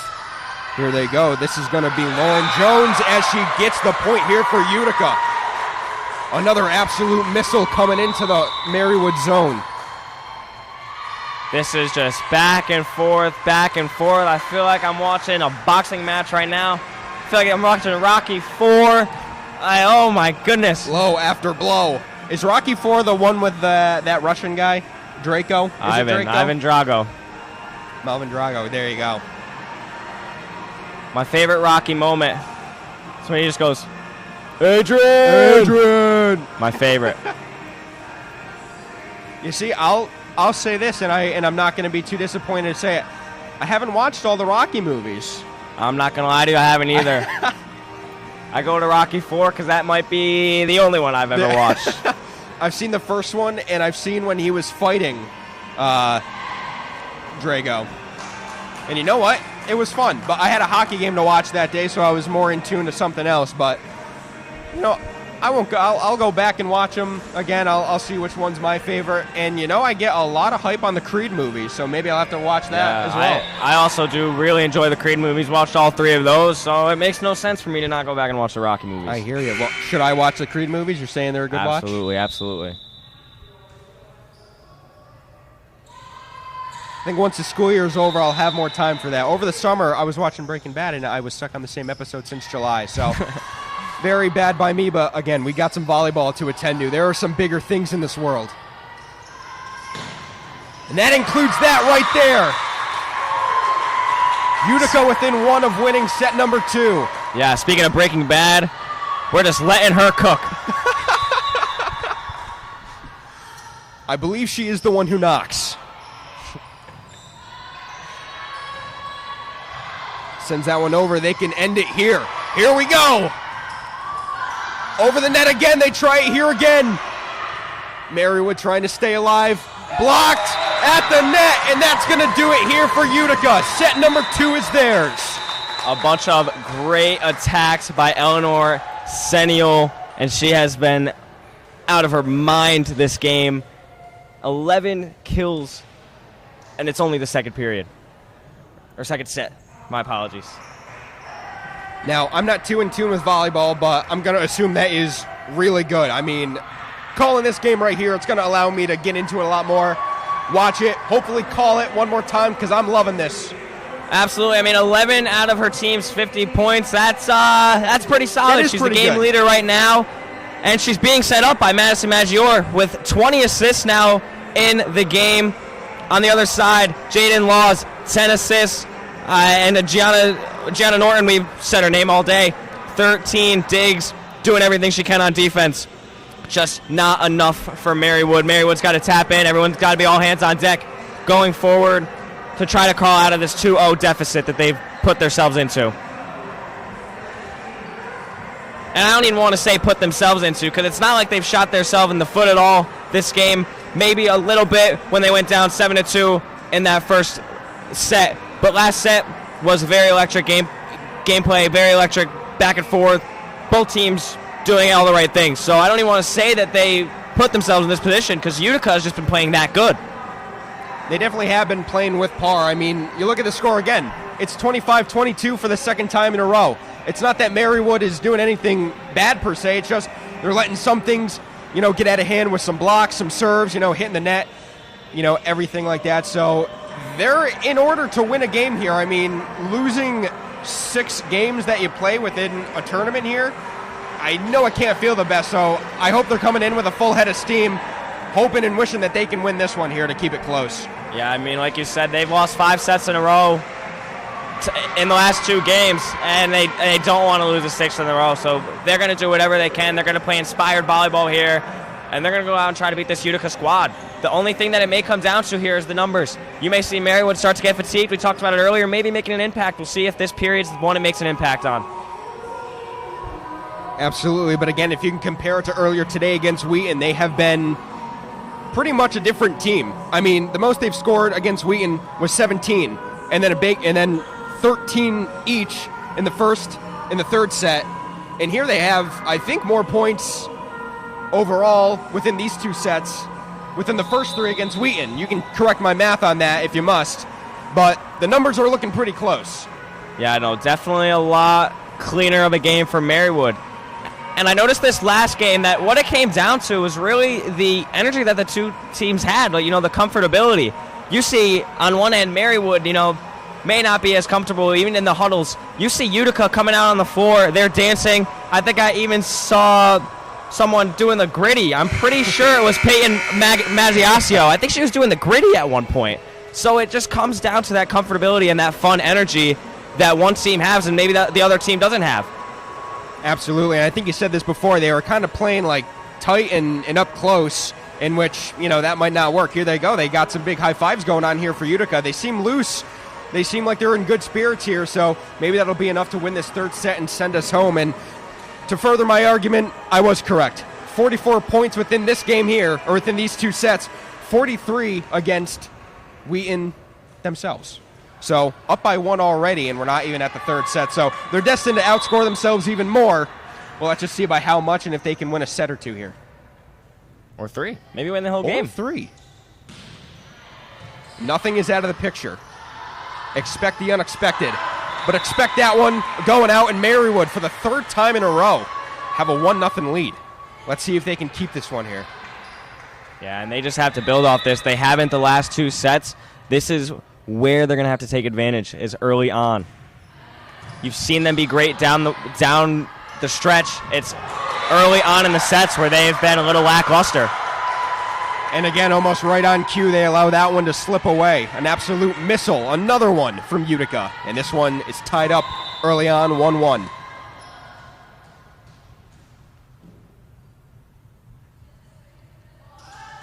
It gets so quiet and then so loud out of nowhere. They try to get that one. That one is blocked on the line, but there they go. Marywood has themselves another lead. Yeah, I think just some confusion there. Is a little bit. But they'll take it. And again, just those mistakes have just been killing them. A serve that goes right into the net. We're notched up at deuces again.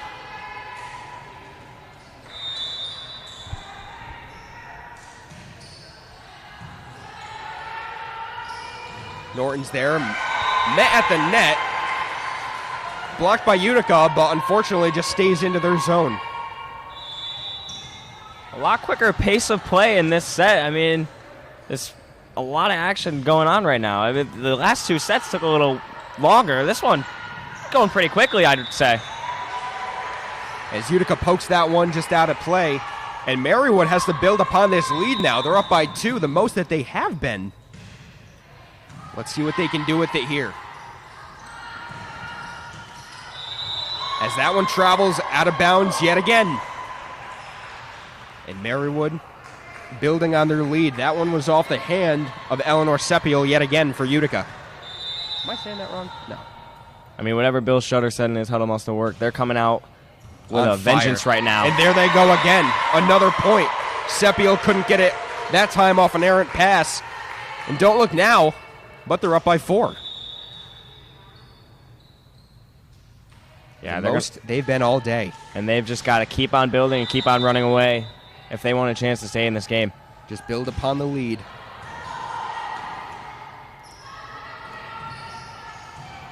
Good stop there, and Esposito brings it back over. Blocked at the line, but bumped into play, and here goes Utica again.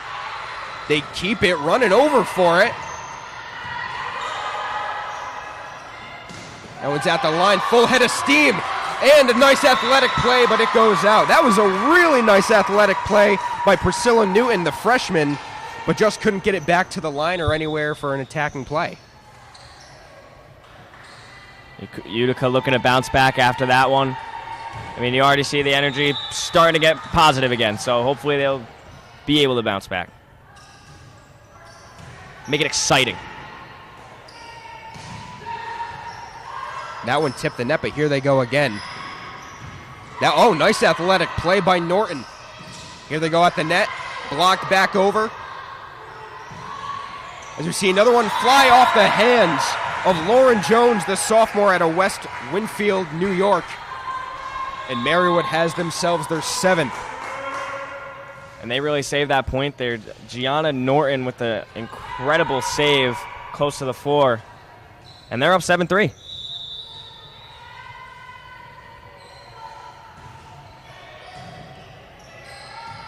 Sends that one over, and Megan Wright was able to keep it up here for Utica. That one sails right over the Plattsburgh sign, it looked like, and Norton couldn't get it over the net. And Utica trying to come back here. They close the lead. It's now down to 3.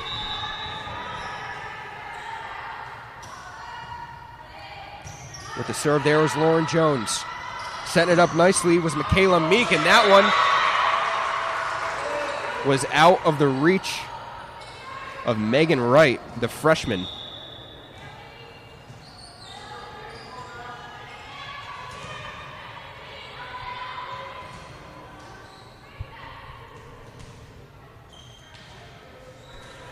All right. Make sure I'm not crazy.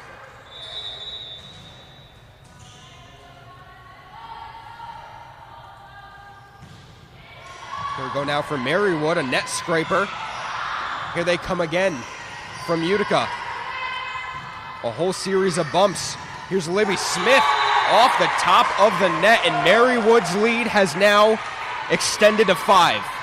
And this is the type of play that carried Marywood over Oswego State yesterday, 3-2. Like I said, it was very up and down in terms of consistency, but this is the type of play that they need in this game that helped them out yesterday. Absolutely, but Utica's not going away as there was some miscommunication there. Marywood plays it on a bump. Here they go again. A block that sends it right back into the face of Marywood, and Utica now trying to get something started here. Brennan is absolutely fired up after that block. She left those hands hanging in the air, and they need this momentum right now.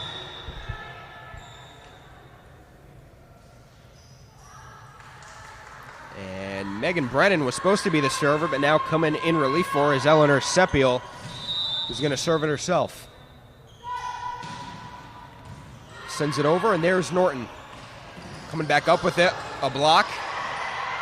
Two Marywood defenders there, but now into no man's land. That was good for Donna Bostancic. Two great plays for Meek, Jada no one got Anthony it. on that play.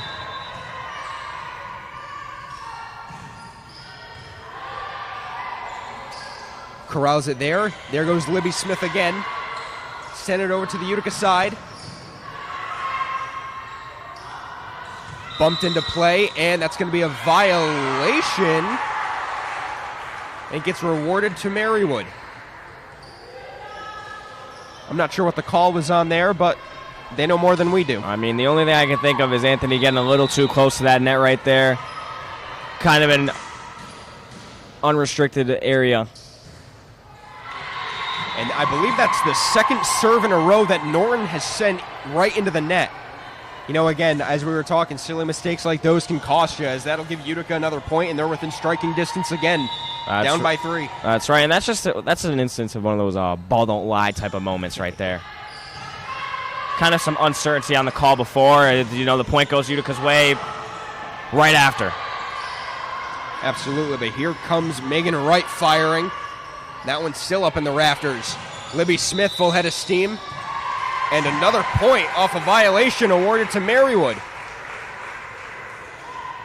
Yeah, and Utica just cannot afford those mistakes right now. I mean, they're trailing in this third set. After winning 2, they may have gotten a little too comfortable here. But this game is still very much in reach for Marywood. Not a must-win set, but a win set nonetheless would just guarantee the victory here. A 3-0 sort of sweep, you might call it. And a full head of steam trying to drop the hammer was Michaela Meek. But that one flies out of play. Yeah, that ball might land in Lake Ontario in the next couple seconds. That traveled out of here as fast as ever. That one might skip to Canada.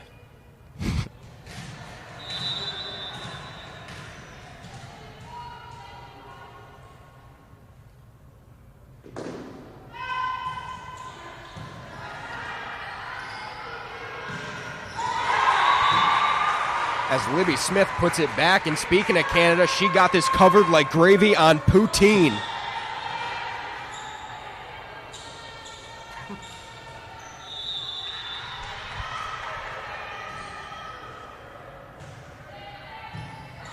Oh, a nice play there to keep it up. Off the fingertips, they got to send it over.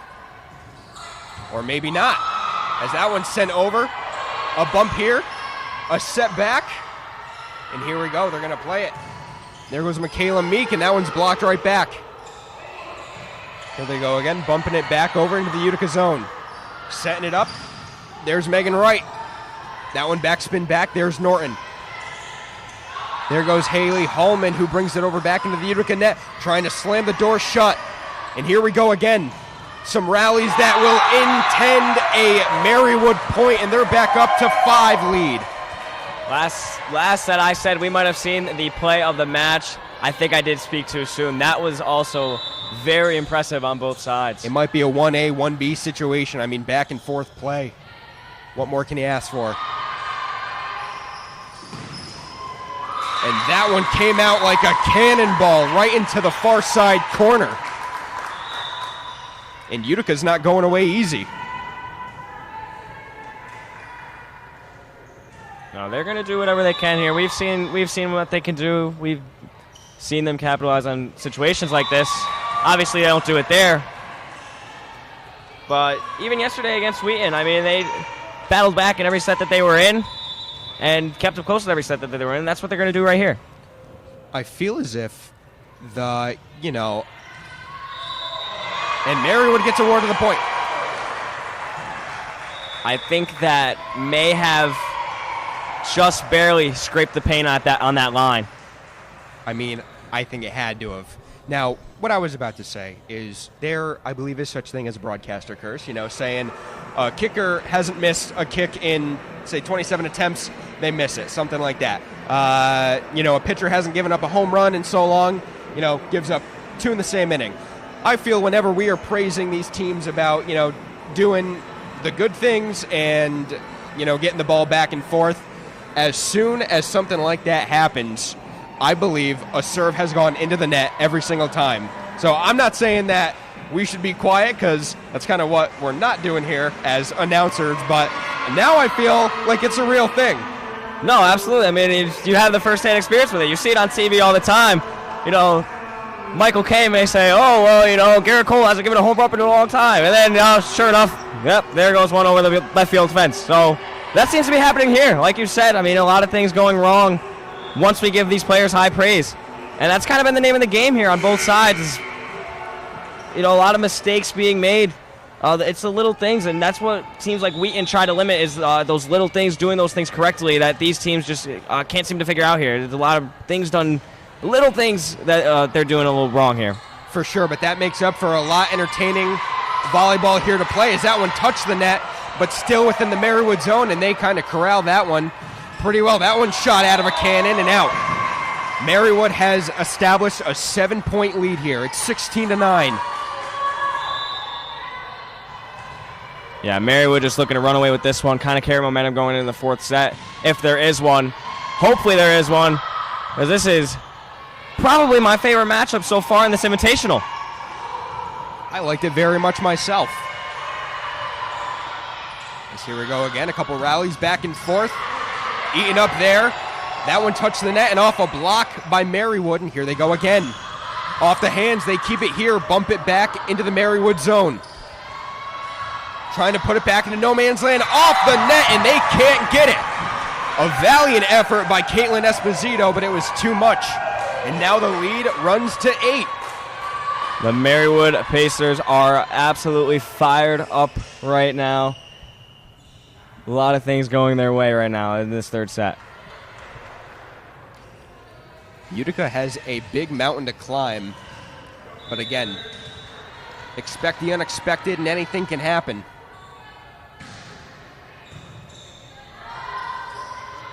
As they're starting off seemingly strong here, as that one's sent right back in. She flies that one back into the Marywood zone.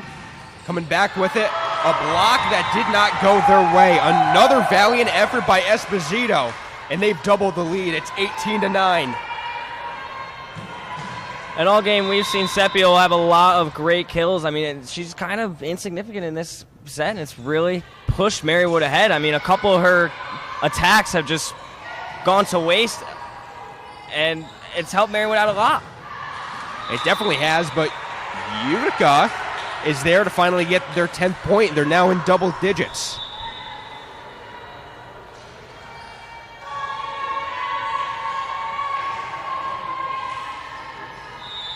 Couple Utica players taking a breather, and this is where you start to see the depth come into play for Utica and the Pioneers.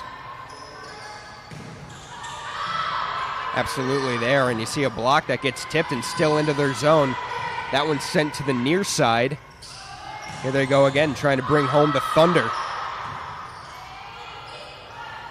There's Lauren Jones throwing it back over into the Marywood zone. Now you have Haley Holman trying to get her a point.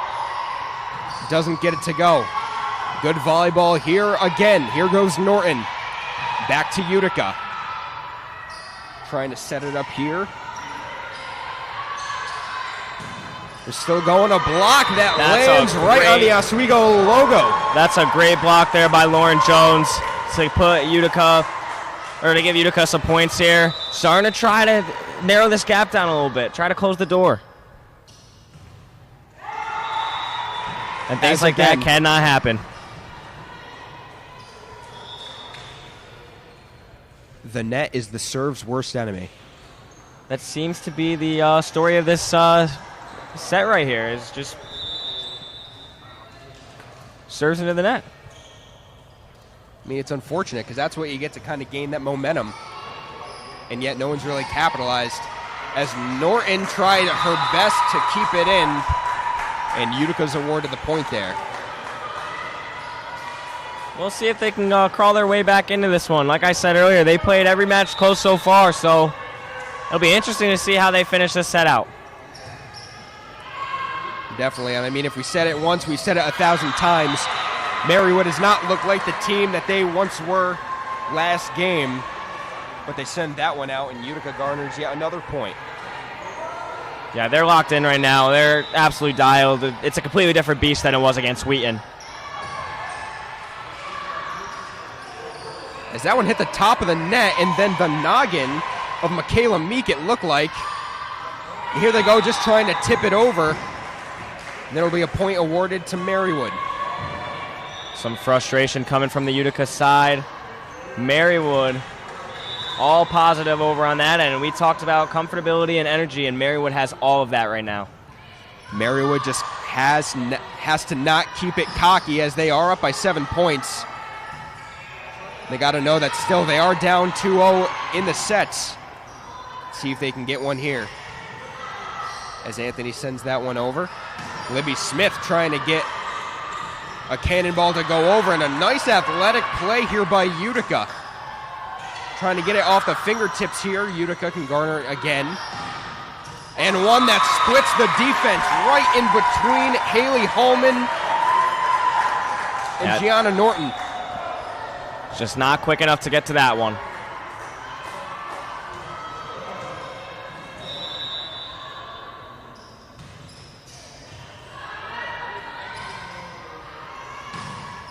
Libby Smith met at the net again.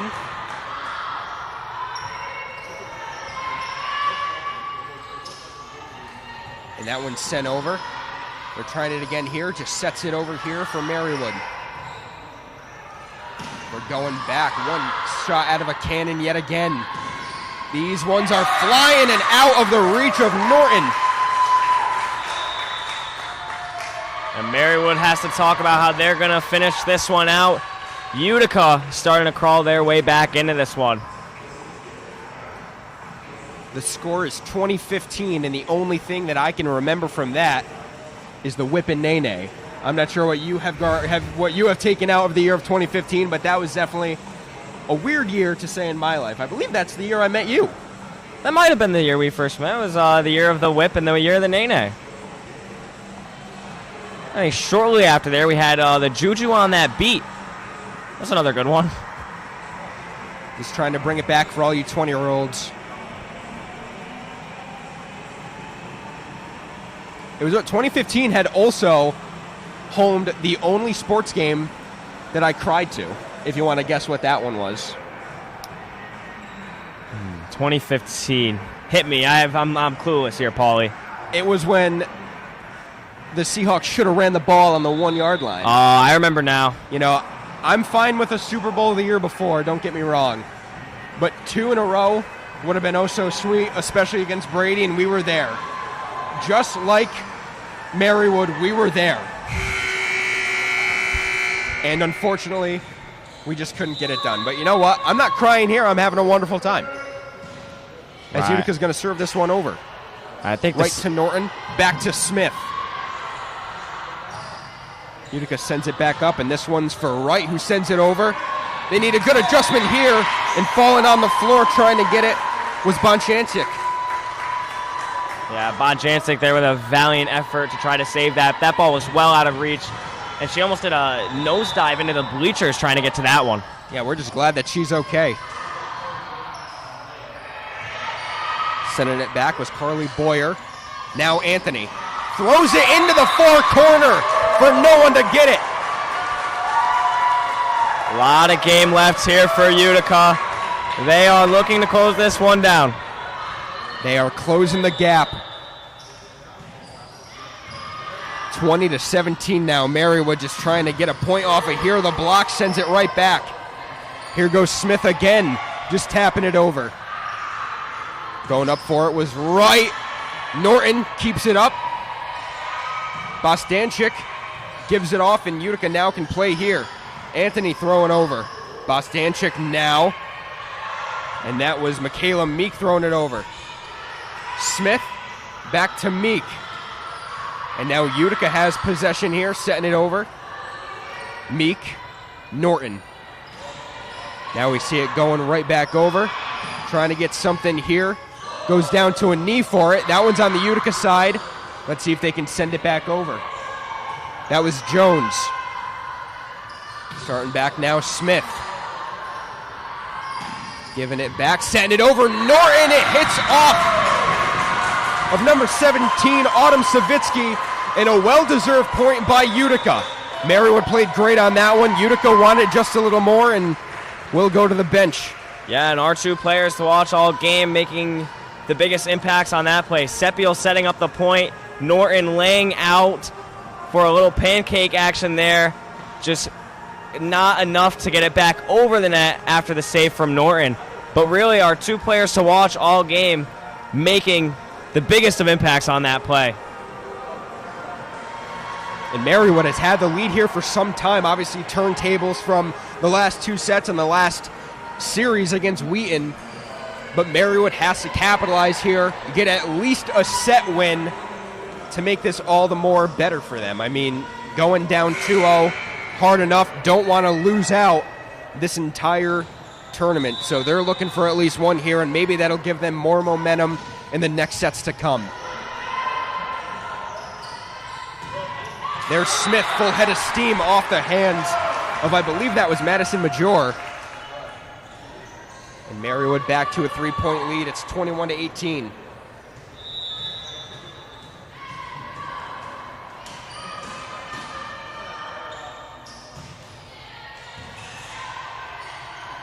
As that one flies back for Utica, and Anthony can only play it on that. A nice play by Norton, and they get it over. What a series of events. Here we go for Wright. That was not wrong. There's Anthony. Good play here. Here goes Smith throwing it back over. Wright again, off the hands. Norton keeps it in play. Smith puts it over.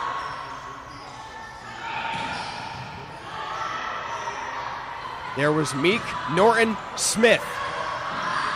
Almost off the net. And there goes Wright, and Norton sends it into the backside.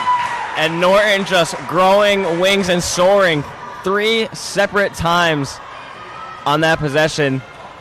Couldn't quite get to the last one. I mean, they want it. It's right there. You can see it. They're playing great volleyball, but they just cannot capitalize. As there's Norton again. Felt like we've been saying their name all the time, and that one punched over the net. Here's Wright. Smacks down the hammer. It's 21-20. Utica back within 1. And it's been unbelievable seeing Utica crawl their way back into this one. And this crowd is loud right now. The crowd's into it. Utica's into it. I'm into it. Matt is into it. Oh, I'm into it. Throwing it back over. Norton goes to her knees again. Here we go, just throwing it over. There's Wright. Back to Norton. Meek. Smith throwing it over. Utica contains possession. Here's Wright again. And that one is in. Hit me, baby. We're back at 21. And it sounds like there's an earthquake here in the Max Zeal. An absolutely electric matchup between these two squads. Utica has tied the game up at 21 points. If I had two faces in front of me, I'd hit.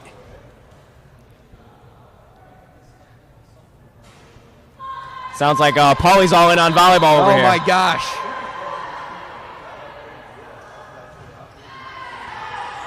Norton sends it to the bench, and Utica has their first lead in some time.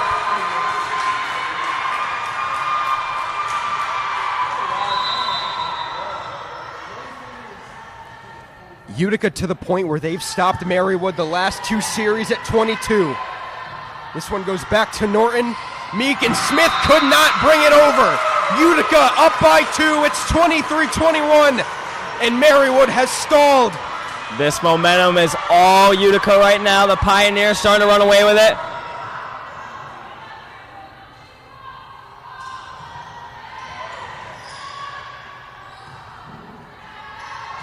Now Norton will set it over. Here they go now as that one was Megan Wright throwing it back. Said like I've said her name so much as well. And there she is again setting it up. Just trying to tip that one over. Wright's there again. Marywood now closing the lead. It's a 1-point game. And this scoreboard's starting to look familiar. It's looking like deja vu all over again here. Marywood for their third set in a row, getting to 22. They're going to look to break it here. We've seen this time after time.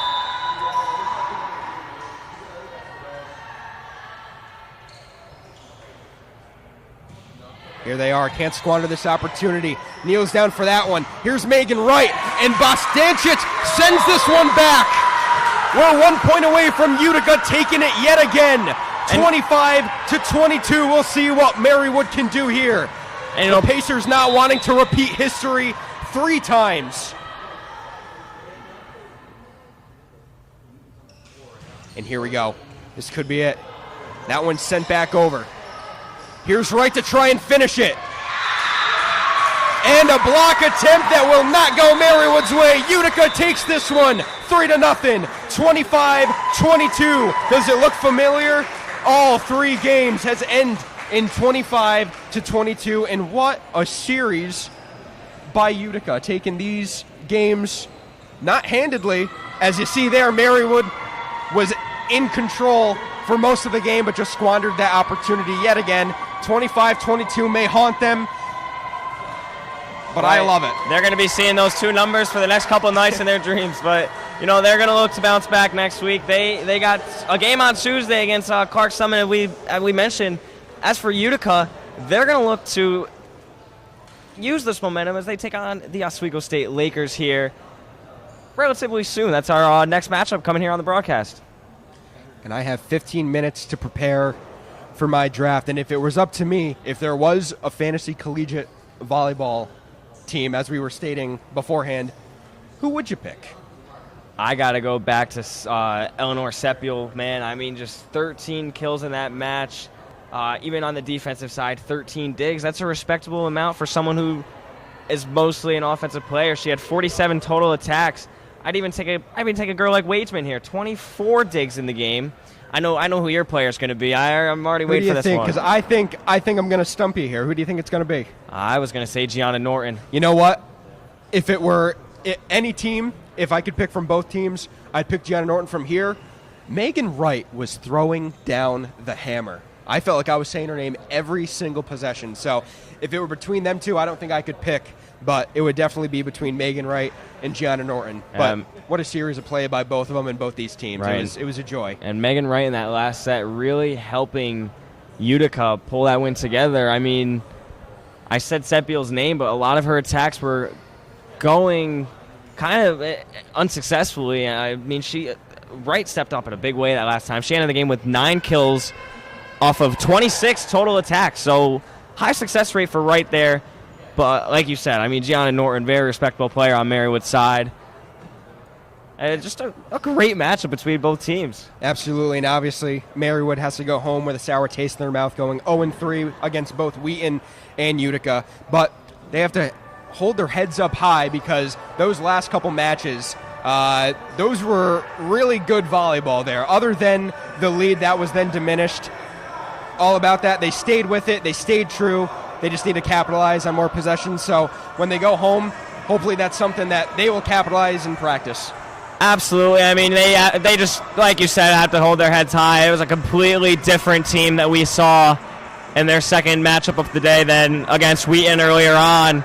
And, you know, just great play on both sides. Utica's going to look to use this momentum here against the Lakers. Marywood goes home, and they look to build on their last performance here and get some wins together against Clark Summit University, Drew University, and they're going to head into the Keystone Tri match, hopefully in better spirits than they're leaving here today. Absolutely. All right, that's it for us. We thank you for joining us for this rendition of women's collegiate volleyball. I'm Paulie Beatty. This Matt is Matt Shervita. and sorry about that. We're signing off. Please stick around as the Oswego State Lakers take on Utica here in about half an hour. Reporting live from Maxfield Gym, WTOP 10. Signing off.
All right, we welcome you live inside the Max Zero Gymnasium for the finale of the Oswego State Invitational with the final of our 4-game coverage throughout this beautiful Saturday afternoon/evening between the Oswego State Lakers and the Utica Pioneers. My name is Jacob Bradley. I'm joined today by Ryan Joyce.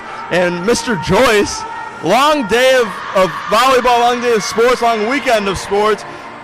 What are you looking at going into this matchup tonight? I mean, Jake, this is going to be a great one here tonight. Oswego, second game of the day for them. Played earlier, lost 3-1 in the early matchup. And then Utica just beat Marywood just the game before this one in straight sets, so it should be a good one. Oswego, a team who's found good success against Utica in the past, 10 in a row for Oswego in their matchup history. It should be a pretty good one here tonight, Jake. So I'll ask you, Joyce, just in general, because it has been a long day for both sides. Oswego hasn't played since 11 o'clock this morning. Yeah.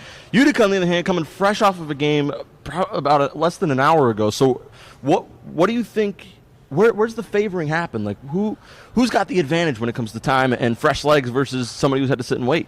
I mean, it depends. Utica, I mean, they're ready to go. They just played 3 straight sets. Momentum's really there for them. They played great against Marywood. Oswego, it could be good the other way, too, where they, get a little break here, played earlier.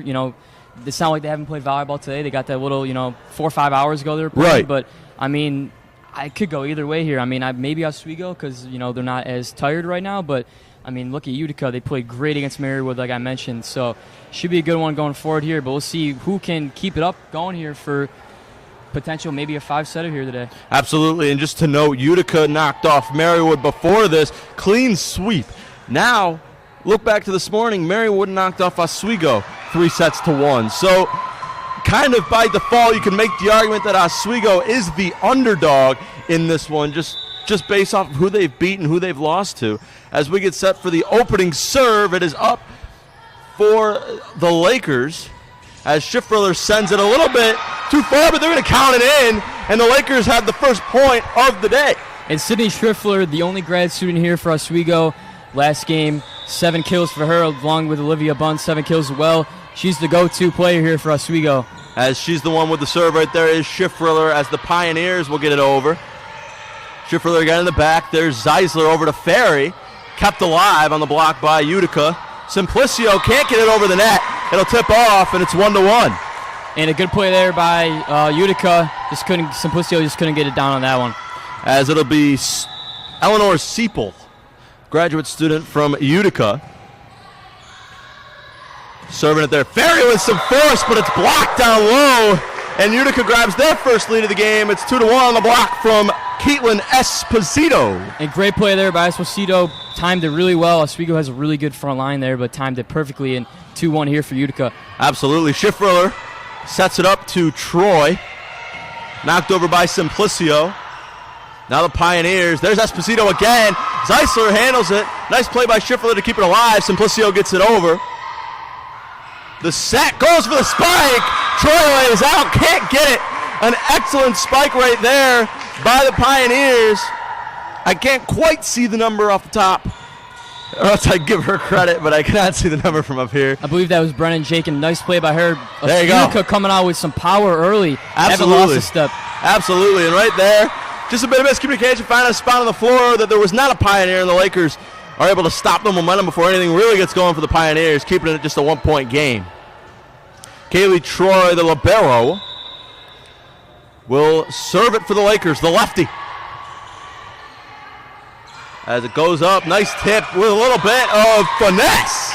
And it finds the hardwood in between a group of yellow jerseys. Of course, the Lakers in the yellow and the Pioneers in the grayish black and with the, I believe that is orange lettering. I believe it's orange. It's hard to tell from here, but I think it's a little shade of orange. Yeah, we're not that far away. I just think just tough to read these numbers from all the way up here, but the serve is up for the Pioneers. Simplicio blocked down low by the new entry for the Pioneers. And great play there by Anthony. Timed it really well. Anthony. And now Utica 5-2. Like I mentioned, Jake played really great in that last one against Marywood, and this one not losing a step here early, looking to get it done. Absolutely. That was Lauren Jones with the serve. As we'll get it up and over. Troy over to Simplicio. A little bit of heat on it.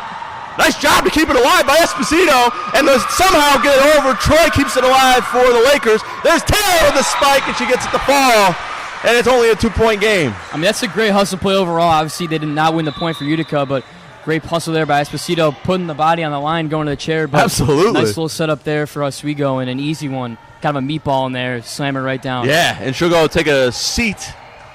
One of the taller members of this Utica Pioneers roster. As the Lakers get set to serve, it's number 4, Jillian. Wrong team. Madison Gordon on the serve. Yes. Utica gets the point. 6-3 is your score here early on in the first of at least 3 sets. I mean, this is a long weekend for both teams. It is. Really showing what they're made of here to start early. The serve from Jones a little too strong and out of bounds.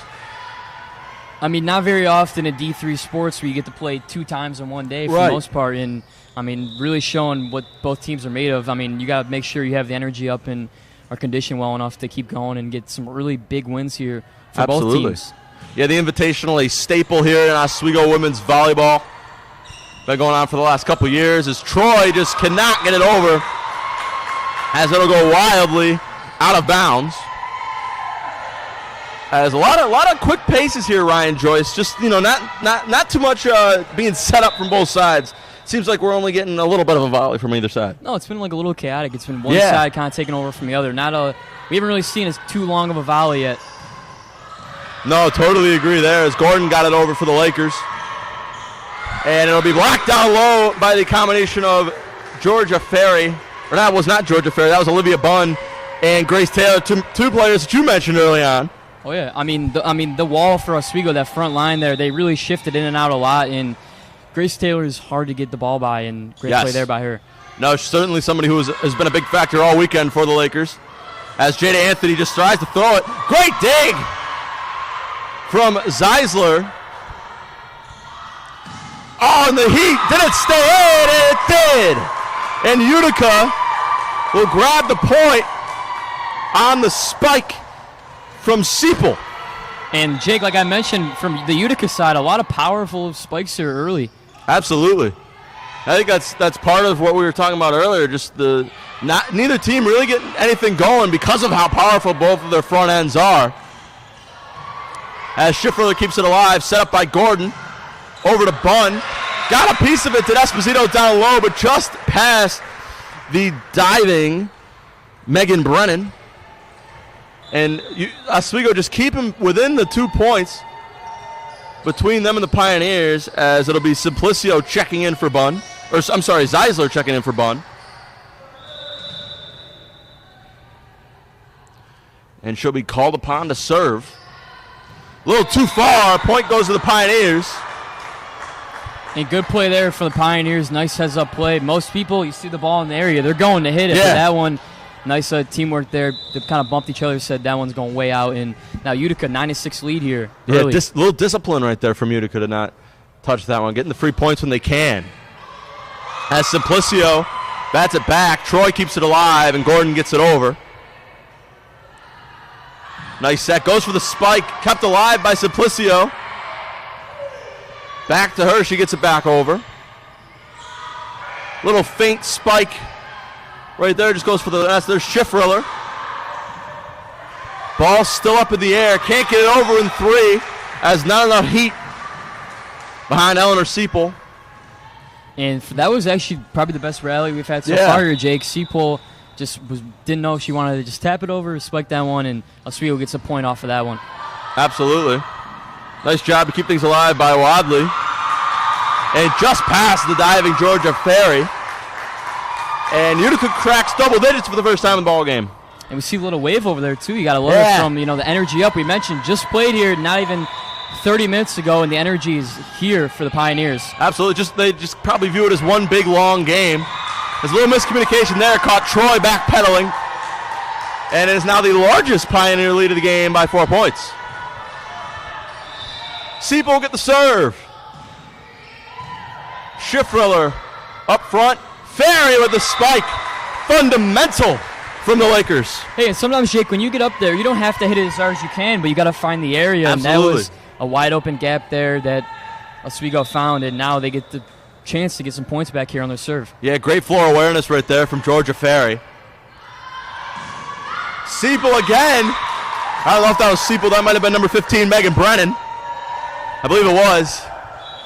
Just too hot for the Lakers to handle as Anthony checks back in the game for the Pioneers. And Esposito will take the seat.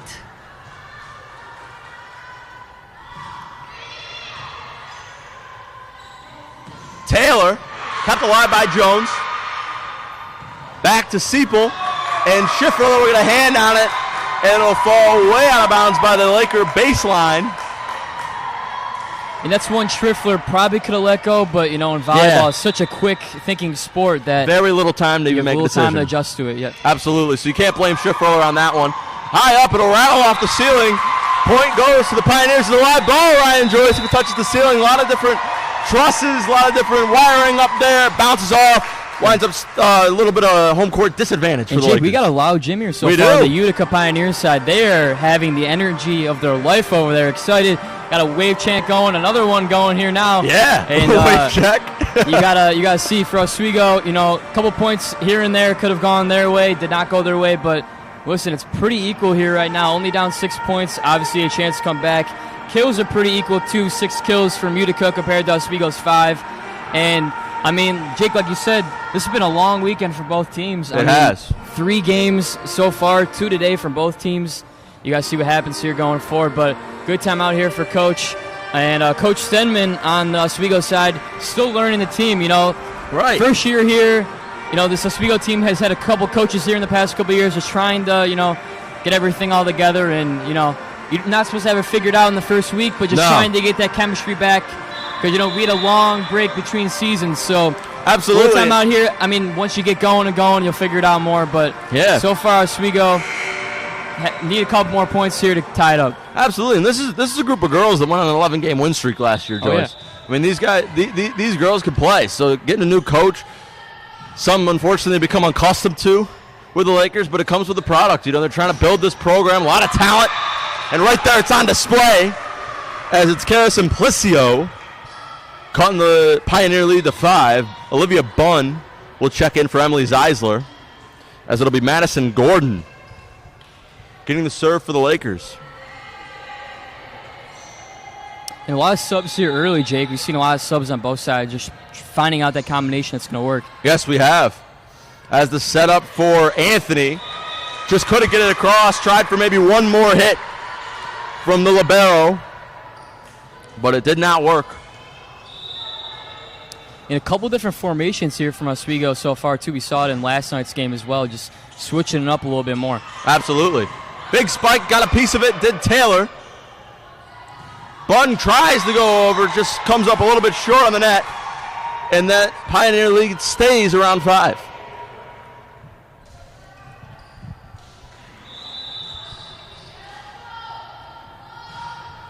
The serve is up.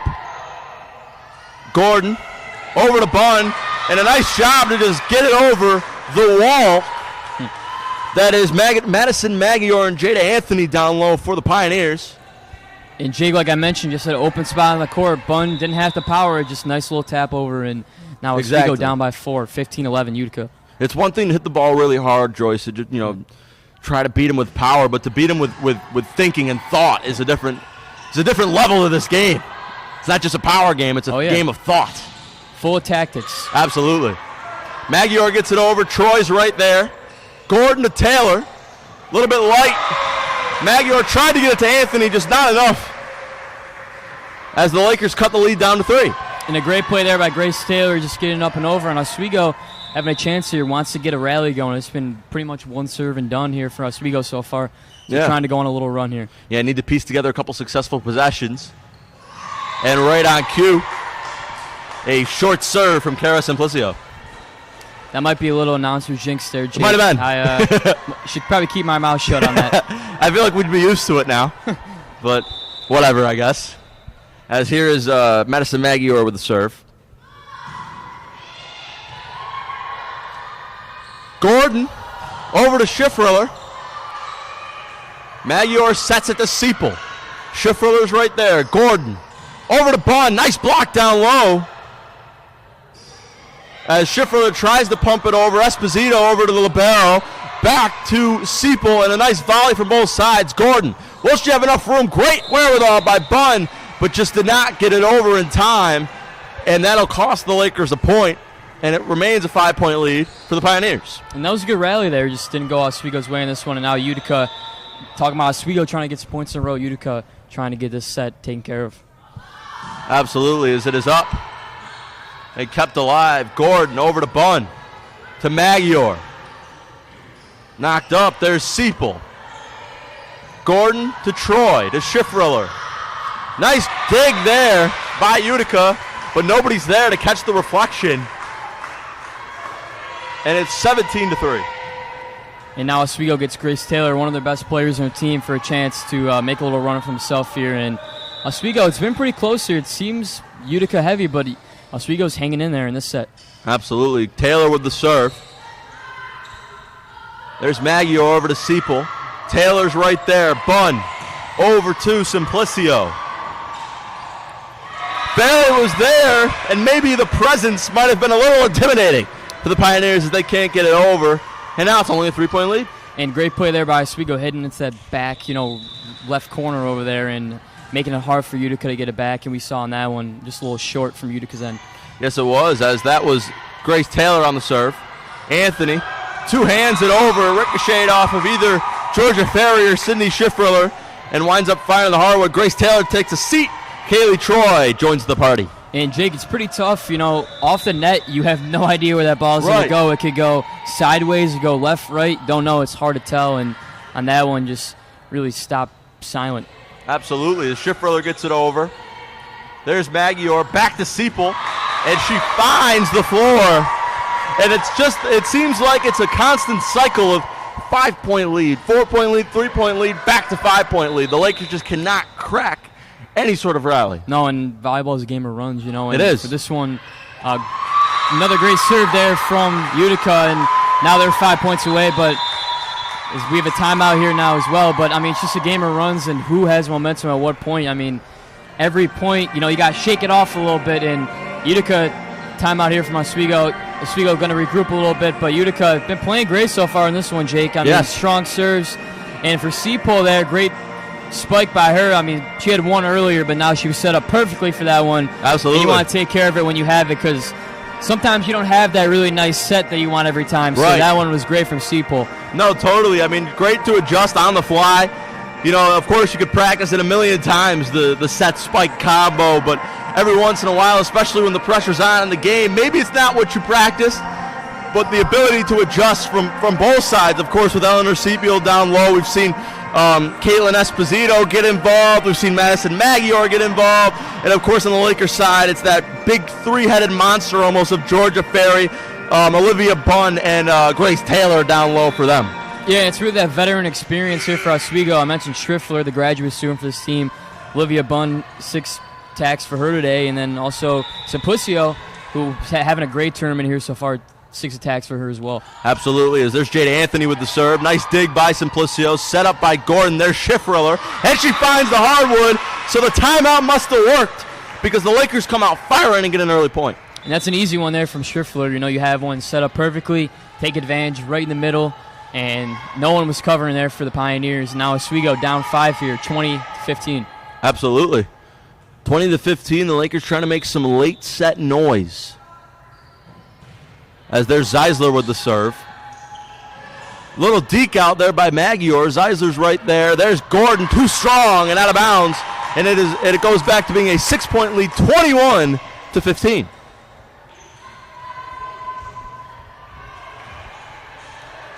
As the Pioneers move quickly back into formation.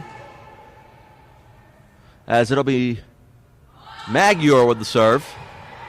Schifferler's right there, too strong, set right back by Honor Seipel. And it looks, we're getting pretty close here, Joyce. Yeah. Maybe a lead, I don't want to say too large for the Lakers to come back, but 7 points this deep in the set isn't where the Lakers want to be. No, yeah, Utica, they're trying to take advantage of this one. They want to get an early, quick one here, especially not having the home court advantage. As they win another point there, now 2 away, but they're trying to take care of business. They really flew with that momentum. They lost the first one I mentioned, Utica, their first game of the tournament here to Wheaton College, and now after that last one against Marywood, it's been all of them this entire day so far. Absolutely. Just the 1 set on the day for the Lakers as opposed to 3 sweep from the Pioneers earlier. As there's Magyar, just knocks it over. Good dig by Zeisler. Way to keep it alive by Ferry. Magyar over. Good block. Down low, but it'll go out of bounds. Just the ricochet. Unfortunate break for the Lakers. And now Utica's at game point or set point. And it was timed pretty well by Ferry there, but like I mentioned, you don't know where that ball's going to go. And a little too much power just outside the line. Right place, just landing in the wrong spot. As there's Zeisler over to Bunn. Good tip down low from Esposito. Set up by Magyar. There's Seipel. Troy's right there. Tried to keep alive. Good job by Bunn. Set up. Back to Gordon. Thrown over by Magyar. Simplicio's there. There's Bunn again. Another set. And it can't handle in the back for Simplicio, and Utica takes the first set by a final score of 25-15, and the Lakers are going to have to bounce back. And set one there for Utica. I mean, 10 kills for Utica in that one. Not many mistakes there, Jake, in that first one for Utica as well. Only 4 attack errors from them as well, and they were really, hitting on all cylinders. When it was set up for them to have a spike, they set it up perfectly. And Utica, they're jumping around, having a good time, hoping to maybe, take advantage like they did in the last one with Marywood, getting that first one. Just trying to keep it such a momentum sport here, Jake. Just keep it going and going. Yeah. And, get out of here with a pretty successful tournament, possibly here for the Pioneers. Absolutely. Of course, the win earlier, just about an hour and a half ago over Marywood, taking that game by a final score of 3-0. And now looking to pick up right where they left off, taking the first set in quite convincing fashion. Just really didn't let the Lakers get into it too much. Oh, Oswego, they're having a little conversation, huddled in the corner over here. How are they going to regroup from this, They've lost 2 in a row here to start the season. Doesn't mean their season's going to be that way, but how are you going to turn it around? You got a lot of senior leadership on this team. Who's going to step up and, take the lead here for the Lakers? Absolutely. So it's going to be interesting to see how the Lakers bounce back. Of course, early on in the season, these games aren't conference games. Utica, of course, I believe part of the Empire 8. I'm not sure if it works for volleyball. Of course, the Empire 8 becomes the Empire 10 when they steal a couple from the SUNY here in a little while. But nonetheless, not a conference matchup. But these are the games you want to win, Joyce. The non-conference games, so you can build up a good record when potentially tougher inter-division rivals show up into the schedule. Yeah, this means nothing really for, conference at all. Right. It's not conference games, but, it's all about morale. You really want to get a really good start to the season. You practice hard all summer. You get here early in August, late July, and you're really working every day for this. And, for Oswego, you really want to, get a win here on your home floor at your tournament. Yeah. And I'm probably right now the senior leadership over there saying, this isn't over. Volleyball, you can go 5 sets here. Let's regroup a little bit. They put themselves in pretty good position there in that first set. A couple good spikes there. We mentioned Schriffler, 9 attacks, leads the team. And then we mentioned Georgia Ferry, 8 attacks for herself, and Simplicio played good. But how are you going to keep, people like Seipel, who had 13 total attacks in that one, leading the way for Utica overall?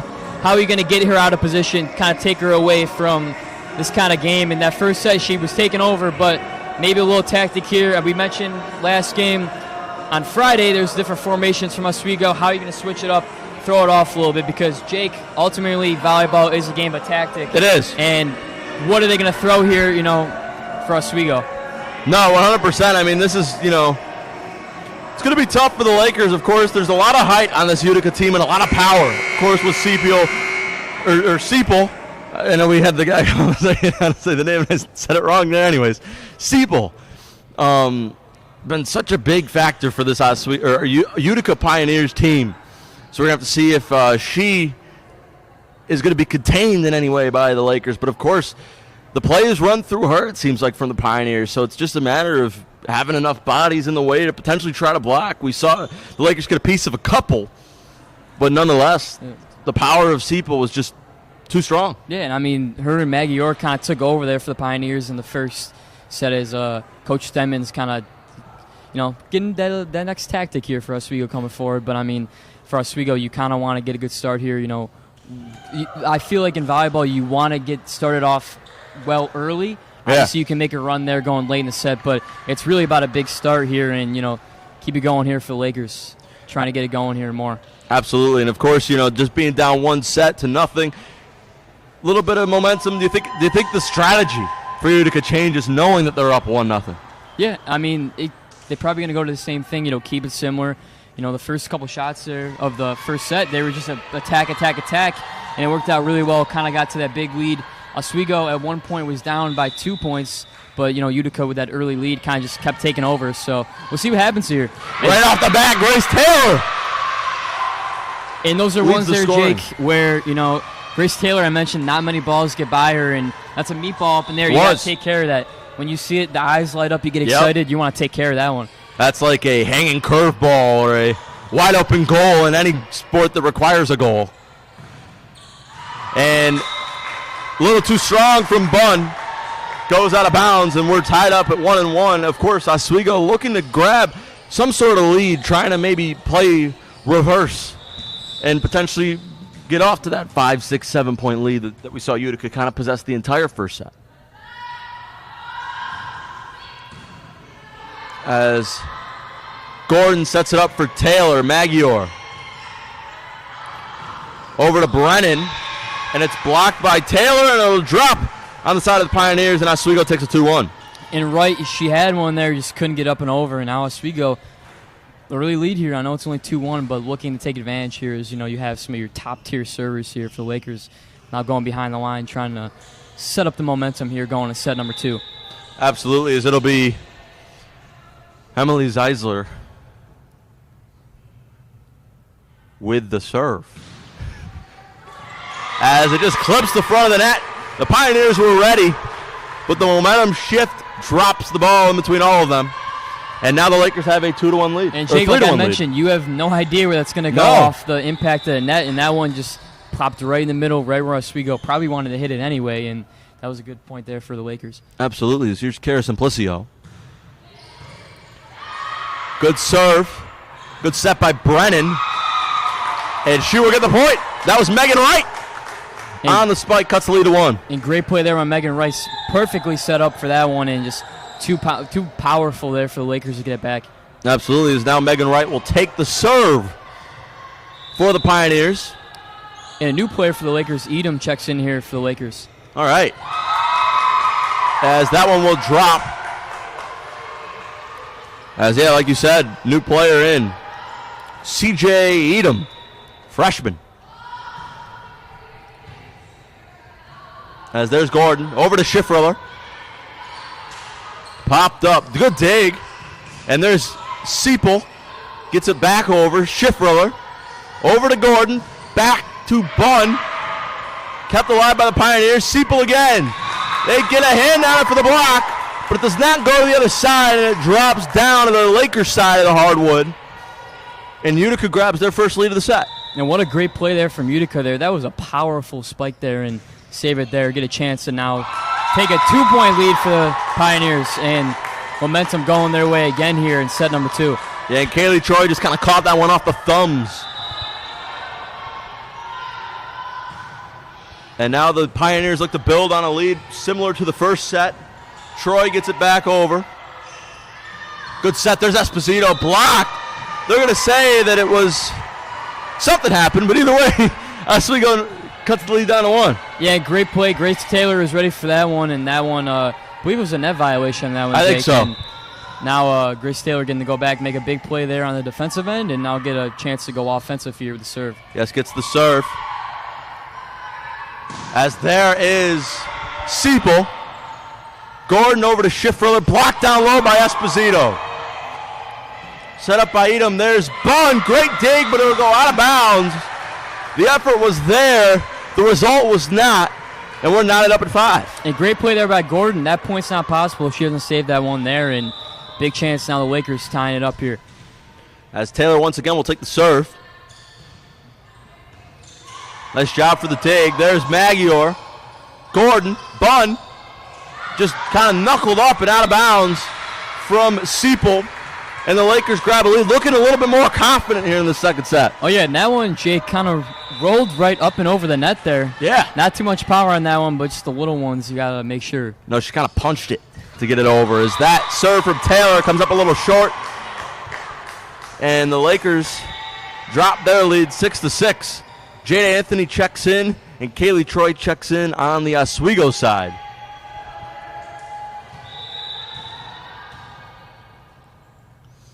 As the serve is up. There's Troy. Going to take a lot of effort. Great job to get it over by Edom.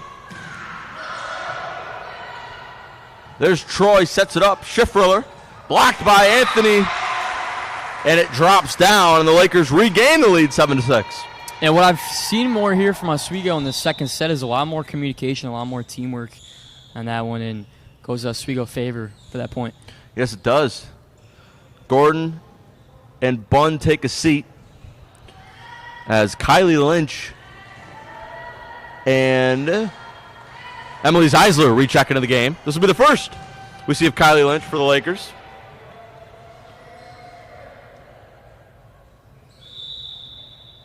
As here's the serve from Zeisler. Clips the front of the net.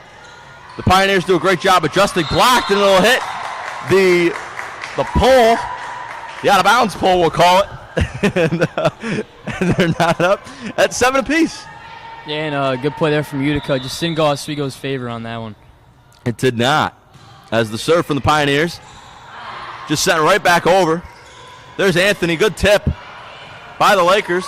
And just excellent placement from Eleanor Seipel as it finds just a spot where the Lakers were not. Yeah, and a great play there from Utica, just kind of seeing what's going on. A lot of players on the Lakers kind of moved forward really close to that net, and that back area was wide open and a spot where you can't get it. Indeed it was. Punched over by Ferry. There's Seipel again, and she continues to just dominate the Lakers with the power game. And now that's her 17th attack of the game there. Wow. She's been on fire for this Utica team and really been the go-to player here for Utica and been firing on all cylinders. Absolutely. As there's Troy. Over to Edom. Back over. There's Seipel again. Good dig by Zeisler to keep it alive. And it'll drop down, a little miscommunication for the Pioneers, and it's 9-8. Utica with the lead. Seipel had a chance for another one there, but just couldn't get it over. Now Oswego, a little break here. Only down 1, 9-8, as we're here in the second set in the Max Hill Gymnasium. Yeah, a much more competitive second set here by both sides, especially on the Lakers side. The serve from Schiffriller. Over Seipel. Good block! And it'll pay off for the Lakers. And we're knotted up at 9. And I mentioned when that front line there for Oswego's playing, they're playing really well and tough to get a ball by them. And great play there from the Lakers. Want to get a chance here to take the lead again in the second set. There's Jada Anthony. Good job keeping it alive by Schiffriller, but it'll go out of bounds. And Utica, for the second straight set, is the first to hit 10. As for the serve, it'll be number 5, Eleanor Seipel.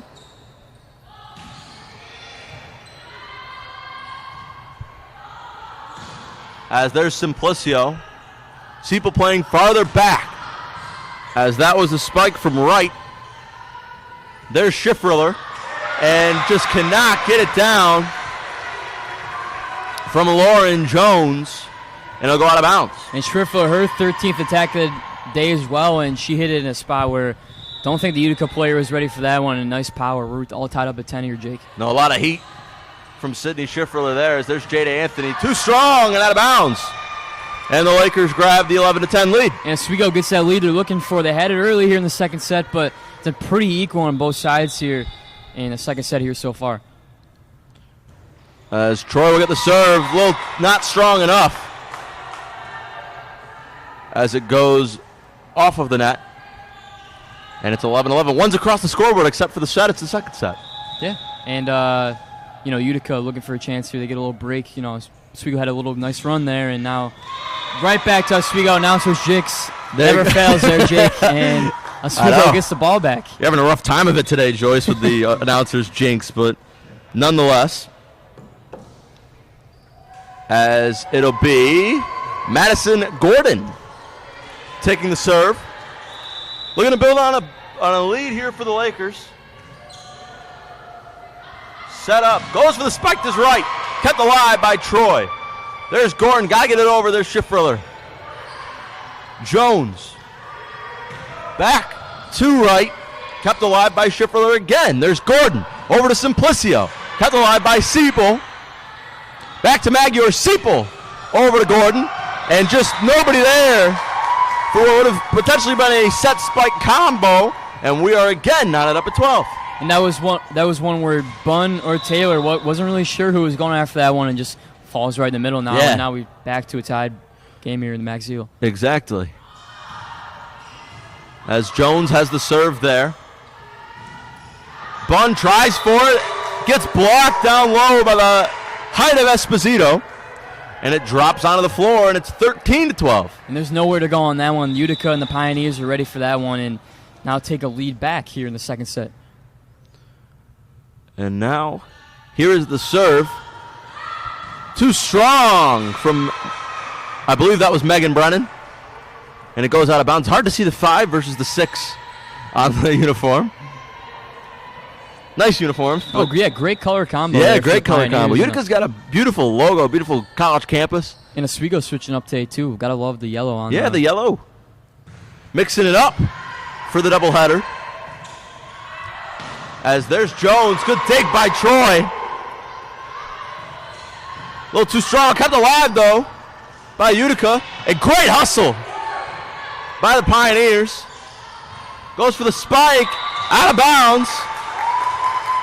And Utica grabs that lead right back, 14-3. A little bit of a hot potato between these two teams. Yeah, and that one barely out there for Oswego, but Utica now want to get a chance to go on a run here, up 14-13. As there's Troy over to Gordon. Back to Bunn. Good dig by Utica. And that'll almost hit the announcer, or the scorer. We're the announcers, the scorer. And it is 14-14. And a couple more subs here for Oswego. Troy goes out, and Ferry comes in here for the Lakers. All right.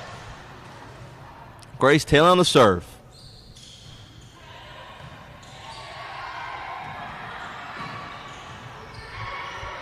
You got Gordon there, over to Ferry. And just can't get anything moving there for the Pioneers. And the Lakers take that lead right back, 15-3. And that was one Wegman, and right there for the Pioneers. Another miscommunication. Wasn't sure who was going after that one. Almost run into each other. Right. And that one going the other way from the net. And now bleed here for the Lakers back. A little bit of a foul tip there. As there's Siepel again. Taylor over to Gordon. To Bunn. There's Wright. Gordon again sets it up. It's going to be too far and out of bounds. The Pioneers grab tie it up at 15-15. We're just seeing it. 2 points, 2 points, 2 points, 2 points. Yeah, and for the most part in this set, it's been really equal here, really? Jake. It really hasn't been, Utica in that first set kind of took over there going in the late, about 10, 15 points there in the first set. And this one, pretty equal here as we see in the scoreboard. No one's really gone over a run of 2 here so far.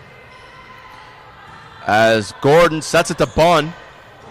And just a swing and a miss from Hannah Johnson. As that'll hit the ground. And Oswego takes the lead 16-15. And that one was kind of like a weird knuckleball. It was. Kind of a lot of spin on it, spinning the other way that you're not used to seeing backspin when you're out there. But the different spin is huge in volleyball, too. We talk about the tactics, but, the spin off the net, the spin off of just the way you hit it, it's going to be really hard to tell kind of what's going on here. A little bit of interesting development here. No timeouts so far. No. From either side. We've seen a lot of points, a lot of possession, and a lot of volleyball here in this set. And that could just be it's pretty equal here so far from both sides. You want to save it in case somebody breaks out with some momentum. But they're trained, they're ready for this. As there's Schiffriller. Thrown into the corner. Great job getting there by Edom. Spiked down by Anthony.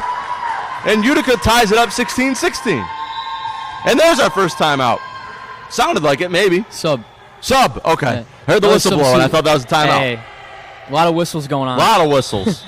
Yeah, first another sub here for Oswego's been doing a lot here in the second set. Troy over to Zeisler, thrown over now. Kept alive by the Lakers. There's Gordon. Goes for the spike, does number 12, Kylie Lynch. And that's going to be too strong. The Lakers grab the point, and it's 17-16. And, yeah, just mentioned Lynch just checking the game. Good point there for her, and, nice spike there, nice save there from Utica. But ultimately a little too long there, Jake, and now Oswego back with the lead. Absolutely. Schifferler on the serve. Magyar over to Wageman. That'll be Magyar again, just thrown over by... the point will get reversed. Lynch thought she had it there.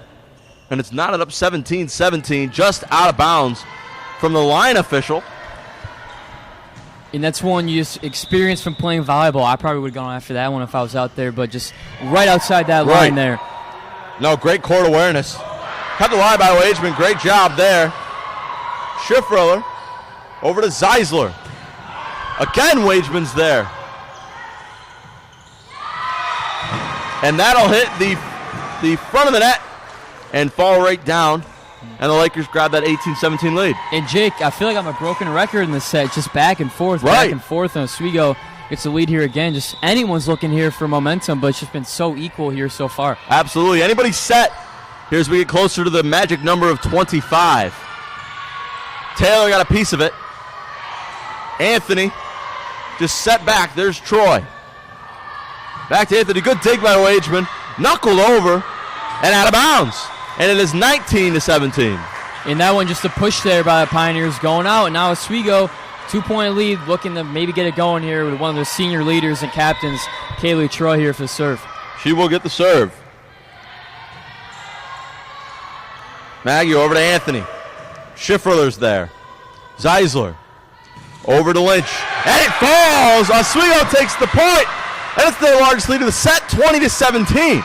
And I don't know, Jake, on that one, it sounds like a little more energy coming from the Oswego sideline. Absolutely. As we have the first time out of the set. There's the first time out, yeah. And now Oswego up and going here, and the fans here as well too. We got a pretty good turnout here, Jake, for a late game here on Saturday. Absolutely. At the Max Zeal. I'll tell you what, just volleyball in general, you forget how loud it can get in this gym. You look at the crowd, it might not be anything super special as far as the amount of people here, but man, they make some noise. No, but it's exciting. I mean, anything could happen at any point here. It's not really predictable. You have no idea where the ball's going to go. You can be set up, we mentioned on both sides, you can be set up perfectly and ball take a spin just the wrong way and no one's there. But no, so far, really been equal here on both sides. Oswego, first kind of run here for them in this entire game for the most part, and now good time out there from the Pioneers. Maybe thinking Oswego could have ran away with this one.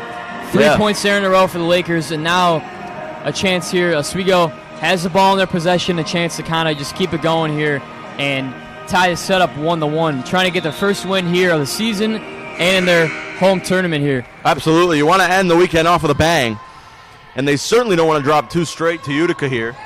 They've got a comfortable lead at 3. The Pioneers need 4 unanswered. We saw them go on a run a little bit to end the first set, so it's not impossible. As there's Anthony. Good dig by Zeisler.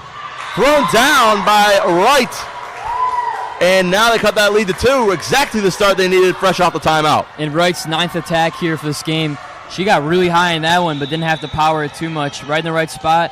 And now good time out there from Utica. Absolutely. Good dig from Troy. There's Lynch, too strong and out. And Utica cuts that lead to 1. And great time out there from Utica. Now the momentum's kind of shifting here a little bit. And now they get to go back here with a chance. Anthony trying to get a couple big wins off her serve here. As there's Jada Anthony. Set up by Zeisler. Taylor knocks it over. Back to Wright. Great block by Taylor. Kept alive. To no avail, and the Lakers grab the 21-19 lead. That's exactly right up Grace Taylor's element, is the defense. Yeah, and almost another great play there by Seapool, kind of knocked off the net, almost hit it back over. But Oswego now up by 2 here. Now going back there for the Lakers. Madison Gordon looking to kind of steer the ship here to try to win set number 2. Yes, here's Madison Gordon on the serve, looking to close it out for the Lakers. And that will find the ground off the hand of Megan Wright. And it's 21-20. And that was one just kind of, lost in the middle there. No one was in that middle area. And now Utica, been the story that said here, Jake, back and forth we go. Right. Got to win by 2. Take the set, from what I recall. Could be wrong. We'll Correct. find out. Correct. It is correct. Okay. Just want to make sure. As Simplicio gets it over. There's Wageman. Gordon to Taylor.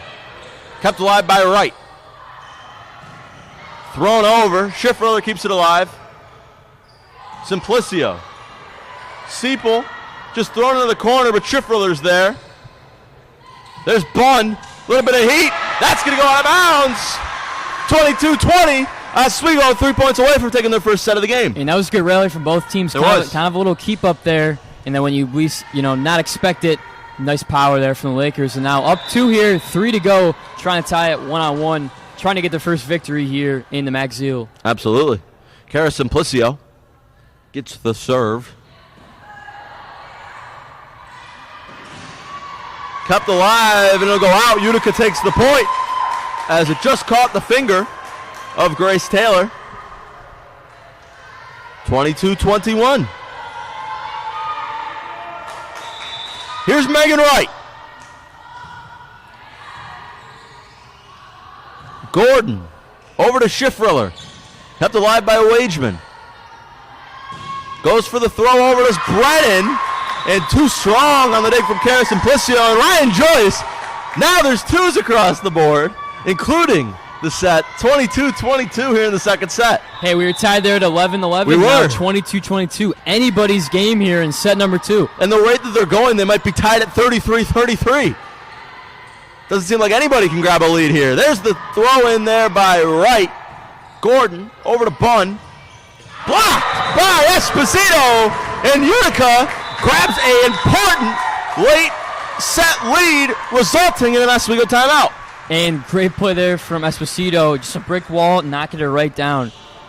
Kind of like a block of basketball there, Jake. Right. Kind of a pretty similar Swag the thing. finger like the You want to knock it Mutombo. right down, and now, the closest set we've seen here probably in this entire tournament so far.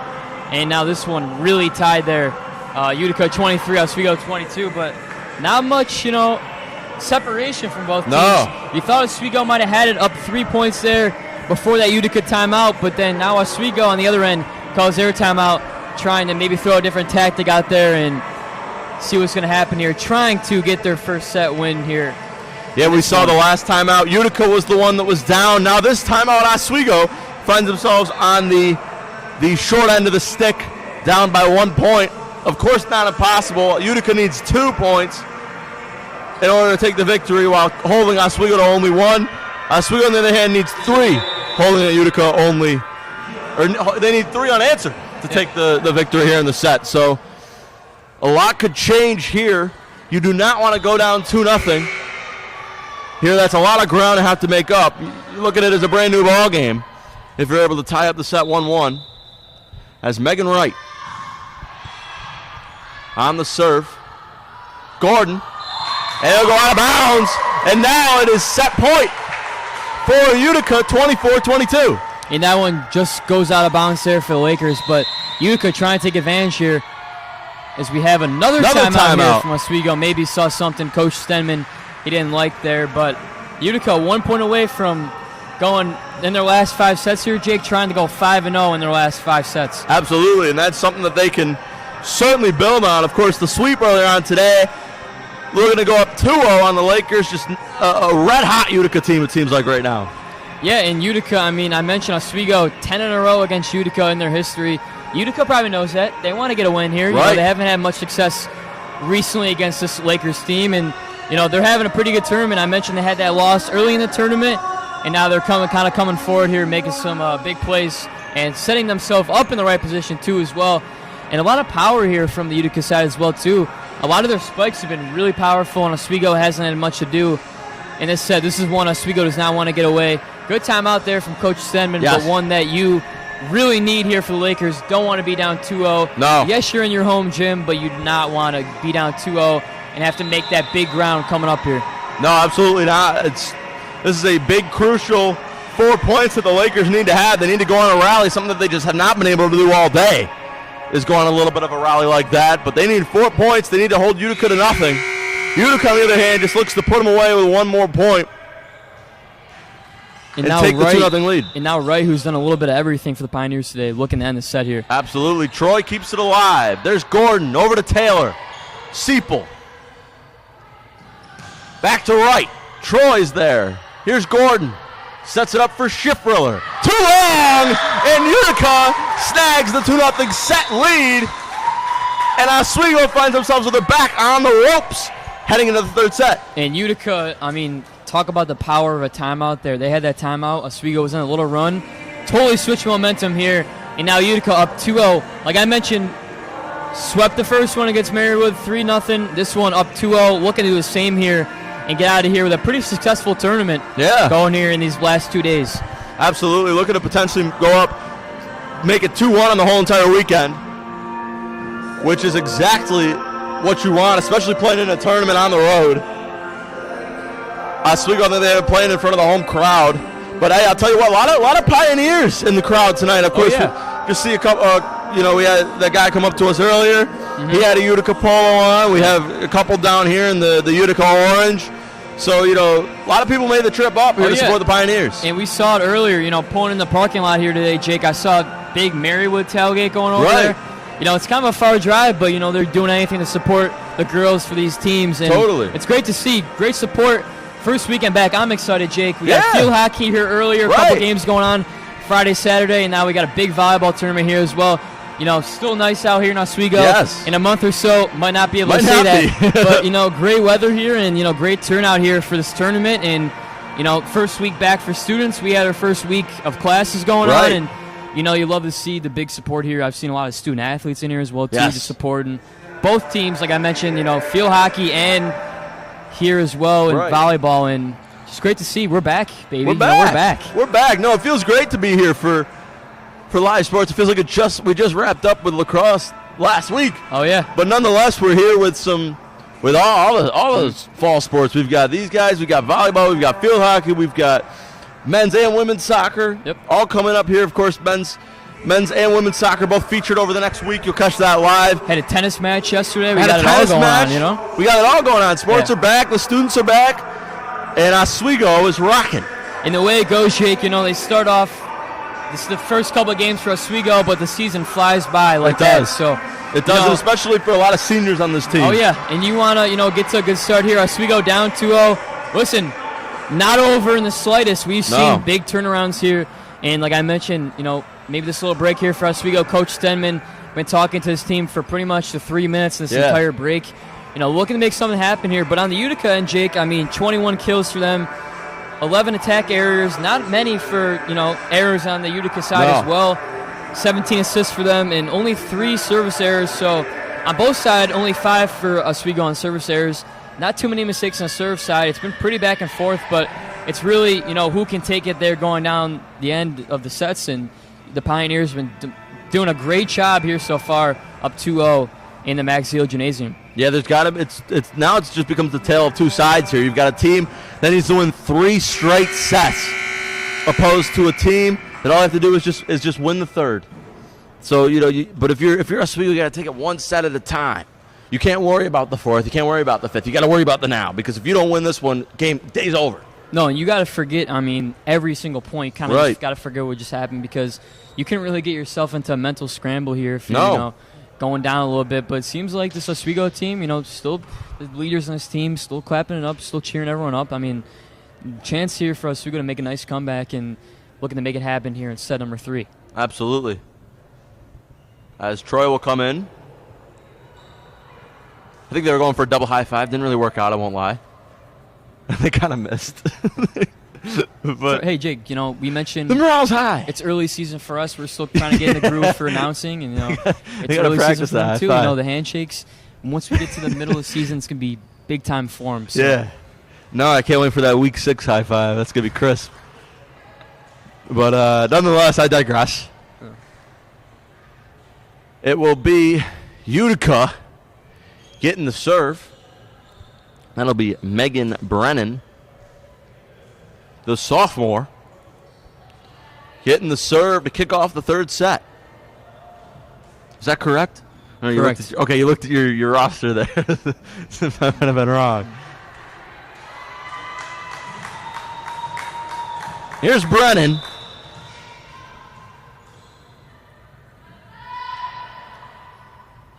Serve is up. Troy. Over to Gordon. To Schiffriller. There is Seipel. Goes for the spike. Taylor's right there. Sends it back on Esposito, and Oswego for the third straight set grabs the lead. And here we go, the first point. You can only count 1, 2, just keep going here. Yeah. And big point there for Oswego. Now, looking, we didn't see much of a rally there, just kind of, 1 point each in that last set. Looking to get maybe an extended Hopefully. streak going on here. Have to see if maybe they can rattle out their largest rally and grab an early lead here. Schiffriller kept alive by Wright. Seipel throws it over. Gordon to Taylor, and it's down, and the Lakers grab a 2-0 lead. And you can tell they played with each other for a long time. That was a really nice setup. And like I mentioned, the eyes widen, and you see it, and you punch it right down. And A now meatball. 2-0 lead there for Oswego. Absolutely, as here is Cara Simplicio. Getting the serve for the Lakers, too short, it's the top of the net, and drops down, it's 2-1. And like I mentioned, not a lot of service errors from both sides here. That one just barely does not get over the net. And now the Pioneers with Wright going back here for the serve. And it is too far on the far side of the court. And it is 3-1. Oswego the lead. Georgia Ferry checks back in. Kaylee Troy goes to take a seat. As here is Taylor on the serve.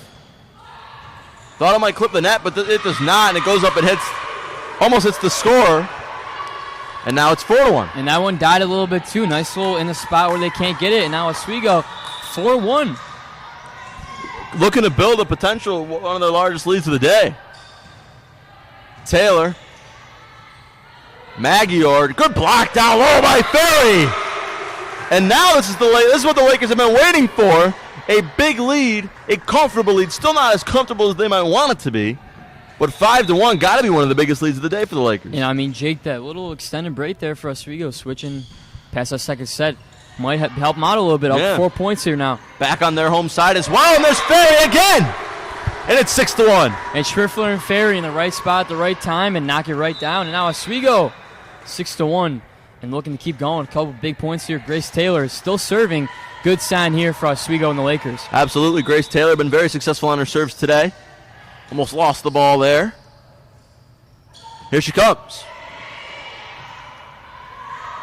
Goes for the spike. Ferry is there again. There's Barn with some heat. Gets it over, but it'll be a carry on Esposito. She can't believe it.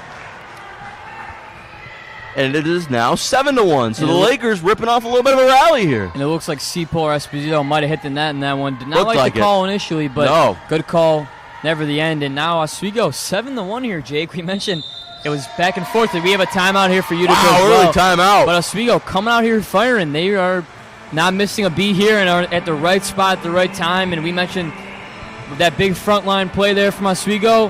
When they're going, it's a good sign here for Oswego. And now I mentioned have a chance here trying to win set number 3. Big hill to climb here for Oswego. Now down 2-0, but a chance to get one here and get big points and a big lead here in set number 3. Well, let's play a little coach right now, Ryan Joyce. So you're in the huddle with Utica right now. Use a timeout very early in this set, but they have the 2-0 lead. What are you talking about if you're head coach Josh Higbee? What are you talking about to your team right now? Well, from my big volleyball knowledge, I would say maybe to go towards maybe more angles. I mean, they were so aggressive in that first 2 sets, and that's kind of what they were doing. We saw a lot of spikes, a lot of power. Just keep it going, make sure you're kind of finding yourself in the right position, not, finding yourself stuck in no man's land there in the court. And, early on, Utica kind of just was that power was there, but maybe switch it up, a little finesse, and kind of figure it out a little bit more about Oswego. it seems like, Utica's been playing their game, but Oswego's kind of been there every chance Utica's had to win a point here. Absolutely. It was a good job to keep that alive on what almost was disaster. Ferry, a little too strong on the hit, and Utica adds on their first point in a while, stops a little bit of momentum from the Lakers. Substitution. In comes Hannah Johnson as Caitlin Esposito takes a seat. And Johnson will be given the task to serve. And here it comes. Schiffriller. Great dig, but just to nobody from Gordon. And it's 7-3. And that's another powerful serve there from the Pioneers. I mean, volleyball, if you have the serve, you pretty much have the power on that point. So good serve there from Utica, and looking to keep it going. And right in the right place there is Seipel. Just kind of tips it over. Nobody was there. And now Utica's climbing back into this one, 7-4. And now a little run here by Utica, Jake. I mean, the timeouts have worked pretty well for them so far. It has. Switching that momentum. Schiffriller to Johnson. As great dig down low. Somehow Utica comes up with that one. Insane play. Schiffriller blocked by Anthony. Back out again. Maguire throws it into the corner. There's Simplicio. Set up by Gordon. There's Bunn. Kept alive again. Some great volley there. There's Seipel. Cannot get it. Utica got to respect the hustle, but Oswego walks away with the point. And there was a wild hustle on both sides for that one. Kaylee Troy even made a play where just ran in the right spot at the right time and just knocked it over. But Oswego now 4-point lead here as we have some more substitutions here for the Pioneers side. Yes, it will be. Oh, there she is, Cassie Wageman. They got different numbers to the libero that they do have on my sheet. You're good. I know, I found it. I just had to. I didn't want to say it. I just want to say her last name. I wanted to find her first name. So Cassie Wageman, the junior, back in the game for the Pioneers. Here is that's Zeisler. And Seipel, a rare mistake. And Oswego, a 9-4 lead, looking to crack double digits before Utica can hit 5. And Seipel on that one was trying to knock it over. Maybe just got stuck right in the middle there. It happens, It does. You have some mistakes here every once in a while, but now a 9-4 lead here for the Lakers. As high up in the air, Seipel throws it over. Zeisler's there on the set. As there's Brennan. Tried to get it there to Jones. No avail. There's Schiffriller. Did it stay in? It did. And the Lakers grab a 6-point lead. They're up 10-4. And nice little play there by Schiffler. You kind of see you're expecting a spike. Her shoulders were aimed in that kind of that cross-court kind of spike, and she just knocks it right down that line. And point there from Oswego. Now double digits here. Set number 3. Great spike by Seipel. A lot of heat on that one. Troy just couldn't even get out of the way fast enough. And it's now 10-5. And that one was fired in there from the Utica side. And now there, I mentioned, Jake, that power early was kind of giving Oswego some problems, and that was a big one there for Utica. And just a miss hit there from Simplicio. Knocks it out of bounds towards the Laker bench. And it's now 10-6.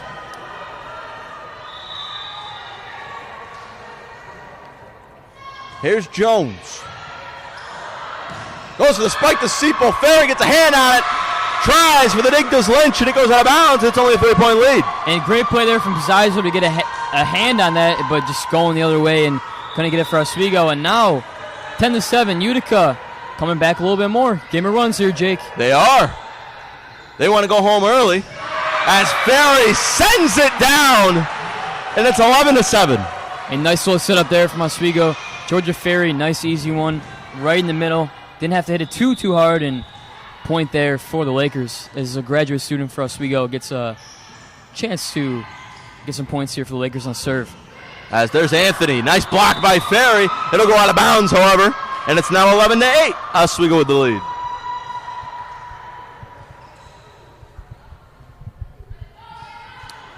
Now they weren't sure who was going to serve on that one, kind of throwing it around a little bit, but now going back there is Seipel here for Utica. Yes, the graduate student. Set up by Zeisler to Simplicio. Now there's Brennan Seipel. Nice dig there by Schiffriller. And it'll go out of bounds near the scorer's table. And it's now 11-9. And a great play there from the Utica side and having one of the strong servers, kind of the leader of the game here. 31 attacks for Seipel. She's been everywhere, and she's a pretty good person to have there for the serve, starting off the point well. Doing a little bit of everything as Simplicio tries to go for the spike. Wageman gets it over for Utica. There's Schiffriller. She'll set it up to Zeisler. Coming in for the spike was Lynch. Good dig down there by Brennan. There's Troy. Over to Zeisler. Back to Simplicio. Gets it over. Jones is there. Good dig by Magior. There's Wageman. Kept alive by Zeisler. Lynch. Blocked again. Anthony into the back corner. And it's 11-10. They have climbed right back into it. And that's just one of those having the court awareness. Everyone was moving forward there for the Lakers. That back kind of alley of the court was wide open, and nice little knock over there, little punch there, and now 11-10 here. Almost back to kind of what is equal like in that second set here now. Absolutely. There's Zeisler over to Simplicio. Out of bounds, and we got a tied game, 11-11. And Utica, momentum going and going. Woo. Go back there now. Seipel still serving and fighting here for this Pioneer team. They've had a great tournament so far, looking to get it done here with a sweep, get some more points here. And that'll go out of bounds, too strong on the serve. And it's now 12-11. Grace Taylor gets the check in. Georgia Ferry takes a seat. As here's Kaylee Troy on the serve.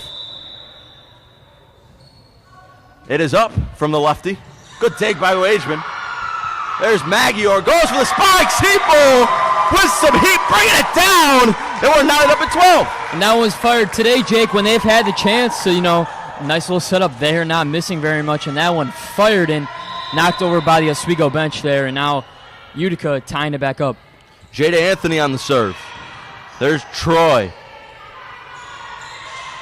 Goes for it, can't get it. Utica grabs the point as Lynch couldn't get it over. And it's 13-12.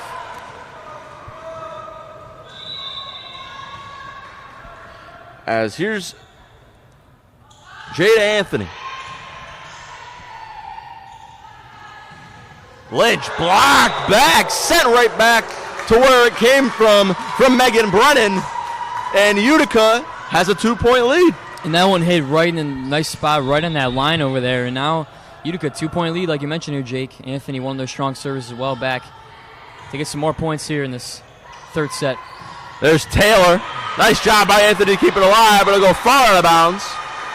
And now the Lakers find themselves behind 14-3, or 14-13. How do you match, what Utica's doing with the power? You go back, the same thing, power there from Oswego, and now down one here and going back is Gordon the serve, and a little different formation here from Oswego. A little bit, yeah, look, a little lineup there.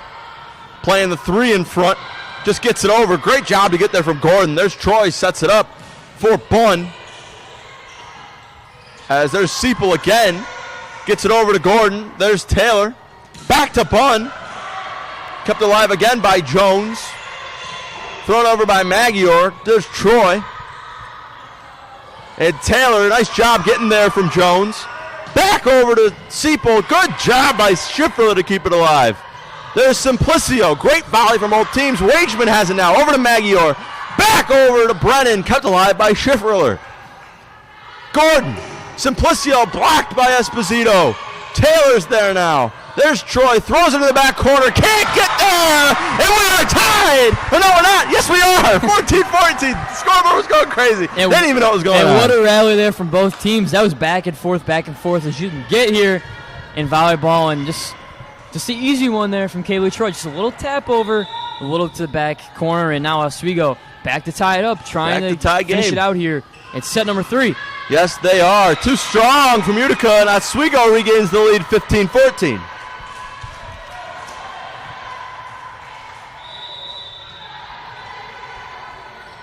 There's Gordon.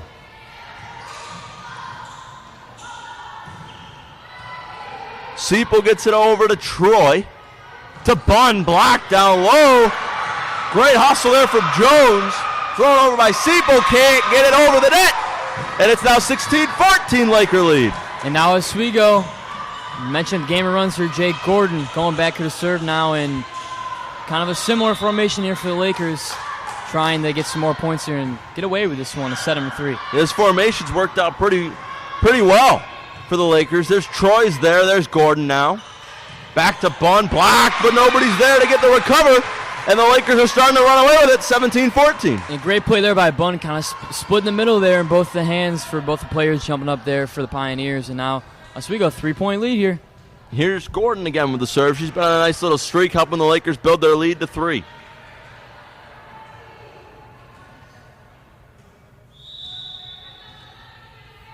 Here comes Gordon. Magyar over, got a piece of it. Schiffriller had her hand on it, couldn't get it. 17-15. And not much you can do in that one if your Schiffriller gets a hand on it, but it's not enough to keep it in the air. And now Utica going back there with the serve. Haven't had it for a couple points. Back now, down by 2. Yes, there's Megan Wright. Troy's there. To Schiffriller. Blocked by Esposito. And it is 17-16. And great play there by Esposito. Energy kind of back on the bench here for the Pioneers. Yeah, you don't want to drop this set here. This is an important set to win. Even though they're up 2-0, you have a little bit of breathing room. You don't want the Lakers to get back in this game. Right on cue, too strong from the Pioneers, and it's now 18-16. Now going back here for Oswego, we have Simplicio, who has had a great tournament here so far on her end. Get a chance here to make some big serves, and now we have 3 up again there for the Lakers in the front line. Yes, Kara Simplicio, a big factor for this Lakers team. The serve is up. There's Wageman to Jones. Simplicio and Troy kind of bump, but Simplicio gets the second hit. There's Taylor now. Set up. Good spike. Just gets stuck on the ground from Megan Brennan. And it's 18-17, 1-point lead. What a close couple matchups we've had here. Oh, yeah, and that spike right there, that's a tough one to get. That goes right into the ground. Not really a chance to get a hand on that one. No. She got really high up in the air, hit it right down. And now an 18-17 lead here for the Lakers, now up by 2. 19-17, set number 3. Looking to close it out here, trying to get their first set of the match here. Yes, they are. 19-17 is your score. In this third set, the Lakers trying to get their first set win of the game. Taylor. There's the spike and the power from Eleanor Seipel. And it's now a 1-point lead. Jada Anthony comes in the game alongside Hannah Johnson for Utica. And another great play there by Seipel. 37 total attacks from her. Leads the team to second. Behind that is Wright and Brennan at 13. I mean, she's been leading the way here for the Pioneers big time. Great job to keep that alive by Johnson, newly entered into the game. Troy to Gordon to Ferry. Kept alive by the Pioneers, but nobody's there. As it was both in between Jones and Magyar. Yeah, Jones and Magley are not really sure what to do there. They thought one of them were going to take care of it and just pops right down the middle. And now Jake can't get any better than this. The second and third set have been super close, and we're going to have another one down here going down the line. You got to think here, early timeout there from Utica on this set. What's the next timeout going to be? When's the momentum going to shift? But so far, been pretty equal. Now Oswego going with the lead here, trying to close it out. And they were pretty good out of the timeout as well, able to make this a closer game than a closer set than it started at. There's Seipel, brings the heat. The Lakers can't handle it, and it's 20-19, 1-point game. And that one found a nice spot there in that corner, just off that net. And now Utica down 1 here, 20-19. Lauren Jones on the serve. Troy. Zeisler gets there. There's Lynch. Throws it into the corner. Good dig by Zeisler. Nice job by Troy. Just kind of a, hey, how are you? There's Bailey right there. She gets the point. 21-19. Utica now finds themselves breaking this like 2-point, 3-point, 1-point lead that the Oswego have had. And hey, how are you indeed? Great play by Bailey Troy. You know, nice play, keeping the ball in play, and now Oswego up by 2. That I had in my head other than hey, how are you? But it was the only thing that could come out of my mouth at that point. As there's the newly entered CJ Edom. Zeisler. Ferry blocked by Anthony. 21-20. Oswego with the lead. And now we're getting down to the stretch here where both teams are now at that 20 mark.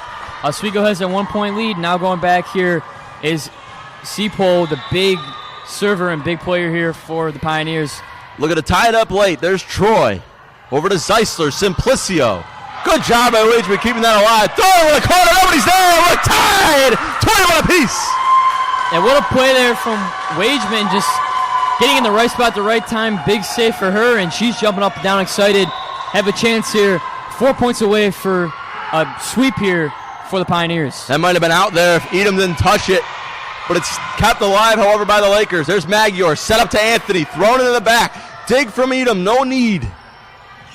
Blocked by Anthony, and Utica grabs the late game lead. Timeout for the Lakers. They're fired up on the Pioneers bench. And Jake, we were wondering when that was going to happen there for the timeout here for Oswego. Utica coming all the way back here now, taking the lead. Haven't had that lead in a while. Right. Now up 22-21. Have a chance, 3 more points here. Get out of here with 2 sweeps in a row. And Jake, they've had no breaks here. No for breaks. the most part. They started, we mentioned the Marywood one here before. They've been going. Got to be exhausted here right now, but keep it going here for a chance to go. Potential 2-1 here to start the season. Right. And Jake, like we mentioned, not for the conference, this tournament. It's kind of a non-conference, tournament here going, but I mean, how nice would it be to get out of here with 2 wins in a row after losing game 1 in a successful tournament in their eyes? Absolutely. Of course you want to start off the opening weekend of the season with a pair of wins, especially in dominating fashion like that. Oswego's playing to stay alive here, playing to extend the weekend. Utica, on the other hand, is looking to get the early bus ride home if they're able to walk away with the sweep. And they've got the right person for the serve. And Jake, what's really been is just the kills, 32 compared to 25 from Oswego. Really just taking advantage of setting them up in good positions and getting to their best players. No, we've seen just Utica dominate when it comes to the kills. Oswego's been pretty solid as well, but it's been hard to stop this Utica offense, and there's another one. 23-21. Schiffriller's going to roll in, sending Edom to the bench. As here is Eleanor Seipel.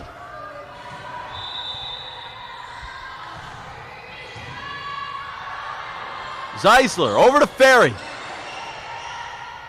Magyar back to Seipel, too strong. 23-22, and we're as tight as it could be. Here, Ryan Joyce. And got a little too excited on that one, a little too much power. Giving Oswego some room here, down by 1, 23-22. Anything could happen here in the back seal, Jake. We saw this was the score last time, and Utica ripped off 2 points to take the set. Zeisler, Schiffriller, Troy. Magyar sets it up for Anthony. Thrown in the back. There's Zeisler. To Troy, back to Simplicio. Tipped up by Esposito. Magyar gets it over. Troy and Schiffriller collide. Simplicio punches it. Net violation on the side of Utica, and we are tied up 23 apiece. Jake going down to the wire here in the Max Zeal. Oswego fighting for set number 1 for themselves. We have a timeout from the Pioneers. They're fighting for set number 1. And Utica trying to get down here, trying to get 2 points here, call that timeout, trying to switch momentum. Has worked well for them so far in this matchup for the Lakers and the Pioneers, but looking to just get 2 points, get out of here. And a pretty successful day looking for the Pioneers if they can get it done here with 2 more points to win this set. Yeah, absolutely. I mean, we think of the 2 points, and it's the juxtaposition between both sides on these 2 points. Oswego, they could get 2 unanswered points. The day's not over. They then need 50 more to walk away with the win in this whole entire game.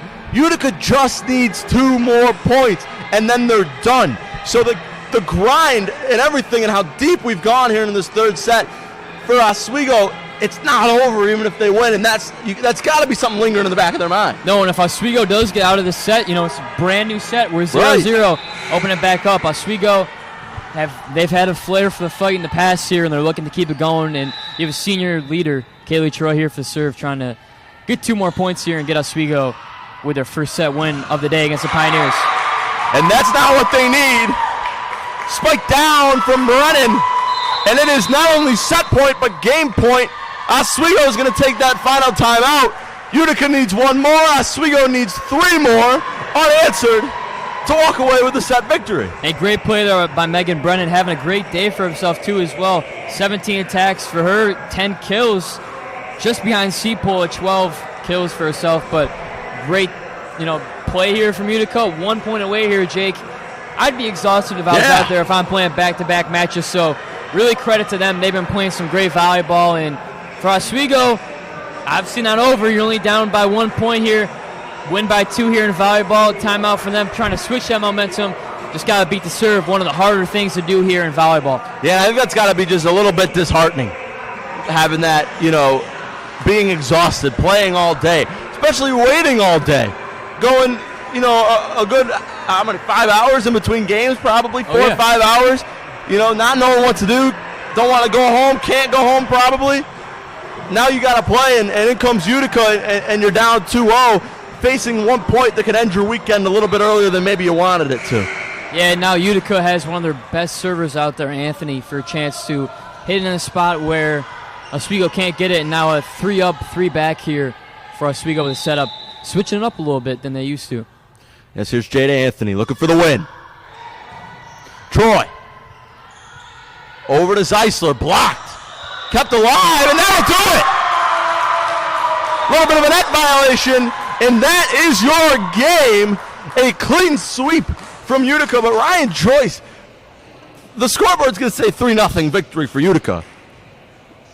What a close couple of sets there was from both these sides. I mean, super close. First one, Utica pulled away a little bit, 25-15. Right. Second one, 25-22. And this one, 25-23. Right. Like you mentioned, it says 3-0 for Utica, but Oswego, they were fighting in this one. It could have gone either way here, Jake. It could have been, 2-1 here for Oswego here, but Utica, pulling through, and a couple crucial points there for Utica, and a couple mistakes there from the Lakers. But, on both sides, what a great match we saw today. Both sides playing really well and really close there as well. But, good point you made there. Wasn't 3-0. It was 3-0 there for Utica. The scoreboard really didn't tell the whole story. But for Utica, you got to be happy here. You lose the first one, and then you come into today where you get, Marywood, and then you get it back-to-back. Looking at that maybe a week ago, you're like, that might be a killer back-to-back. We're going to be tired. But they pushed through, and, talking about individuals here, Seapole, 12 kills, 41 total attacks. Just behind her was 18 for Maggie Orr. So she really was over and beyond here for this Pioneer team. And, a team who, you don't see Oswego very often. They had a 10-game losing streak to the Lakers as well. And, they get a chance here to, flip that script, and now it's 1-0 for the Pioneers in the last one. But for Oswego, early season, it's non-conference for himself. They get a chance to, kind of regroup here. You get a chance going forward here for the Lakers. St. Lawrence University in the North County Classic. You go from the Oswego kind of Classic here, and now you get to go to the North County Classic where you get St. Lawrence in Canton, New York, next Friday, September 8th, and then you get Hamilton in Canton as well, too, on September 9th, and then also Clarkson as well, too. So a chance to, you got back-to-back tournaments here. Yeah. Some more non-conference stuff, but a chance to, flip the script here and kind of forget about this one, watch the film and kind of figure it out. But still early in the season, anything could happen. But, hats out here to, Utica played a great game in this one. Absolutely. Great game from both sides. Great set and a great weekend. If you sat and watched all 4 games today, we'd like to thank you on behalf of everybody that worked here. You heard a lot of different voices. There was a lot of different people touching the camera and everything like that, along with field hockey. It's great to be back for Oswego Lakers sports. And this is not the end, ladies and gentlemen. We have plenty more weekends coming up in the future. But for now, we're going to say so long and see you later. For Jacob Bradley and Ryan Joyce, this has been a production of Oswego State Lakers Athletics. We'll see you next time.